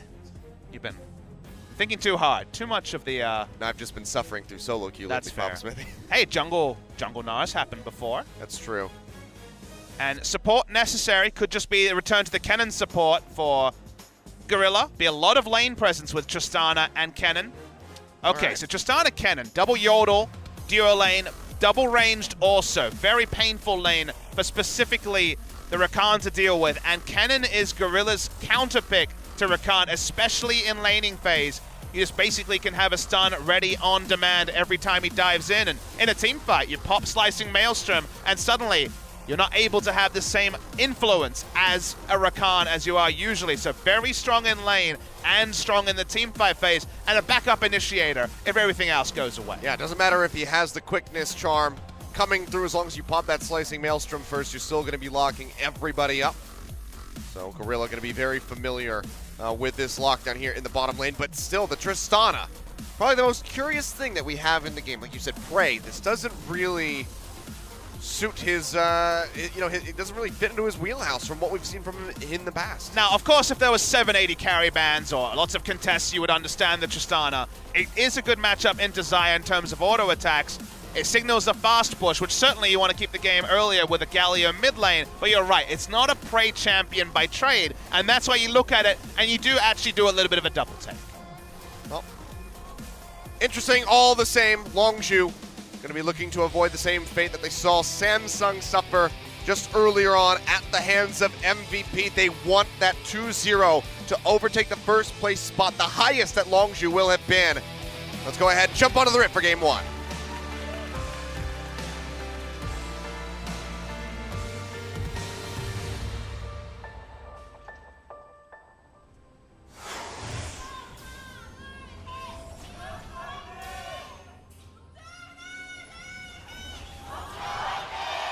All right, so still a full crowd, but definitely the majority are going to be those Longzhu fans showing up here today. So we have some art there in the crowd. That's a really great Prey. And that's that's a monkey. That is a monkey. Always awkward thing to say also. But it is factually a drawing of a monkey. I mean, I think we'd probably have to confirm with them that it was a monkey, but you're right, it does appear to be a monkey. Are you trying to get into the classification of different species of primate? Genus and okay, all those lovely terms that I forget. It's definitely not a baboon. Who are you calling a baboon? I mean, gorillas don't look that way, that's all I'm saying. That's true. We know what gorilla looks like. Yeah. We actually can see him in our eye line, so it's okay. He's below us. I know, I can see his reflection. Okay. I strategically put a mirror there to be able to see him. Okay. Eyes on Gorilla will be an important thing as this game goes on, but my eyes are on the top lane, Achilles, because does really feel like Jax is super empowered to take over this game. Laning matchup, obviously not ideal, but most Jax matchups are losing ones, but he has an Elise for gank pressure, and also, think about it, a Galio to bail him out or make him unkillable in a team fight, or even in a skirmish. So this is the sort of game where if Khan gets an early kill, the impeding dread for an Ever8 fan would start coming early. It might have already, just because, again, this is going to be now 10th place versus 2nd. So maybe there was a certain level of dread showing up to the studio here today, or turning on the stream, as Prey misses a lot of CS. Strange, but it's a product of the Tristana E, making those last hits a little bit more difficult. We'll have the early push advantage, double range like we said, and strong harass coming out of Gorilla, who will max Q first, judging on his previous game on the cannon.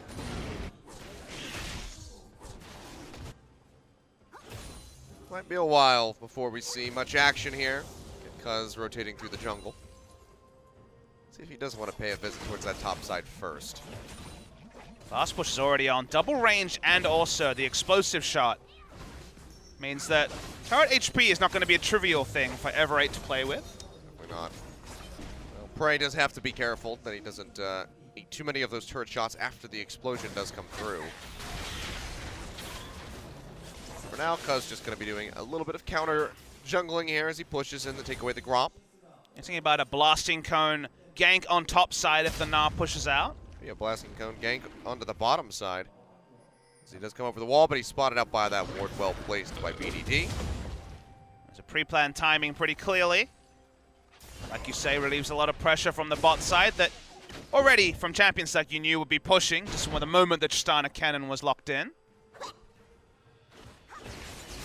They will play almost permanently under the turret of Ever8, and the moment you see an aggressive battle dance, or probably the more so the grand entrance, it probably does represent. The gank is there. Speaking of which, no gank though. Sometimes you just have to feign aggression, otherwise you end up eating too much harass. Training the junglers there is that art they were attempting for. Speaking of the jungler, we do know that he's bottom side. Both of them are. As Cuz comes back through, down to the other Gromp. This is just going to be the recall here from Malrong. But, yeah, this far underneath the turret, there's just really no way for Longzhu to get in there and try to find a kill. Cuz going to be looking for a lane gank. There is a ward in the most shallow brush for Ever8. He's just rotating back over towards the try. So has not been spotted. There haven't been any pings onto him yet, but they need to allow for Ever8 to, kind of push up a little bit more. That's going to be the engage coming through. Heal thrown down as Gorilla will die first. Cocoon connects in onto Duel, but can they follow up with anything? He flashes away to keep himself alive. And that's just going to be Ever8 finding first blood. Yeah, usually Gorilla can read those situations well, but was squishier than he realized. Walking up, tried to bait for Cuz to get the angle, and even though the Cocoon landed, no way to go for the turret dive. Now an engage on the Tristana. Now another knockup comes through as Prey takes quite a bit of damage. Cuz still in the vicinity, but will not connect with the Cocoon this time around. Prey still holding on to that flash. They were able to get the one away from Duel.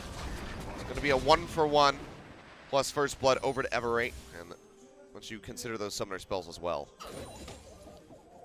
Surprising mistake in the straight up 2v2, you'd have to say, but obviously baiting for Cuz coming in.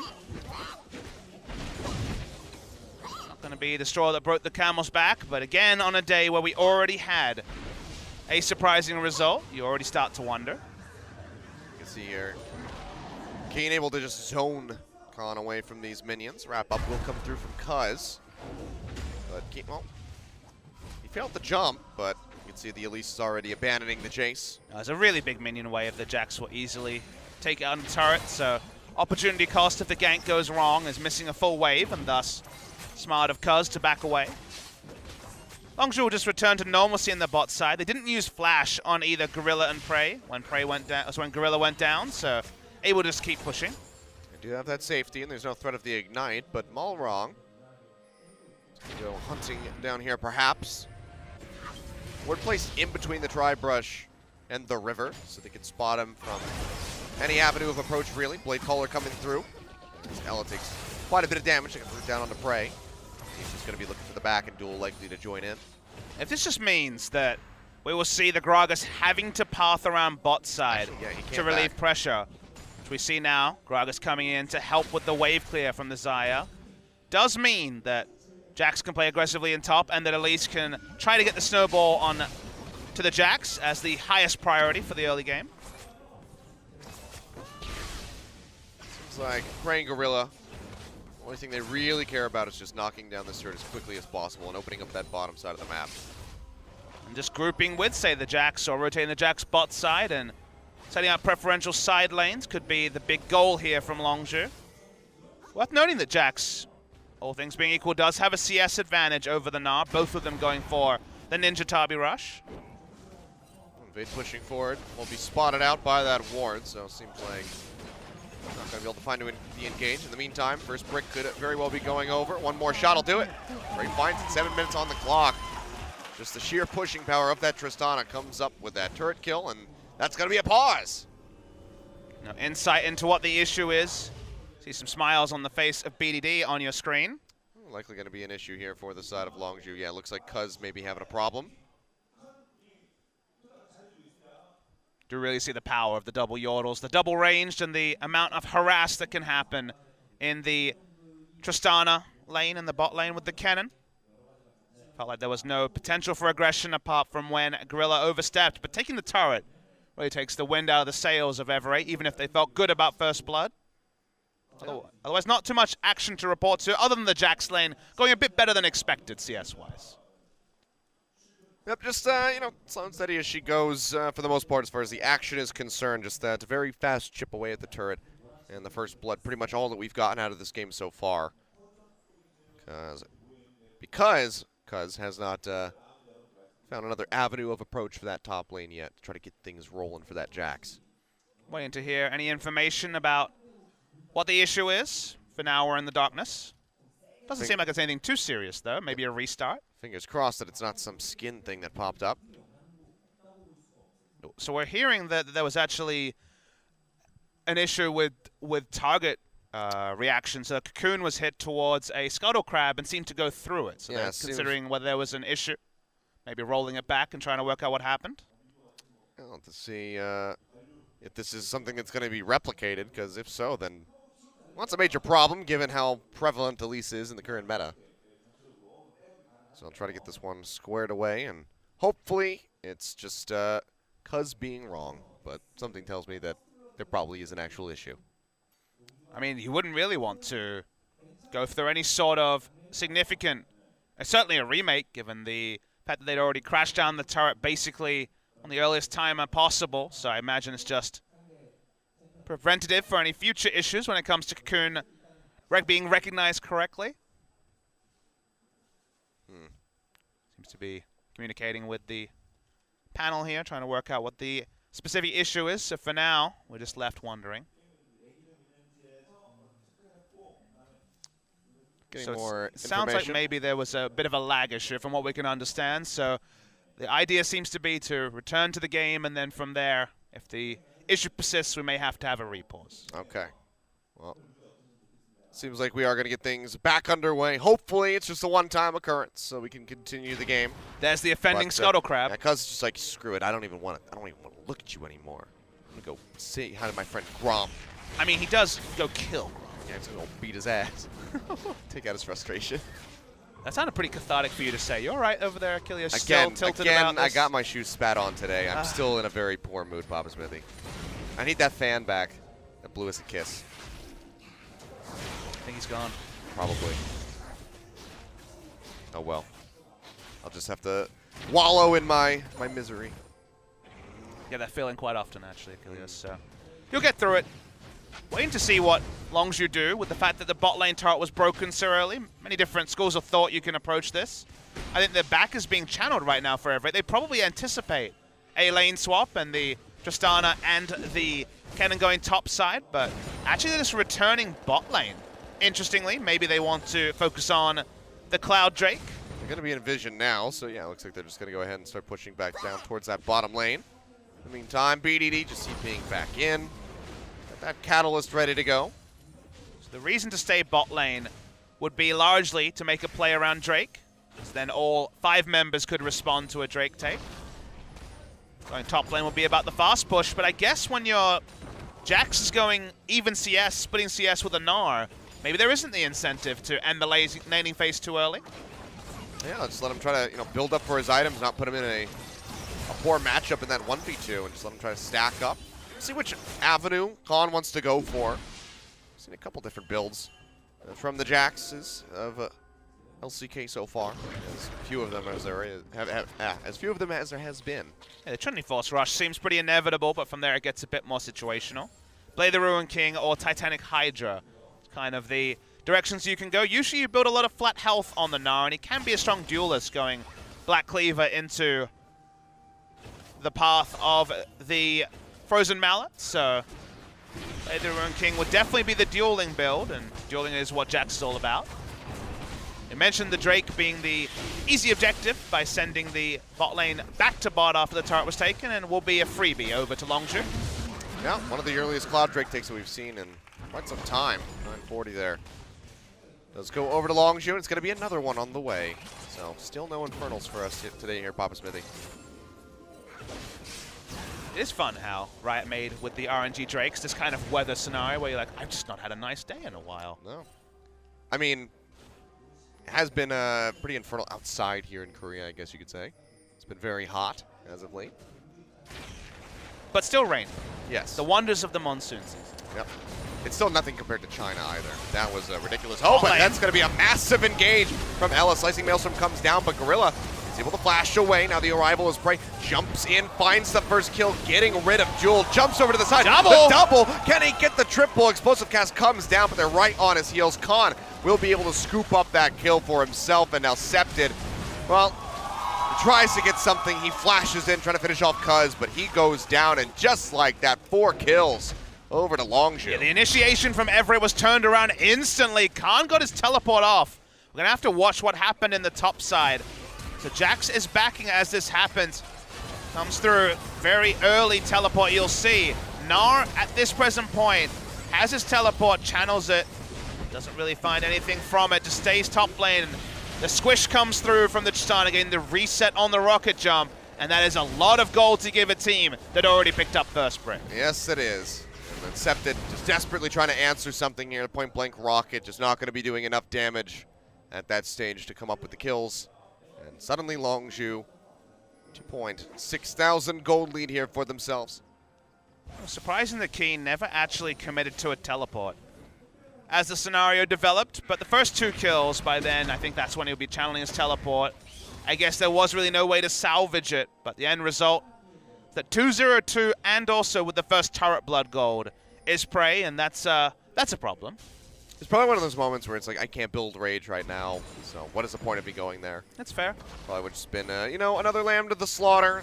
Give over an ace very early on the Longzhu, so probably best that he avoids that. Now with a very accelerated build, it makes sense for the lane swap we wondered we would see earlier starting.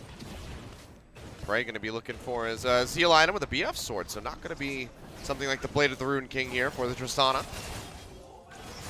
Trinity Force, sorry, not Trinity Force, Infinity Edge, the right way to go on Tristana. We saw the Protect the Tristana comp a couple weeks ago from, I believe, Rock's Tigers, where it was a Blade of the Ruin King Tristana, and it just didn't get massive value. So going the high damage build, I think, is incentivized. Also, flat AD helps with these explosive charges onto the turrets. Yeah.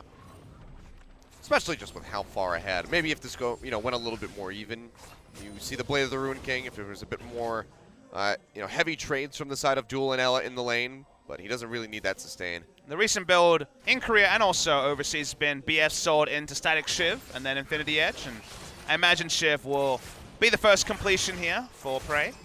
Has Galio for wave clear, but that was nerfed slightly, and Jax obviously doesn't provide too much in that area, so would make a lot of sense. Xayah build at this point is pretty damn standard. The Essence Reaver into usually Rapid Fire Cannon, then the Infinity Edge, so long time for that to come online, and Shiv Tristana does push very fast. She does. Khan now wrapping around from the backside. Will zone Septed away from this turret. Speaking of pushing fast. Now, right after he picks up that blue buff, so I mean, he can spam some rockets, but that's about as good as it's going to get here. As Khan and BDD just look to take down this turret, so be the second of the game here for Longzhu. Cocoon connecting in on the Malrong, so maybe we took care of the issue. And that'll just stop him from pushing in, trying to clear out the waves with that explosive cast. I just love watching Longzhu get the absolute maximum with how they actually put their champions across the map. Jax can cut through the enemy side, knows that Corki won't go in on him, thwack down the turret, and Elise is there if there's any sort of contest from the Gragas, so all Corki can do is watch and wish that his life was a bit better. And at the same time, the Yordles are top lane, basically in a 2v2, doing everything but powering down the top lane outer turrets. So Longzhu win in every way, and it wasn't even risky. Not even close.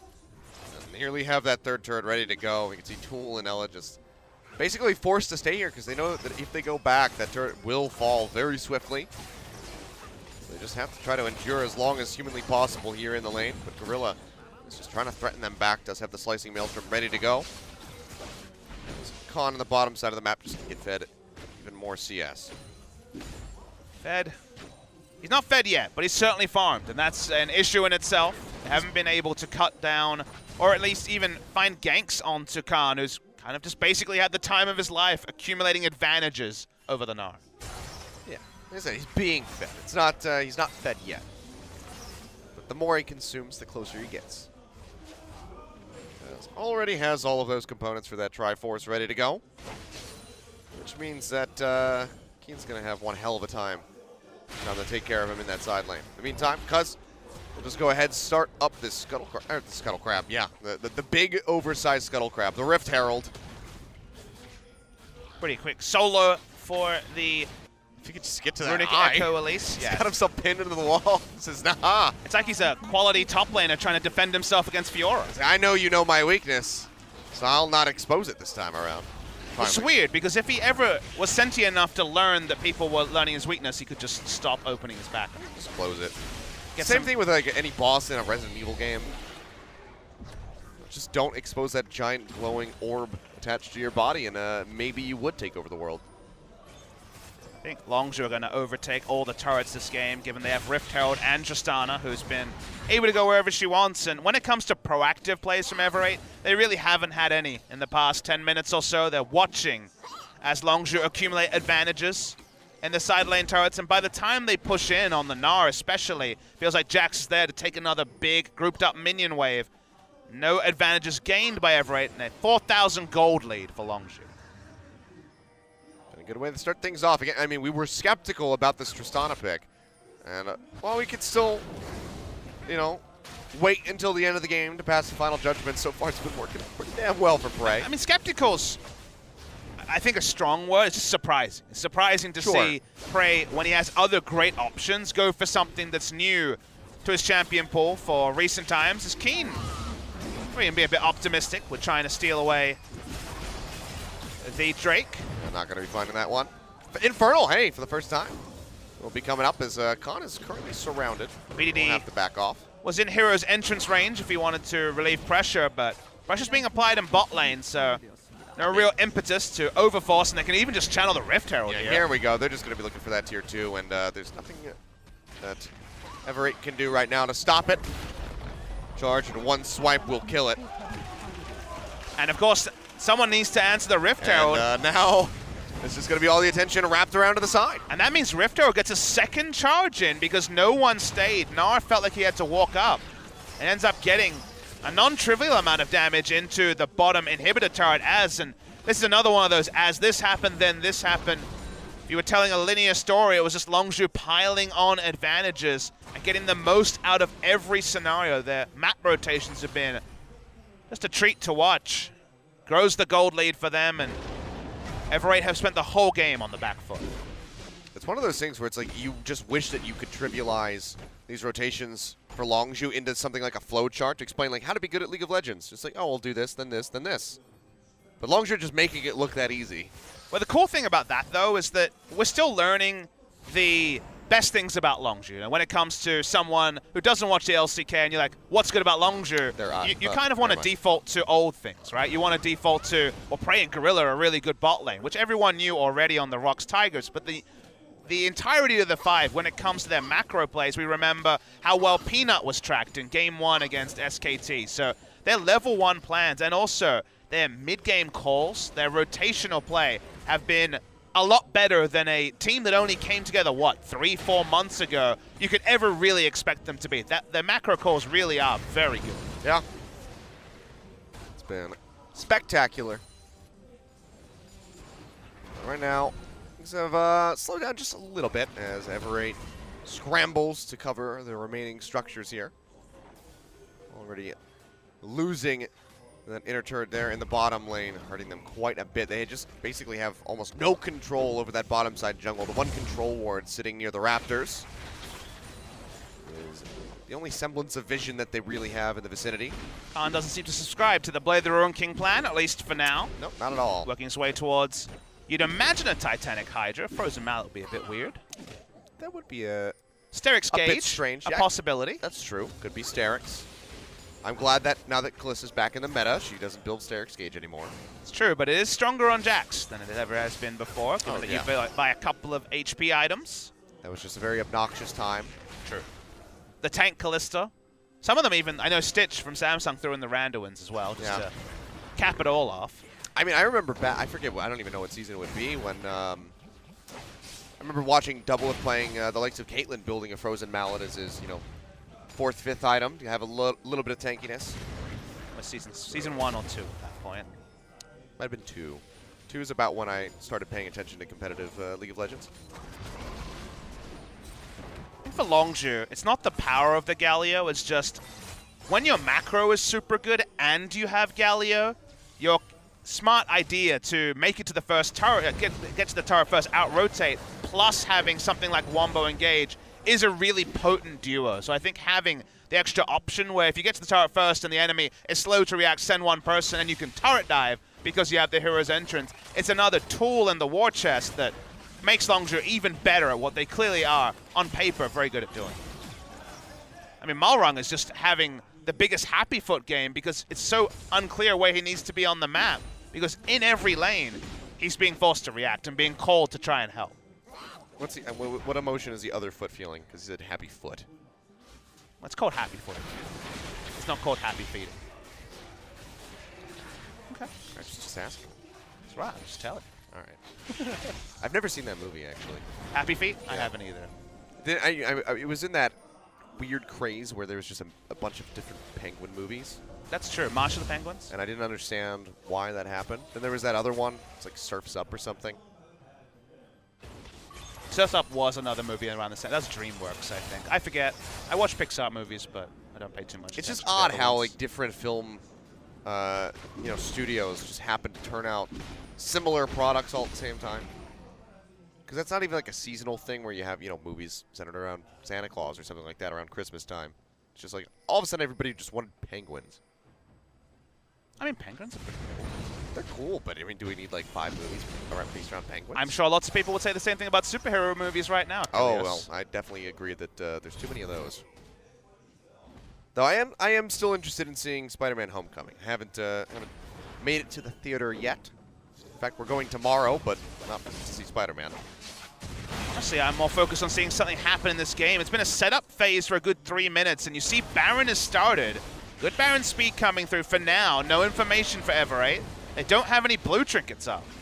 They're starting to work their way It's over going to be here. a free Baron. Yeah, they're going to be finding it out rather soon. So unless Septid can land a magical rocket, which will not happen, then there's not going to be a steal. But Gorilla just gets absolutely annihilated right off the front of this fight. But now Khan arrives with the TP, locks up Malrung with the counter-strike. And it's looking like a slaughter here for the side of Longzhu. BDD is rather low, goes in, gets a two-man taunt. Duel goes up with a Feather Storm, trying to keep himself safe, but the Cocoon connects as soon as he comes back down, and Khan scoops up the kill. Now a double as he gets rid of Septid, and Prey chases down the Rakan, finishes him off, and it's just Keen running for the hills, but I don't think he's going to make it very far. At least has the slow up on the backswing. Jukes out on the Cocoon, so maybe he makes it out of here with his life, but that's about the best thing that Ever8 have going for them right now.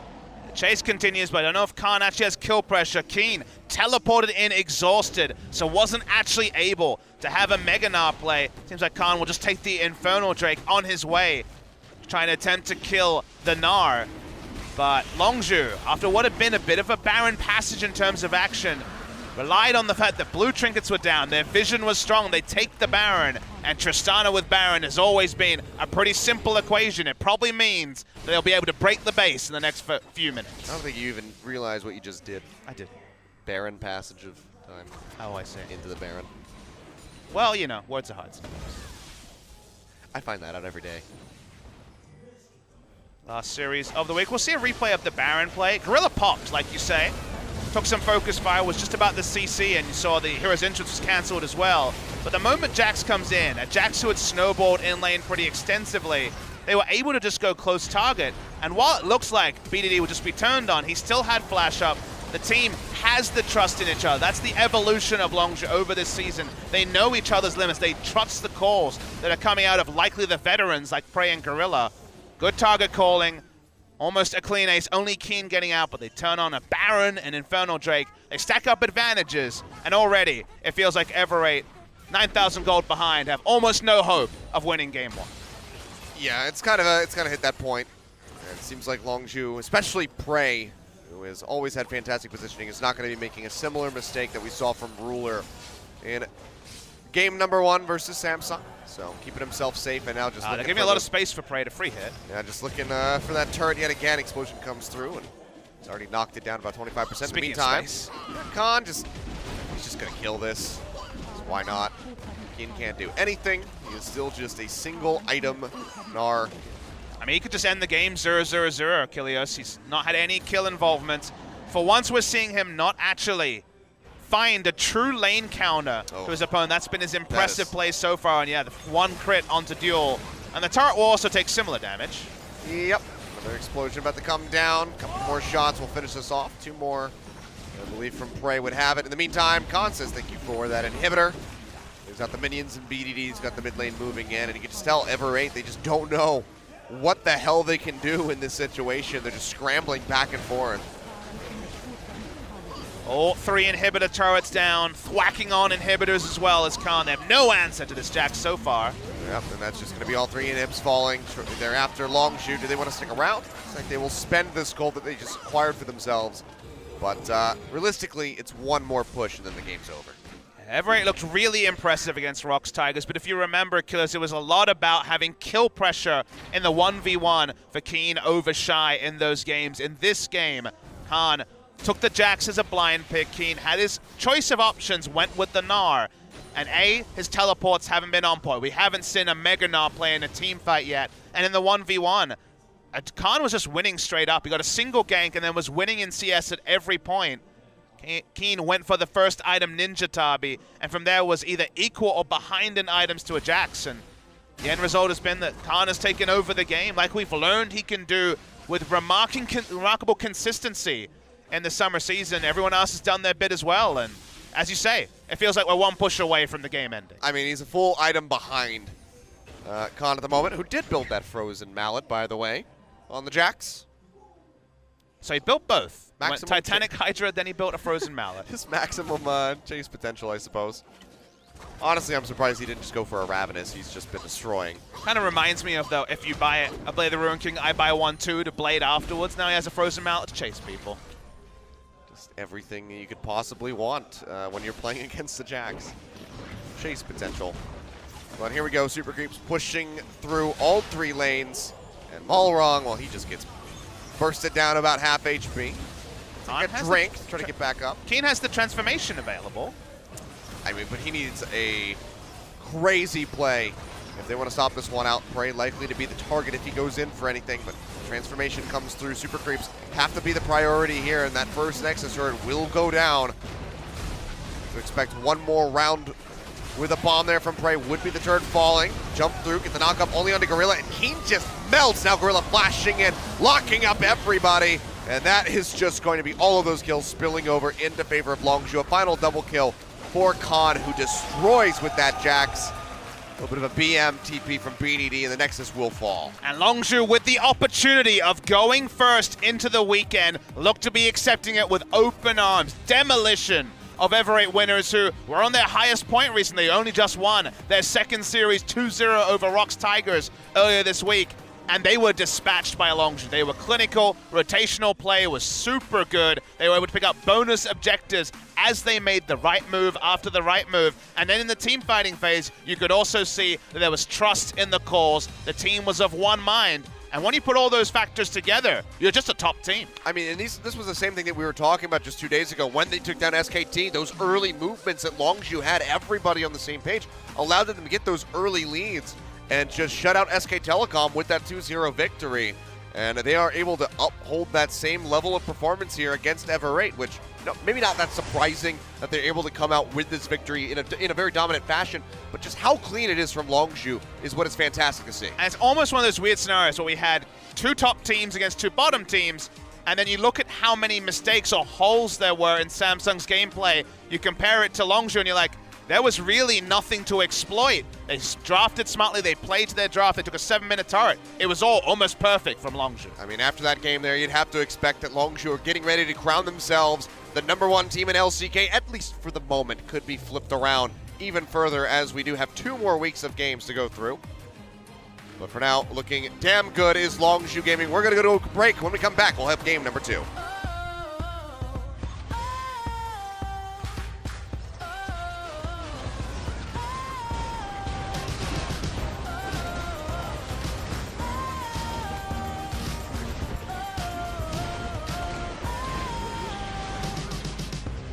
Better tie those shoes. We're jumping fences.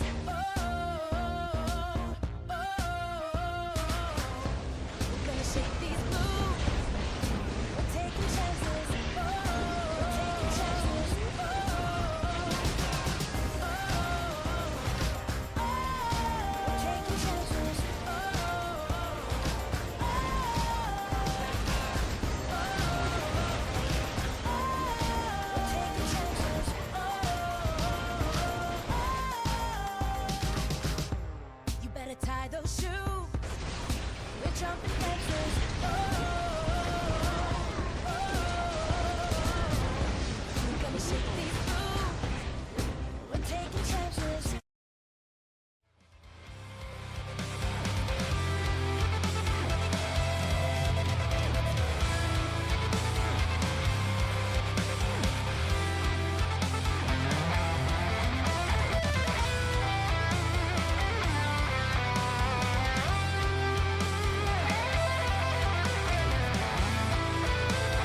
take me under your wing. Crack of thunder as the wild birds sing. A sonic echo that leaves no room for doubt. All the shots bring it back to what it's now. As the world cries tears in our hands, are we all part of a bigger plan? All the shots bring it back to what it's now.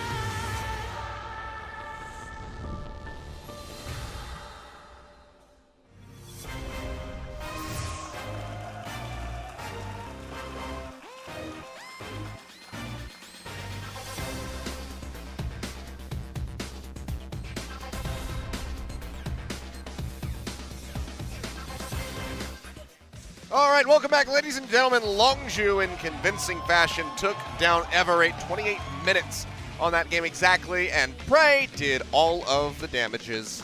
If you add up all of Everate's damage, Prey did about 85% of that number, almost matched the entire team of Everate, because how could they do damage to champions, Achilles, when they were always second to every rotation, and it was just free objective after free objective for Longzhu? It almost felt like they were playing PvE, because unfortunately Everate, once they fell behind, they fell into a hole, they sat into the hole, and Longzhu fans are very, very happy because Prey will win your MVP, and surprisingly, It's his first one. insane to think about, but Khan has been monopolizing them, BDD as well. Yeah. First MVP of the season for Prey, and the fans want to have a Prey interview after the game. Well, they very well could get one. It's a fantastic game from him. Deathless, and has 100% kill contribution at the end of it all, plus that top damage. So Prey did some serious work with the Tristana, a pick that we weren't sure how it was going to work for him, because this wasn't really his style, not one that he's really brought out for us in the past, but he clearly has been putting some practice in with this pick. I mean, it's nice to see him on lane dominance, because that's not really been Prey, right? He's been farming on the Ashe, and then sure, late game team fights, mid game team fights, he has an aggressive streak, but not necessarily in laning 2v2s, but jumps on the Tristana, jumps in basically every time we see a new replay. Newest damage output. It's a natural transition for Prey. Another pick to be feared from his arsenal. And I mean, this kind of begs the question for Everate, is this Tristana something that is going to be ban-worthy?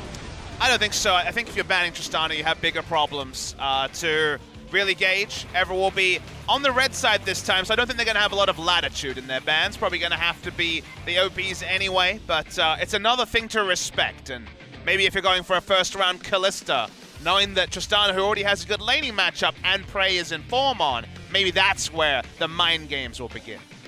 All right, well, coaches re-entering the booths here as we do get ready to dive into game number 2. Everate need to have a massive turnaround performance here if they want to put one on the board. They do currently find themselves in that 10th place spot, being overtaken by MVP after their win over Samsung. They would like to go ahead and flip that right back on its head, but well, they need a victory, and that was just way too convincing for Longzhu. And Longzhu has so much on the line also. If they win this game, it'll be a 2-0 match win, and thus they will go ahead and finish first. As the first ban on blue side for Longzhu is the Aurelion Soul. This season, Scepted is 2-1. He's a legacy Aurelion Soul player. I like the respect that's being shown because he has been playing it basically once a series recently. All right, well, they go ahead and take that one off the board, and as you might expect here from Everate, Caitlyn's going to be the first thing taken off. So, not going to be seeing that one come through, and then it's also going to be the Rakan. I wonder if we're going to see a first pick Jace if it's available, because I mean, I'm sure that they would love to get their hands on that. the reason why I say first pick is I think it's the sort of champion that basically either wins or goes close to winning, and certainly when you have the confidence of Khan. It has lane pressure in almost every scenario in this meta, and then Keen wouldn't be able to look for the dueling advantage. Now, Gnar certainly wasn't something that he looked very proficient on in Game 1, so that was something that didn't work for him, but previously the Fioras of the world, Camille especially, and that's why Camille is banned here. Had an MVP performance on Camille against Shai's Trundle in the last series. So first pick Jace does look pretty likely. So will it be Callista or Jace, the final ban? Well, this is a tough situation that Everate find themselves in. Longzhu playing around this draft quite well, forcing them to choose. And it will be the Jace that Everate prioritizes the most. Same decision was made by SK Telecom. That's why Kalista was left available. And they lost, so maybe it's the same fate for Everate. Because the thing is, you look at this and you're like, well, Prey got his Kalista, and I don't really look at it like that. I think, oh wow, Gorilla is going to have the easiest time in the world initiating on one of his supports, because the support is so empowered by the Kalista, and then you also pile on laning strength, 2v2 laning, and also early game team fighting. The Kalista has been very much on the winning side of the coin this week, and Everate, all they really get in trade is the Elise. Yeah, and also now playing around with the idea of that Varus. Do flip over duel. We've seen him play that Kog'Maw quite a bit. Whether or not they would have the setup for it is going to be the question. So they do just go back over to the Xayah. After getting pounded in the 2v2, that's quite brazen, I would say, to just return to something that you struggled on. Second big champion for Cuz recently was the Gragas, whose casks in the series against SKT were MVP worthy. Looked excellent on the Gragas, so expecting that to be the jungle choice from Cuz. We'll get locked in here. And does Longzhu just decide to drop their support right here, right now? We did see quite a few bans, with the Thresh and the Alistar both being banned away by Everate last time around. So it seems like, yeah, they kind of want to avoid that situation, and could just be the Thresh locked in. There we go. Could have also been, say, a Jarvan, for example, and looked for Initiator from the side of Khan. Maybe they feel like Everate will actually leave this last pick for the top lane and not support, and then think they'll get the Jarvan blind pick on the next round. I'm skeptical that'll happen, but regardless, looking into Everate, they could go a couple of different ways. Usually a solo lane is drafted here, and then you start banning the counters to it, but they're just going to match what Longzhu has drafted and just go for their completed bottom side of the map. Now, yeah, where do they want to go with this? Always very interesting when you're against Longzhu. Trying to get a top lane advantage, I think, is their biggest win condition, because I do believe that Keen getting ahead is what they need to actually have a chance to pick a game victory off of Longzhu. Well, first they go for the Talia. I thought maybe we'd see the Galio perhaps banned away, because, I mean, BDD, he wasn't the biggest reason for success, but he did have a couple of good, multi-man taunts that just kind of helped keep everybody clumped up for Prey to just fire away at them. Also popped up his KDA by having another undying game. This is true. Wants to keep it above 10 for the entire regular season. But safe blind picks seem to be the focus so far. Cassiopeia and Talia largely represent that for mid laners. Will be the Jax. So Everate not willing to let that one go through yet again. Does suggest a very high premium on Jarvan now that Jax is being banned away. And we won't see it banned out either. It's going to be the Lucian yet again from that mid lane. So maybe BDD just does want to go back over to the Galio. How Everate interact here will be very interesting. Won't see a counter pick support on the red side for the first time in quite a while. Looking for solo lane blind picks. The Jarvan, like I mentioned with the Jax ban, is probably the right call. But Longzhu have a couple of different ways they can answer this. They can go Renekton for laning. They can go Rumble as well. Has a pretty happy time against the Jarvan in the side lane. Only Gragas for magic damage so far. See the smiles from Khan. Does mean that he's going to get lane pressure on the Jarvan, who was largely picked as a denial pick, I would say, away from Khan. Well, long hover on the Renekton. Seems like this is going to be the pickup here for Longzhu. Unless there's any last-second flips. No, we'll just be running down the clock. They go ahead, pick that up for themselves, and now it's going to be that mid lane. That's the question, and I already kind of touched on it. Lucian banned away. This is left available, so BDD, yet again, just trying to pad that KDA, get another deathless game. We'll lock in that Galio. I mean, this comp is the ultimate, let's win at 25 minutes, pound our lanes, end the game early, let's all go have some drinks early comp, because they have very little late game damage, almost none. Relying purely on Kalista is certainly a large risk in that particular regard, but given how they played in game one, this is also the sort of comp where if one turret goes down, their ability to rotate around the map, their ability to manufacture a really big lead in the 10 to 20 minute mark is pretty much unparalleled. So Everate have a win condition. It's get to late game with some sort of parity, but Longzhu have a lot of early game power. Well, Oriana here for something yet again does have some decent ball carriers with the Elise and the J4. Flag and drag his way into the back line for that shockwave to connect. Something gonna have to have a better time than we saw from Ian if he wants to find success with this one. And something tells me that I put a little bit more faith in Septed this time around with that Oriana. But like you said, early game pressure here from Longzhu is going to be very much, very close to insurmountable for Everrain. And Longzhu, with their current roster, do feel like they can crib some things from Katie Rolster's playbook and go for these drafts that do have a finite shelf life. This comp will not work with any reliability after the 30 to 35 minute phase.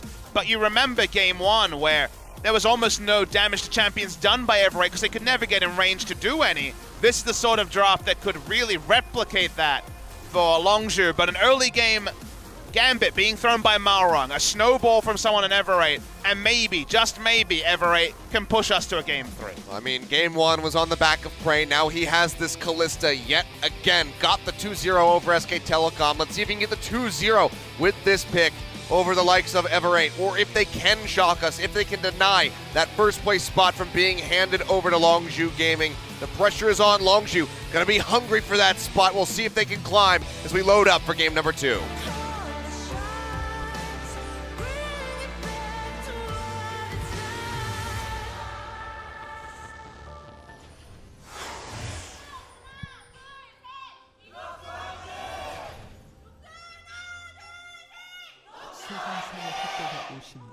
Longzhu fans showing their support, and the entire team rotating as a solid unit.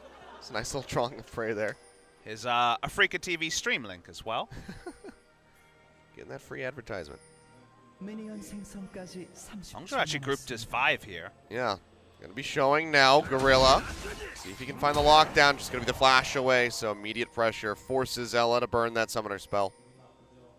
Hook level 1, not ideal for a Thresh, who usually wants to take the Flay level 1, but does blow a flash, so that means that Prey and Gorilla have even more likelihood of hitting level 2 first. Gorilla's gone super aggressive, he's gone Ignite. They exactly know what they want to do, Achilles. They want to snowball, they want to snowball hard. Ignite fits into that. The team comp is Callista only in terms of damage, which, when we're talking about Blade the Ruin King and Hurricane being completed, is certainly no problem, but as the game goes on, will be a significant problem for Longzhu. They're already going to be starting off with that disadvantage there, so Ella likely going to be the target of a lot of this harass in the bottom lane. Now, though, we'll be able to start up at the blue buff. Ward thrown down over on the side of Longzhu's blue by Everrain, so that they can safely place that ward after seeing the full 5-man invade. Cuz is just going to get that nice super leash here. Well, I think technically we should have a term. I think super leash is by definition when you have your raptors hard pulled and you just take all the little raptors, and then at the same time your duo lane is taking down the red buff. So it's certainly a powerful leash on one buff, but the super leash to me is both the raptors and the red buff being leashed at the same time. Okay. Which we haven't seen today. You can't have everything, Papa Smithy, but they got pretty close.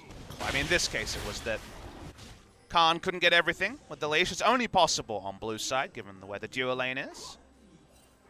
Predictably, when Braum doesn't have his flash up, they're going to be zoned from experience for now, Duel and Ella, which, given how game 1 went, it's not ideal. Yeah, they just have to patiently sit underneath that turret and wait. And now Cousin Khan wrapping around, the spot that the red buff has been taken. But they're not going to go check the Krugs. Could have been a major surprise there for Malrung. Hook connecting. Yes, Spear immediately coming down. Ignite in. Heal will also pop Duel up. Will live for now, but he's getting dangerously close. 3 out of 4 summoners down for Duel and Ella. Only now going to be hitting level 2 as well. In a world of hurt, and even the Doran shield regen's not going to be enough to get any lane presence. Doran's Blade and the potion still available for Prey. Just poking out where he can. Just cheating himself in underneath this turret. They get another hook in onto Ella. Breakable comes down, but it's only going to help him so much when that Ren connects. There you go. Yeah, every hook's golden at this point. Either of them are potential for kills. Another laning phase where Ella and Duel are going to play the majority of it under turret. And under 50% HP as well. So rough start for sure. And already Duel starting to slip behind in CS. Prey will go ahead, clear out that blast cone over the wall.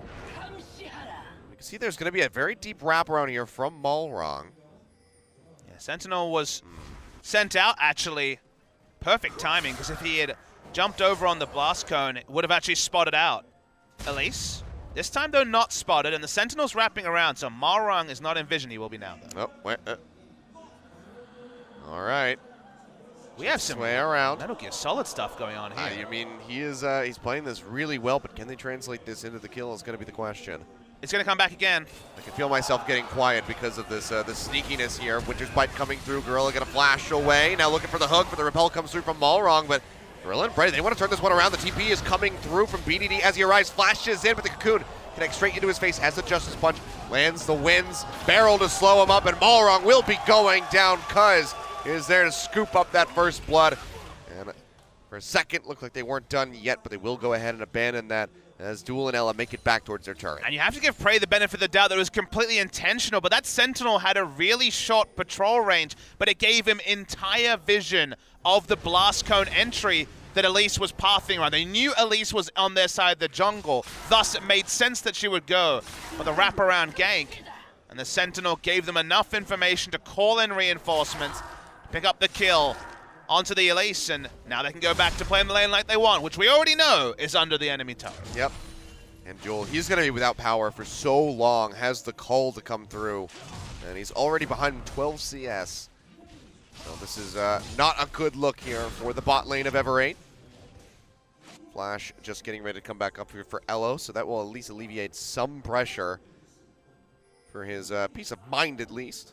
The maximum power first buy for Kalista is the Berserker Greaves, as you get your Martial Poise passive does scale with your ability to jump, does scale with boots tier, so going for the tier 2 boots already does help a lot when it comes to the potential all-ins for the Ren stacks compared to, like you say, the Cull, just for an emergency buy from the side of Duel. Cuz gonna go over the wall, finds some body slam in, Hero's entrance, looking for Malrong. He has the repel to dodge for the moment, but that's about as good as it's gonna get. Taunt immediately as he drops, and Khan will find himself the second kill of the game. Perfect target calling again. That was the Elise. They knew her flash was down from the bot lane gank. Great collapse. They had lane pressure bot, and speaking of lane pressure. Well, looking for even more here. Khan still having his TP. Will arrive and scoop up the remainder of these Krugs. This full court press play from Longzhu is so impressive. I mean, this is like the 4th game in a row that they've been able to do this. First 2 against SK Telecom. Exactly. But it's so difficult to say that as a sign of how significant it was with SKT's recent struggles. Doing it against Ever 8 also, you can start caveating things, but at some point, you know, Longzhu will be going in 2 weeks before the end of the season at 11-3 in first place, which I think tells the real story because this has been their standard playbook. If they win this game, we move forward to 7-1 on Galio, with some of those games after the Galio nerfs, because they play such strong rotational League of Legends, and you give them information, they use that information better than really any other team in our league, because even just the enemy jungler Flash being down, they set up a multi-step plan, everyone's collapsing at the same time, and the kill is very easy for them to claim. Yeah, it's just been, you know, really just beautiful League of Legends to watch from these guys. And I mean, first place, I mean, already second place, highest that Longzhu has climbed since becoming an organization. Before, you know, a very disappointing team, the largest roster that we had in LCK. They still come pretty close to that, even though we barely see any of the substitutes coming through. And you can even follow the... They never had success. And you can even follow the org further back, because they were Incredible Miracle before they were Longzhu. And they were another long-suffering org, even more so than, say, Jin'e, for example. Never really with any success to speak of at all. So for this org to finally, there still are staff members from that era. Oh, dear. This is a very big rise. First time, like you say, they will ever have been second and soon to be, it seems like, first place in the LCK era. I mean, I'd call it like an angelic ascent from Longzhu, just surging this far forward. And I mean, again, it kind of brings up a little bit of frustration if you're a Longzhu fan, because it's like, well, they had BDD this entire time. but they never played him. Like, maybe things would have been different. Maybe they would have more, circuit points getting ready to go in. But you just got to be happy about what you got at the moment, and that is one of the best teams that we have in Korea for sure. Cuz now wrapping around, we'll find Ella body slams in. There's a flash available, plus the exhaust. Explosive Cask will force the former out.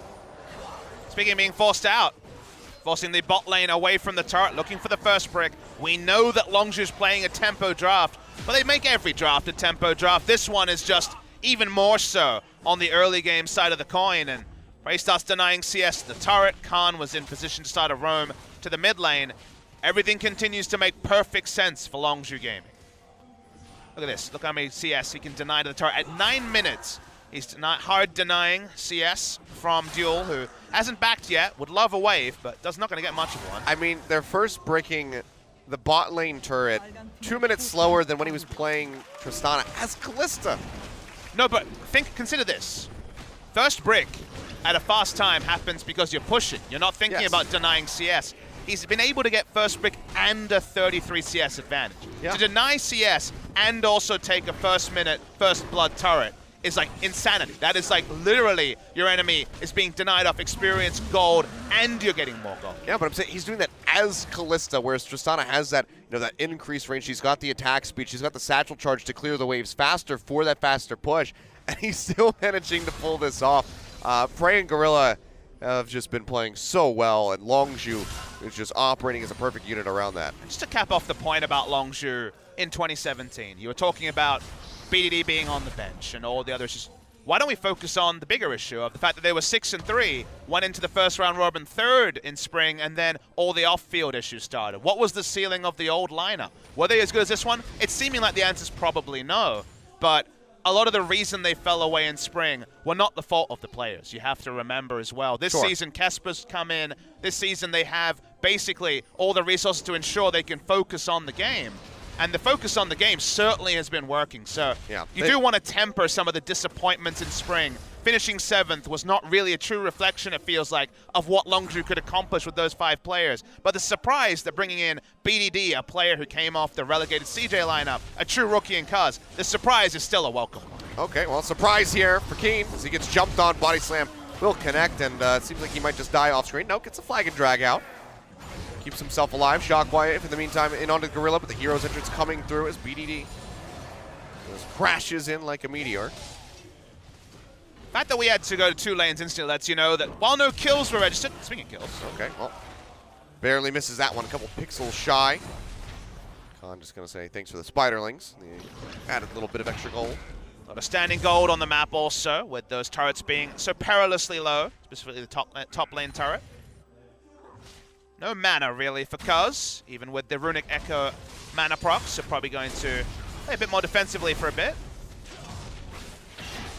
Khan really just playing with fire there with Malrong in the vicinity. Knows that both the Elise and the J4 don't have the flashes, though. So he can play a bit more aggressively, and speaking of that, he's looking for Keen yet again. Kalista's still laning 1v1 against the Xayah, and you look at the map and you're like, well, he's overextended, and you're like, remember there's a hero's entrance, and they can see the other members in the lane, including the Elise and top, so he's just going to continue denying CS away from the enemy AD carry, which you see maybe 1 out of 100 games. It's not a playbook that you usually see because you have to respect so many other factors. With a draft like this, with teleports up and also the hero's entrance soon to come up as well, he's free to basically do whatever he wants. All wrong, having to go ahead and smite away that big Krug, keep himself safe. Make sure that he can get as much farm as humanly possible to try to stay in this game. But pressure's being applied elsewhere here from Longzhu as they look for this final outer turret in the mid lane, taken dangerously low. Again, this was the Tristana, would have been gone a while ago, so the fact that they get this much damage in onto it with Prey on Kalista is still just a testament to how well Longzhu are playing the map. The Ruin King Purchase is going to come in now as well. Damage starts to load up. 1,400 ahead of Duel. So he's pretty strong. By the time the Cull is cashed in, I imagine Prey will be most of the way towards the Hurricane. Longzhu continue growing the lead, not in any massive fashion, it is just those 2 kills from earlier in the game. 3,300 gold. breakout points are coming for Longzhu, and all Everate can do is lose the minimum, which for now hasn't meant kills going over to Longzhu, hasn't meant bigger objectives, not even a Rift Herald. Just waiting for Longzhu to set up a plan for their next objective, which with Gorilla on top side is probably that Rift Herald. See the vision being cleared out here, so can see that one started up very quickly. BDD has the hero's entrance ready to go as well, so if there is any form of contention from Everett, he can join in. So yeah, seems like there we go. That's just going to be it. Bray can just solo this down if he wants to, but Cuz is here to increase the speed. The moment you have Bray off the map for a while, might miss out on waves of CS, things like that. Although we can see Xayah doing her best to get some CS pushing in the top left side, but doesn't have the vision to do so, and thus has to leave the CS just kind of meandering in the middle of the lane. The question is, where do they want to prep this one? You know, does it go down onto a tier 2 turret perhaps in the top or the bottom lane, or do they want to just use this to try to burn out that final outer in the mid lane? I think definitely a mid-outer, because Orianna has such strong and safe wave clear that it's one of the few ways the game can extend is that mid-outer never goes down, and thus you can never really start up Baron. Baron is an objective they can take very quickly and have the good secure on. I say very quickly, but at least very safely with the Kalista secure, so taking mid-outer is what you want, and that's what it's going to get.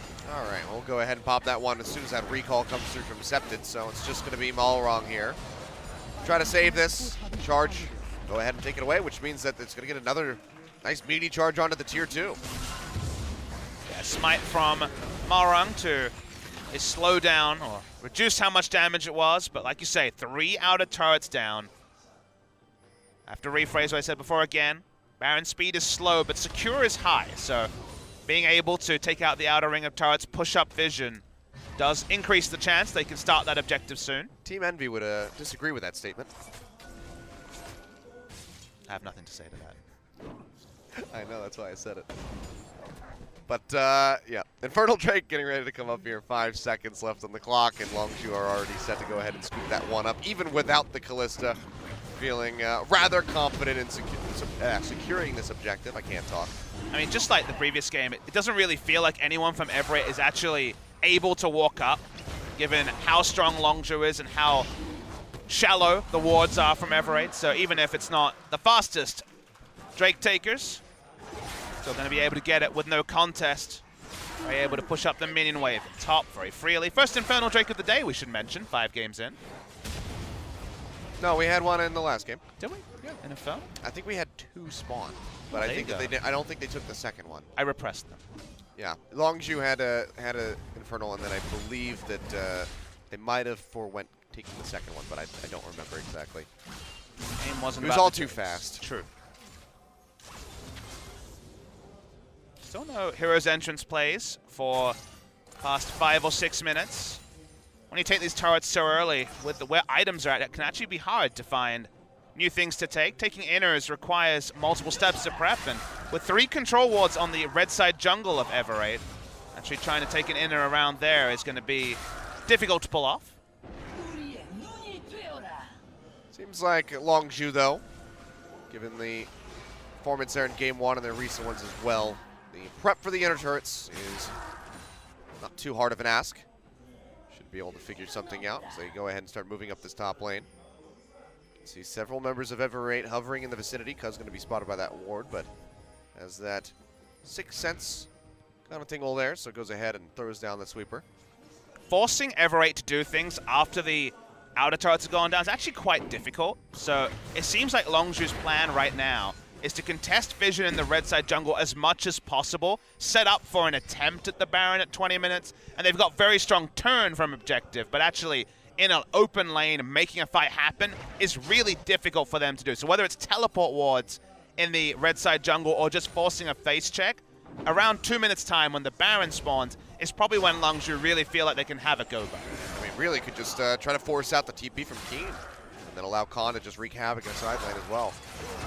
Different things that they could do. Prey jumped on out of the brush, but he's not very concerned about that. Just casually going to walk down and rend away that red buff. So complete control here for Longzhu. Just the 1 remaining ward standing, and it's not a control, so it's going to be expiring soon. But you know that in the Everett comms, they're saying give it up. It's okay. It's just a red buff. It's okay. It's just the Krugs. even the inner turret, It's okay, just the Nexus. I mean, you always have to draw the line somewhere, and to me, it's Baron buff. It's the thing they really can't give up, because like you say, when it comes to the Nexus, diving turrets for Longzhu on the way to doing that, it's very easy. They have the Galio, they have a very tanky dive. It's just actually forcing Everate to fight over something that isn't the Baron is going to be a hard thing to take, because Everate do have outscale. They want to lose the minimum. I want to chase that one in. Do get that hook down onto L. I thought maybe we would see Cuz throw the explosive cask. I know that he's got flash. He's got the stand behind me. Spray just getting some autos in.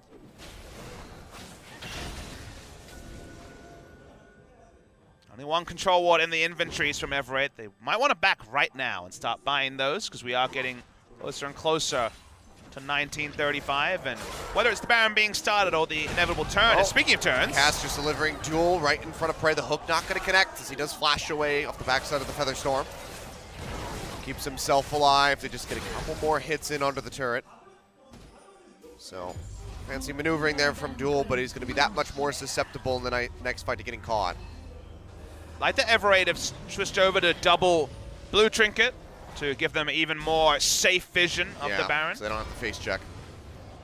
I think when you see how this early game has gone, that's a very smart call. You know, you have other players like FLICKR, for example, who will switch over to sweeper basically at every opportunity because he's a pressure player. But then you have scenarios like this where you're against a super early game comp that's snowballing. Going double blue trinket gives you more options when the inevitable Baron start from Longzhu happens.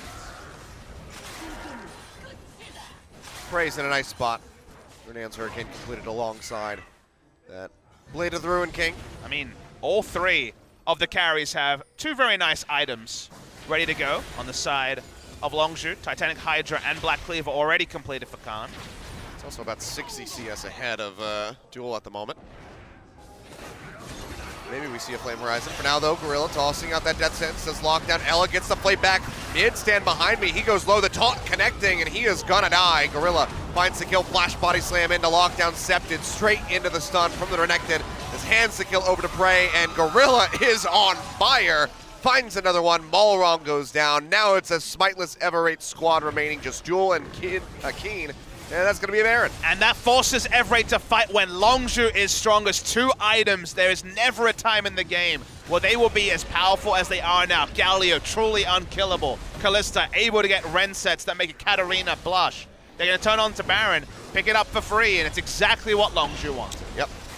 I said Kieran instead of Keen. You can tell what I'm thinking about, Papa Smithy.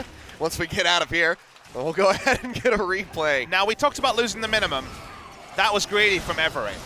They thought that Thresh could be picked. They're against Kalista. I don't really know what this looks like. You'll notice that after all this happens, Septed doesn't use his Orianna ultimate at the start of the fight because he knows that Fate's Call will just pop the damage. They won't be able to kill the Thresh. So the real problem from Everate wasn't what happened afterwards. It's why did you walk up and look for a fight when you could have just pulled back, used the ball to just harass a little bit.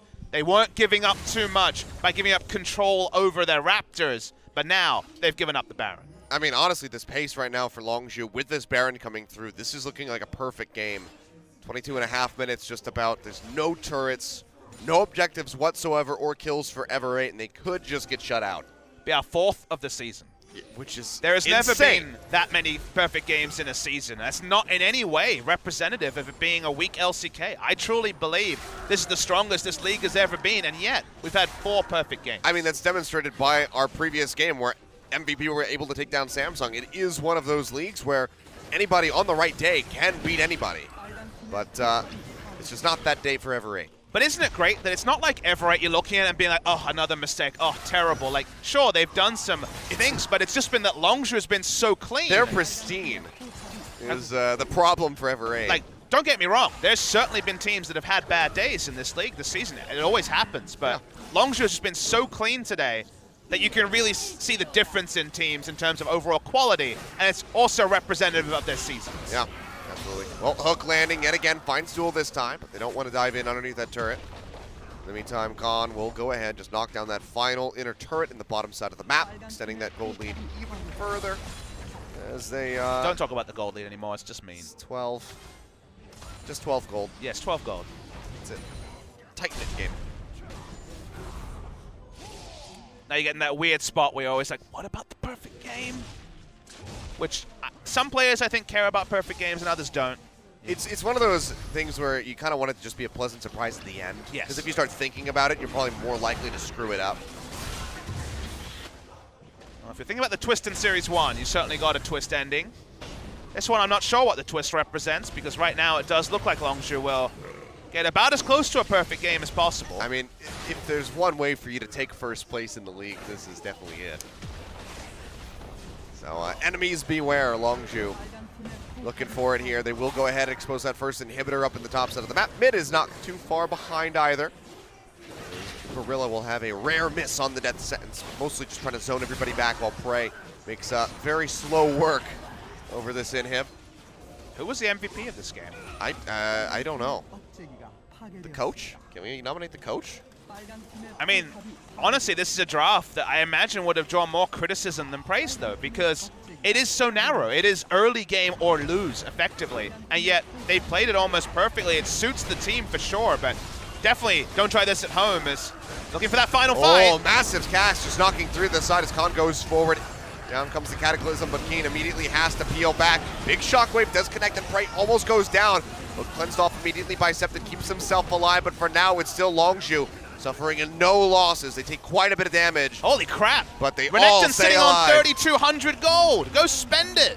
He has 309 CS in 25 minutes. He's playing the hard mode of the game where you just aren't able to buy. Good God, Khan. They were sitting on 10,000 gold in their inventory. What does it mean? I mean, he does have 309 CS pre-25 minutes. That is just disgusting. I didn't even notice that. He is literally just having a day out on his own. It's an incredible amount of gold difference. 4,000 gold in top lane. Goes and picks up a luxury Guardian Angel, because why not? So really just, hammer home that perfect game so he can frontline forever. He still has 1,200 gold. It's like, how do I use 1,200 gold? Frontline forever, not forever. He started the teleport already. It's on the other team. Went and bought Last Whisper as well, did Khan? Yeah, he's just going to TB back in. He's like, you know what, we got all these super creeps coming in. You do look at the enemy Jarvan's build, who wants to build pretty much the same items, and he looks really sad. I cry every time. Well, Longzhu, setting up for the perfect game, setting up to be the first place team with 2 weeks left. Only the Nexus separates them. All right, here we go. Gorilla throwing out the hook already.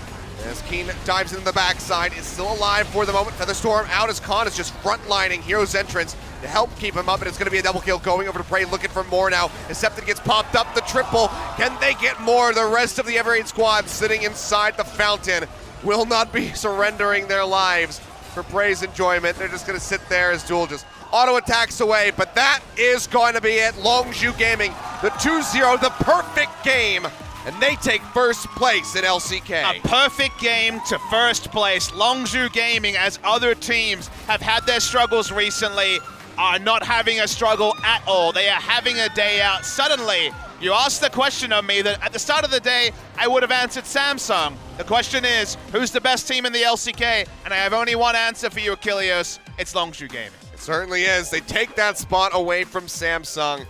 And these guys, they just look ecstatic, massive smiles on the faces of Prey and Gorilla in particular. Played such a perfect series out of that bot lane, total and utter domination. But overall, this team are just looking so clean. And you just wonder how, after this series, do you reflect on it as Everate? It's a great week for them. They beat Rocks Tigers this week, only their second match win of the season. And then all you can really take away as Everate is these guys are a lot better than us because they didn't make too many big mistakes. You could count on one hand the mistakes they made, maybe even on 2 or 3 fingers. But that was enough for a perfect game to happen in Game 2. And Game 1 was not that far away from a perfect game, Achilles. Immaculate set, immaculate week for Longzhu Gaming. Beat SKT and Everate this week. They look like the best team, and they may actually be waiting in the grand final. Consider this. Remember, we're in the gauntlet system. The LCK, if you finish first in the regular season, you wait in the grand final. You're guaranteed top 2. A few months ago, we didn't even know who the Longzhu top laner would be. Expression left the team. Khan, a substitute from China, came in. Cuz, a true rookie, the only player without a substitute on the lineup. And now the team may be guaranteed top 2. Unbelievable rise for Longzhu game. Absolutely crazy. Angelic Ascent, as I said. These guys are looking untouchable. And it's like, who can really threaten them right now? Cuz could be a Royal Rotor. He could win the LCK in his first split. Absolutely insane to think about. Longzhu, future opponents, going to be looking at the Rocks Tigers, one that you would think they could easily dispatch at this point. From there, Jin Air and KT going to be the ones waiting for them. That one is going to be the big prover for Longzhu. It may decide first place. It really could. Given that KT is also right up there in terms of match wins as well. Big smile from Cuz, got his braces on.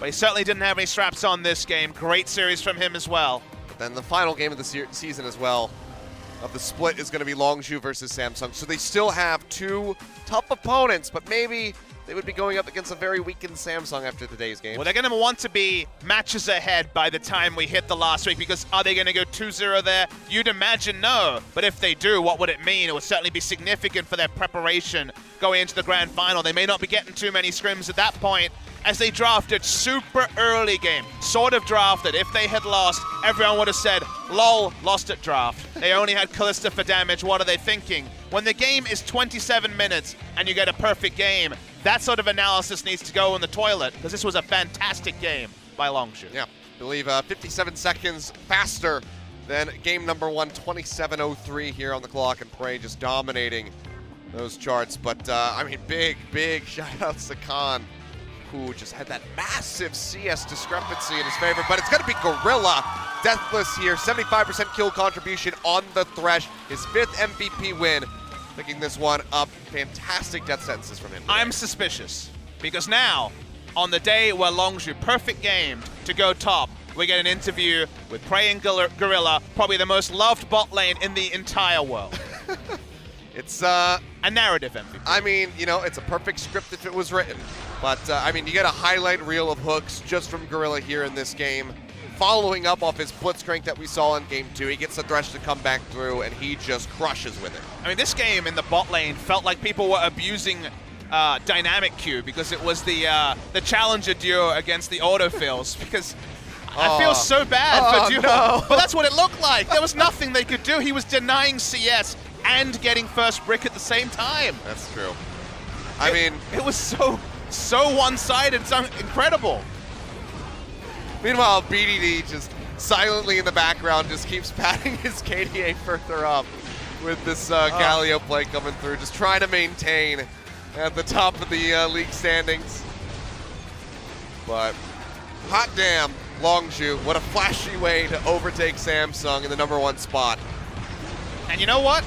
They didn't really show much in this series. We knew they played all these champions. Oh, Kalista Thresh, how surprising. And now you have the worst scenario of, like, I guess we need to find a way to deal with the Jace, because we got to stop banning the damn Kalista. Yeah. Such a hard spot to be in when you're on the red side versus Longzhu.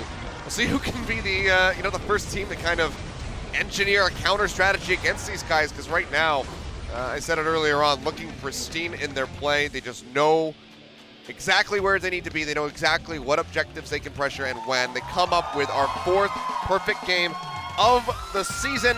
The crowd is so hyped for this. Oh, they absolutely are. I'm hyped. Let's go ahead and hear from the iconic bot duo themselves, Prey and Gorilla. So Joel, take it away with translation. Thank you very much, guys. This is just Joel with your last translation of the day. And we're here with Longzhu Gaming, picking up a 2-0 once again. They do it in style. And we're here with probably the best bot duo in the world. We are here with Prey and Gorilla for the interview. It's Prey. It's your first MVP, Prey. How do you feel? I think it's really all the credits go to my teammate who just played a fabulous game. It just made an easy game for me, so GG easy on that one. Did you kind of feel at one point that why you weren't the only ones receiving the MVP? Yeah, but you know, I received a lot of MVPs in the past, so I'm kind of done receiving all the MVPs. So I think, but at one point I do feel a little bit of hunger for that. So And Gorilla, you just seem really happy for Prey. MVP 받나 생각했었는데 조금 아쉽고요. 네. Yeah, I was actually surprised that I didn't get the solo MVP. So, but I think us getting the MVP each one by one gets the happiness to the double points. So I like that. 굉장히 좀 어려움을 겪었다고 합니다. 누굴 줘야 될지 몰라서 워낙 다들 잘하니까. And I think the voting stands really had a hard time voting who the MVP was because everybody's played so well. But just how do you feel? It's just a perfect showing of performance today. 롱주는 네, 엄연히 약팀이고요. Longzhu is a weak team. Just settle down, guys. So, 대기실에서 진짜 응원 많이 했거든요. but in the waiting room, we always cheer for the team, and I always cheer for other teams. 이거 1등 각이다. So I really felt that, with the previous game going against Samsung's way, we really thought that we were going to get first place soon enough.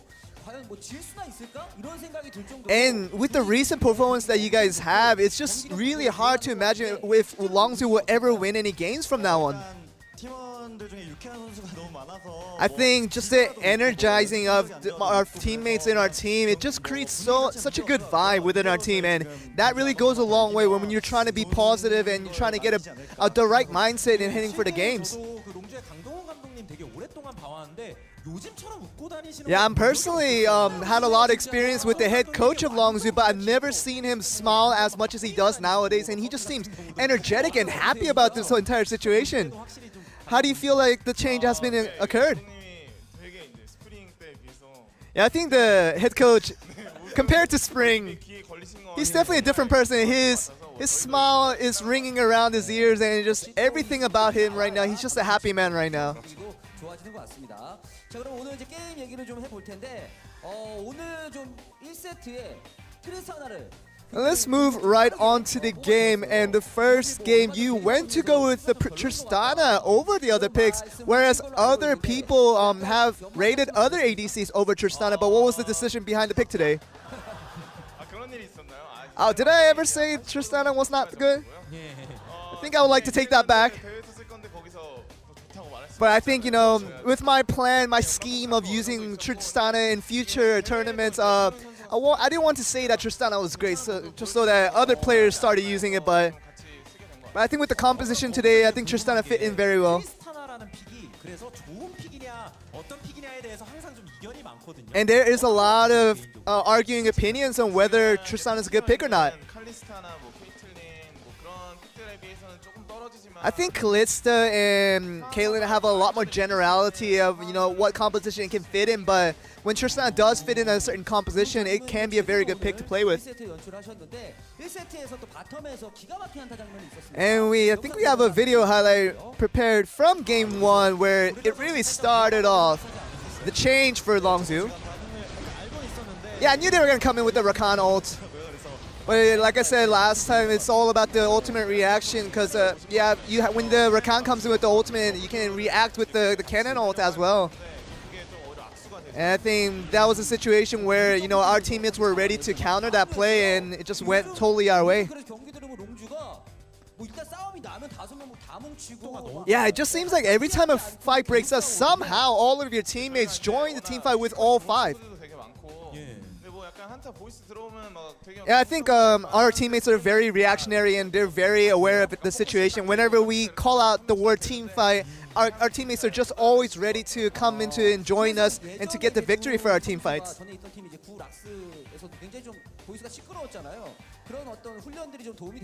And even back in Rock's Tigers, you were kind of the loud person in the team. Does that help your situation in Longzhu? Yeah, I think, you're telling that we're pretty loud in the team, but we have a lot more louder players beside us. The other 3 are pretty rivals when it comes to being loud, so I'm going to have to try to beat them someday. In the second game, we saw the luxurious top-class Thresh from Gorilla once again. And of course, we have a lot of video highlights that we could show where Thresh made the spectacular plays. Yeah, I think it's really difficult for supports to show a fabulous play, really play-making situations, but I'm glad that I could do that with the Thresh. And another important thing that we want to note is that even in game 1 and all the way to game 2, you guys broke the bot turret in an extremely quick manner. 라인전을 이겨서 이제 바텀 타워를 I think the reason we were able to do that because we were definitely ahead in the bot lane matchup, and the laning phase was easily towards our way, and it just allowed us to not wait any longer and take down the bot turret as soon as possible. Yeah, but you know, as soon as I started my career, I started out as a Prey fan, so keeping my standards up to him, and that's just kind of my style going up to duel with him. 팀 내에서 이제 좀 동생분들이 언급하시기를 고릴라 선수가 좀 어머니고.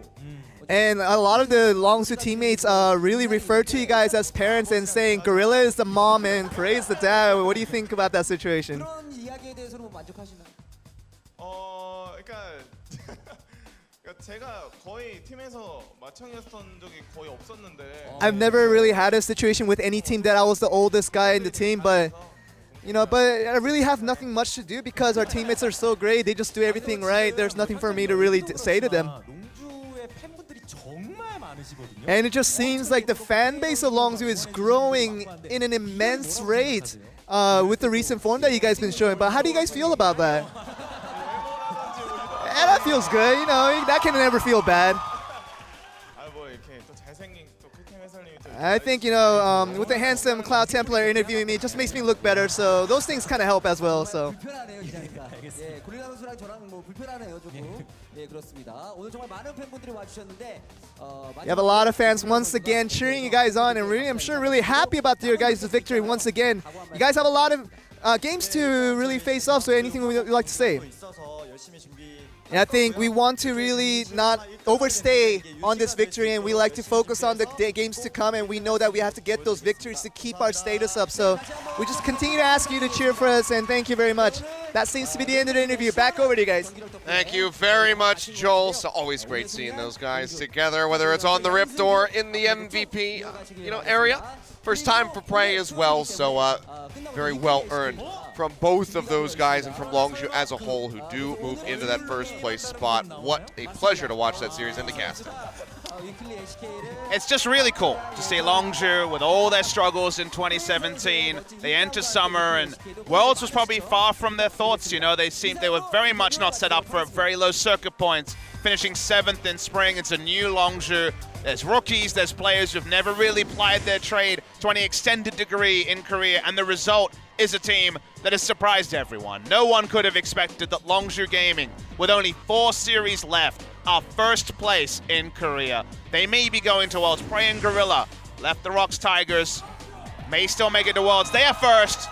There you have it. Clear by 1 game over Samsung. Very difficult run-in, as you mentioned. Still Samsung and KT Rolster to play. Top 4 opposition for them in the last week of the season. I mean, this can just maintain neck and neck back and forth between Longzhu and Samsung, depending on how the rest of these games go. And remember, as I said, that is going to be the final match of the season, Longzhu versus Samsung. So it really could just be the decider between first and second place. And if they beat Longzhu, they'll have the head-to-head victory as well. Even if Longzhu can keep their game score high, there is going to be some struggles there. So, lot to talk about this week. No one could have seen it going this way. SKT's free fall. Samsung also losing earlier, and we still have great series for you in the Gangnam Stadium tomorrow. That's right. KT Rolster going to be taking to the Rift versus FLICKR Freaks, and Jin Air will be going up against the Rocks Tigers. Jin Air, you'd expect them to kind of walk away from that one perhaps with a victory, but KT versus FLICKR, a bit more ambiguity as far as who will come out on top of that series. I mean, if Jin Air win though, a week where they beat SKT as well, there's still that outside chance for them to make top 5. Difficult, they are quite far behind FLICKR and SKT, but not impossible. And right now, it's all about the possibilities. That's the only one they're behind FLICKR. Makes sense. SKT, mind just explodes. Crazy stuff going on. We don't know who's going to end up where in the gauntlet. We just know that it's all so very damn exciting. So more League of Legends. We got 2 more weeks to go. But for now, we will say goodbye, and we'll see you back next Wednesday.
태양신의 이름으로 세상을 평정한다.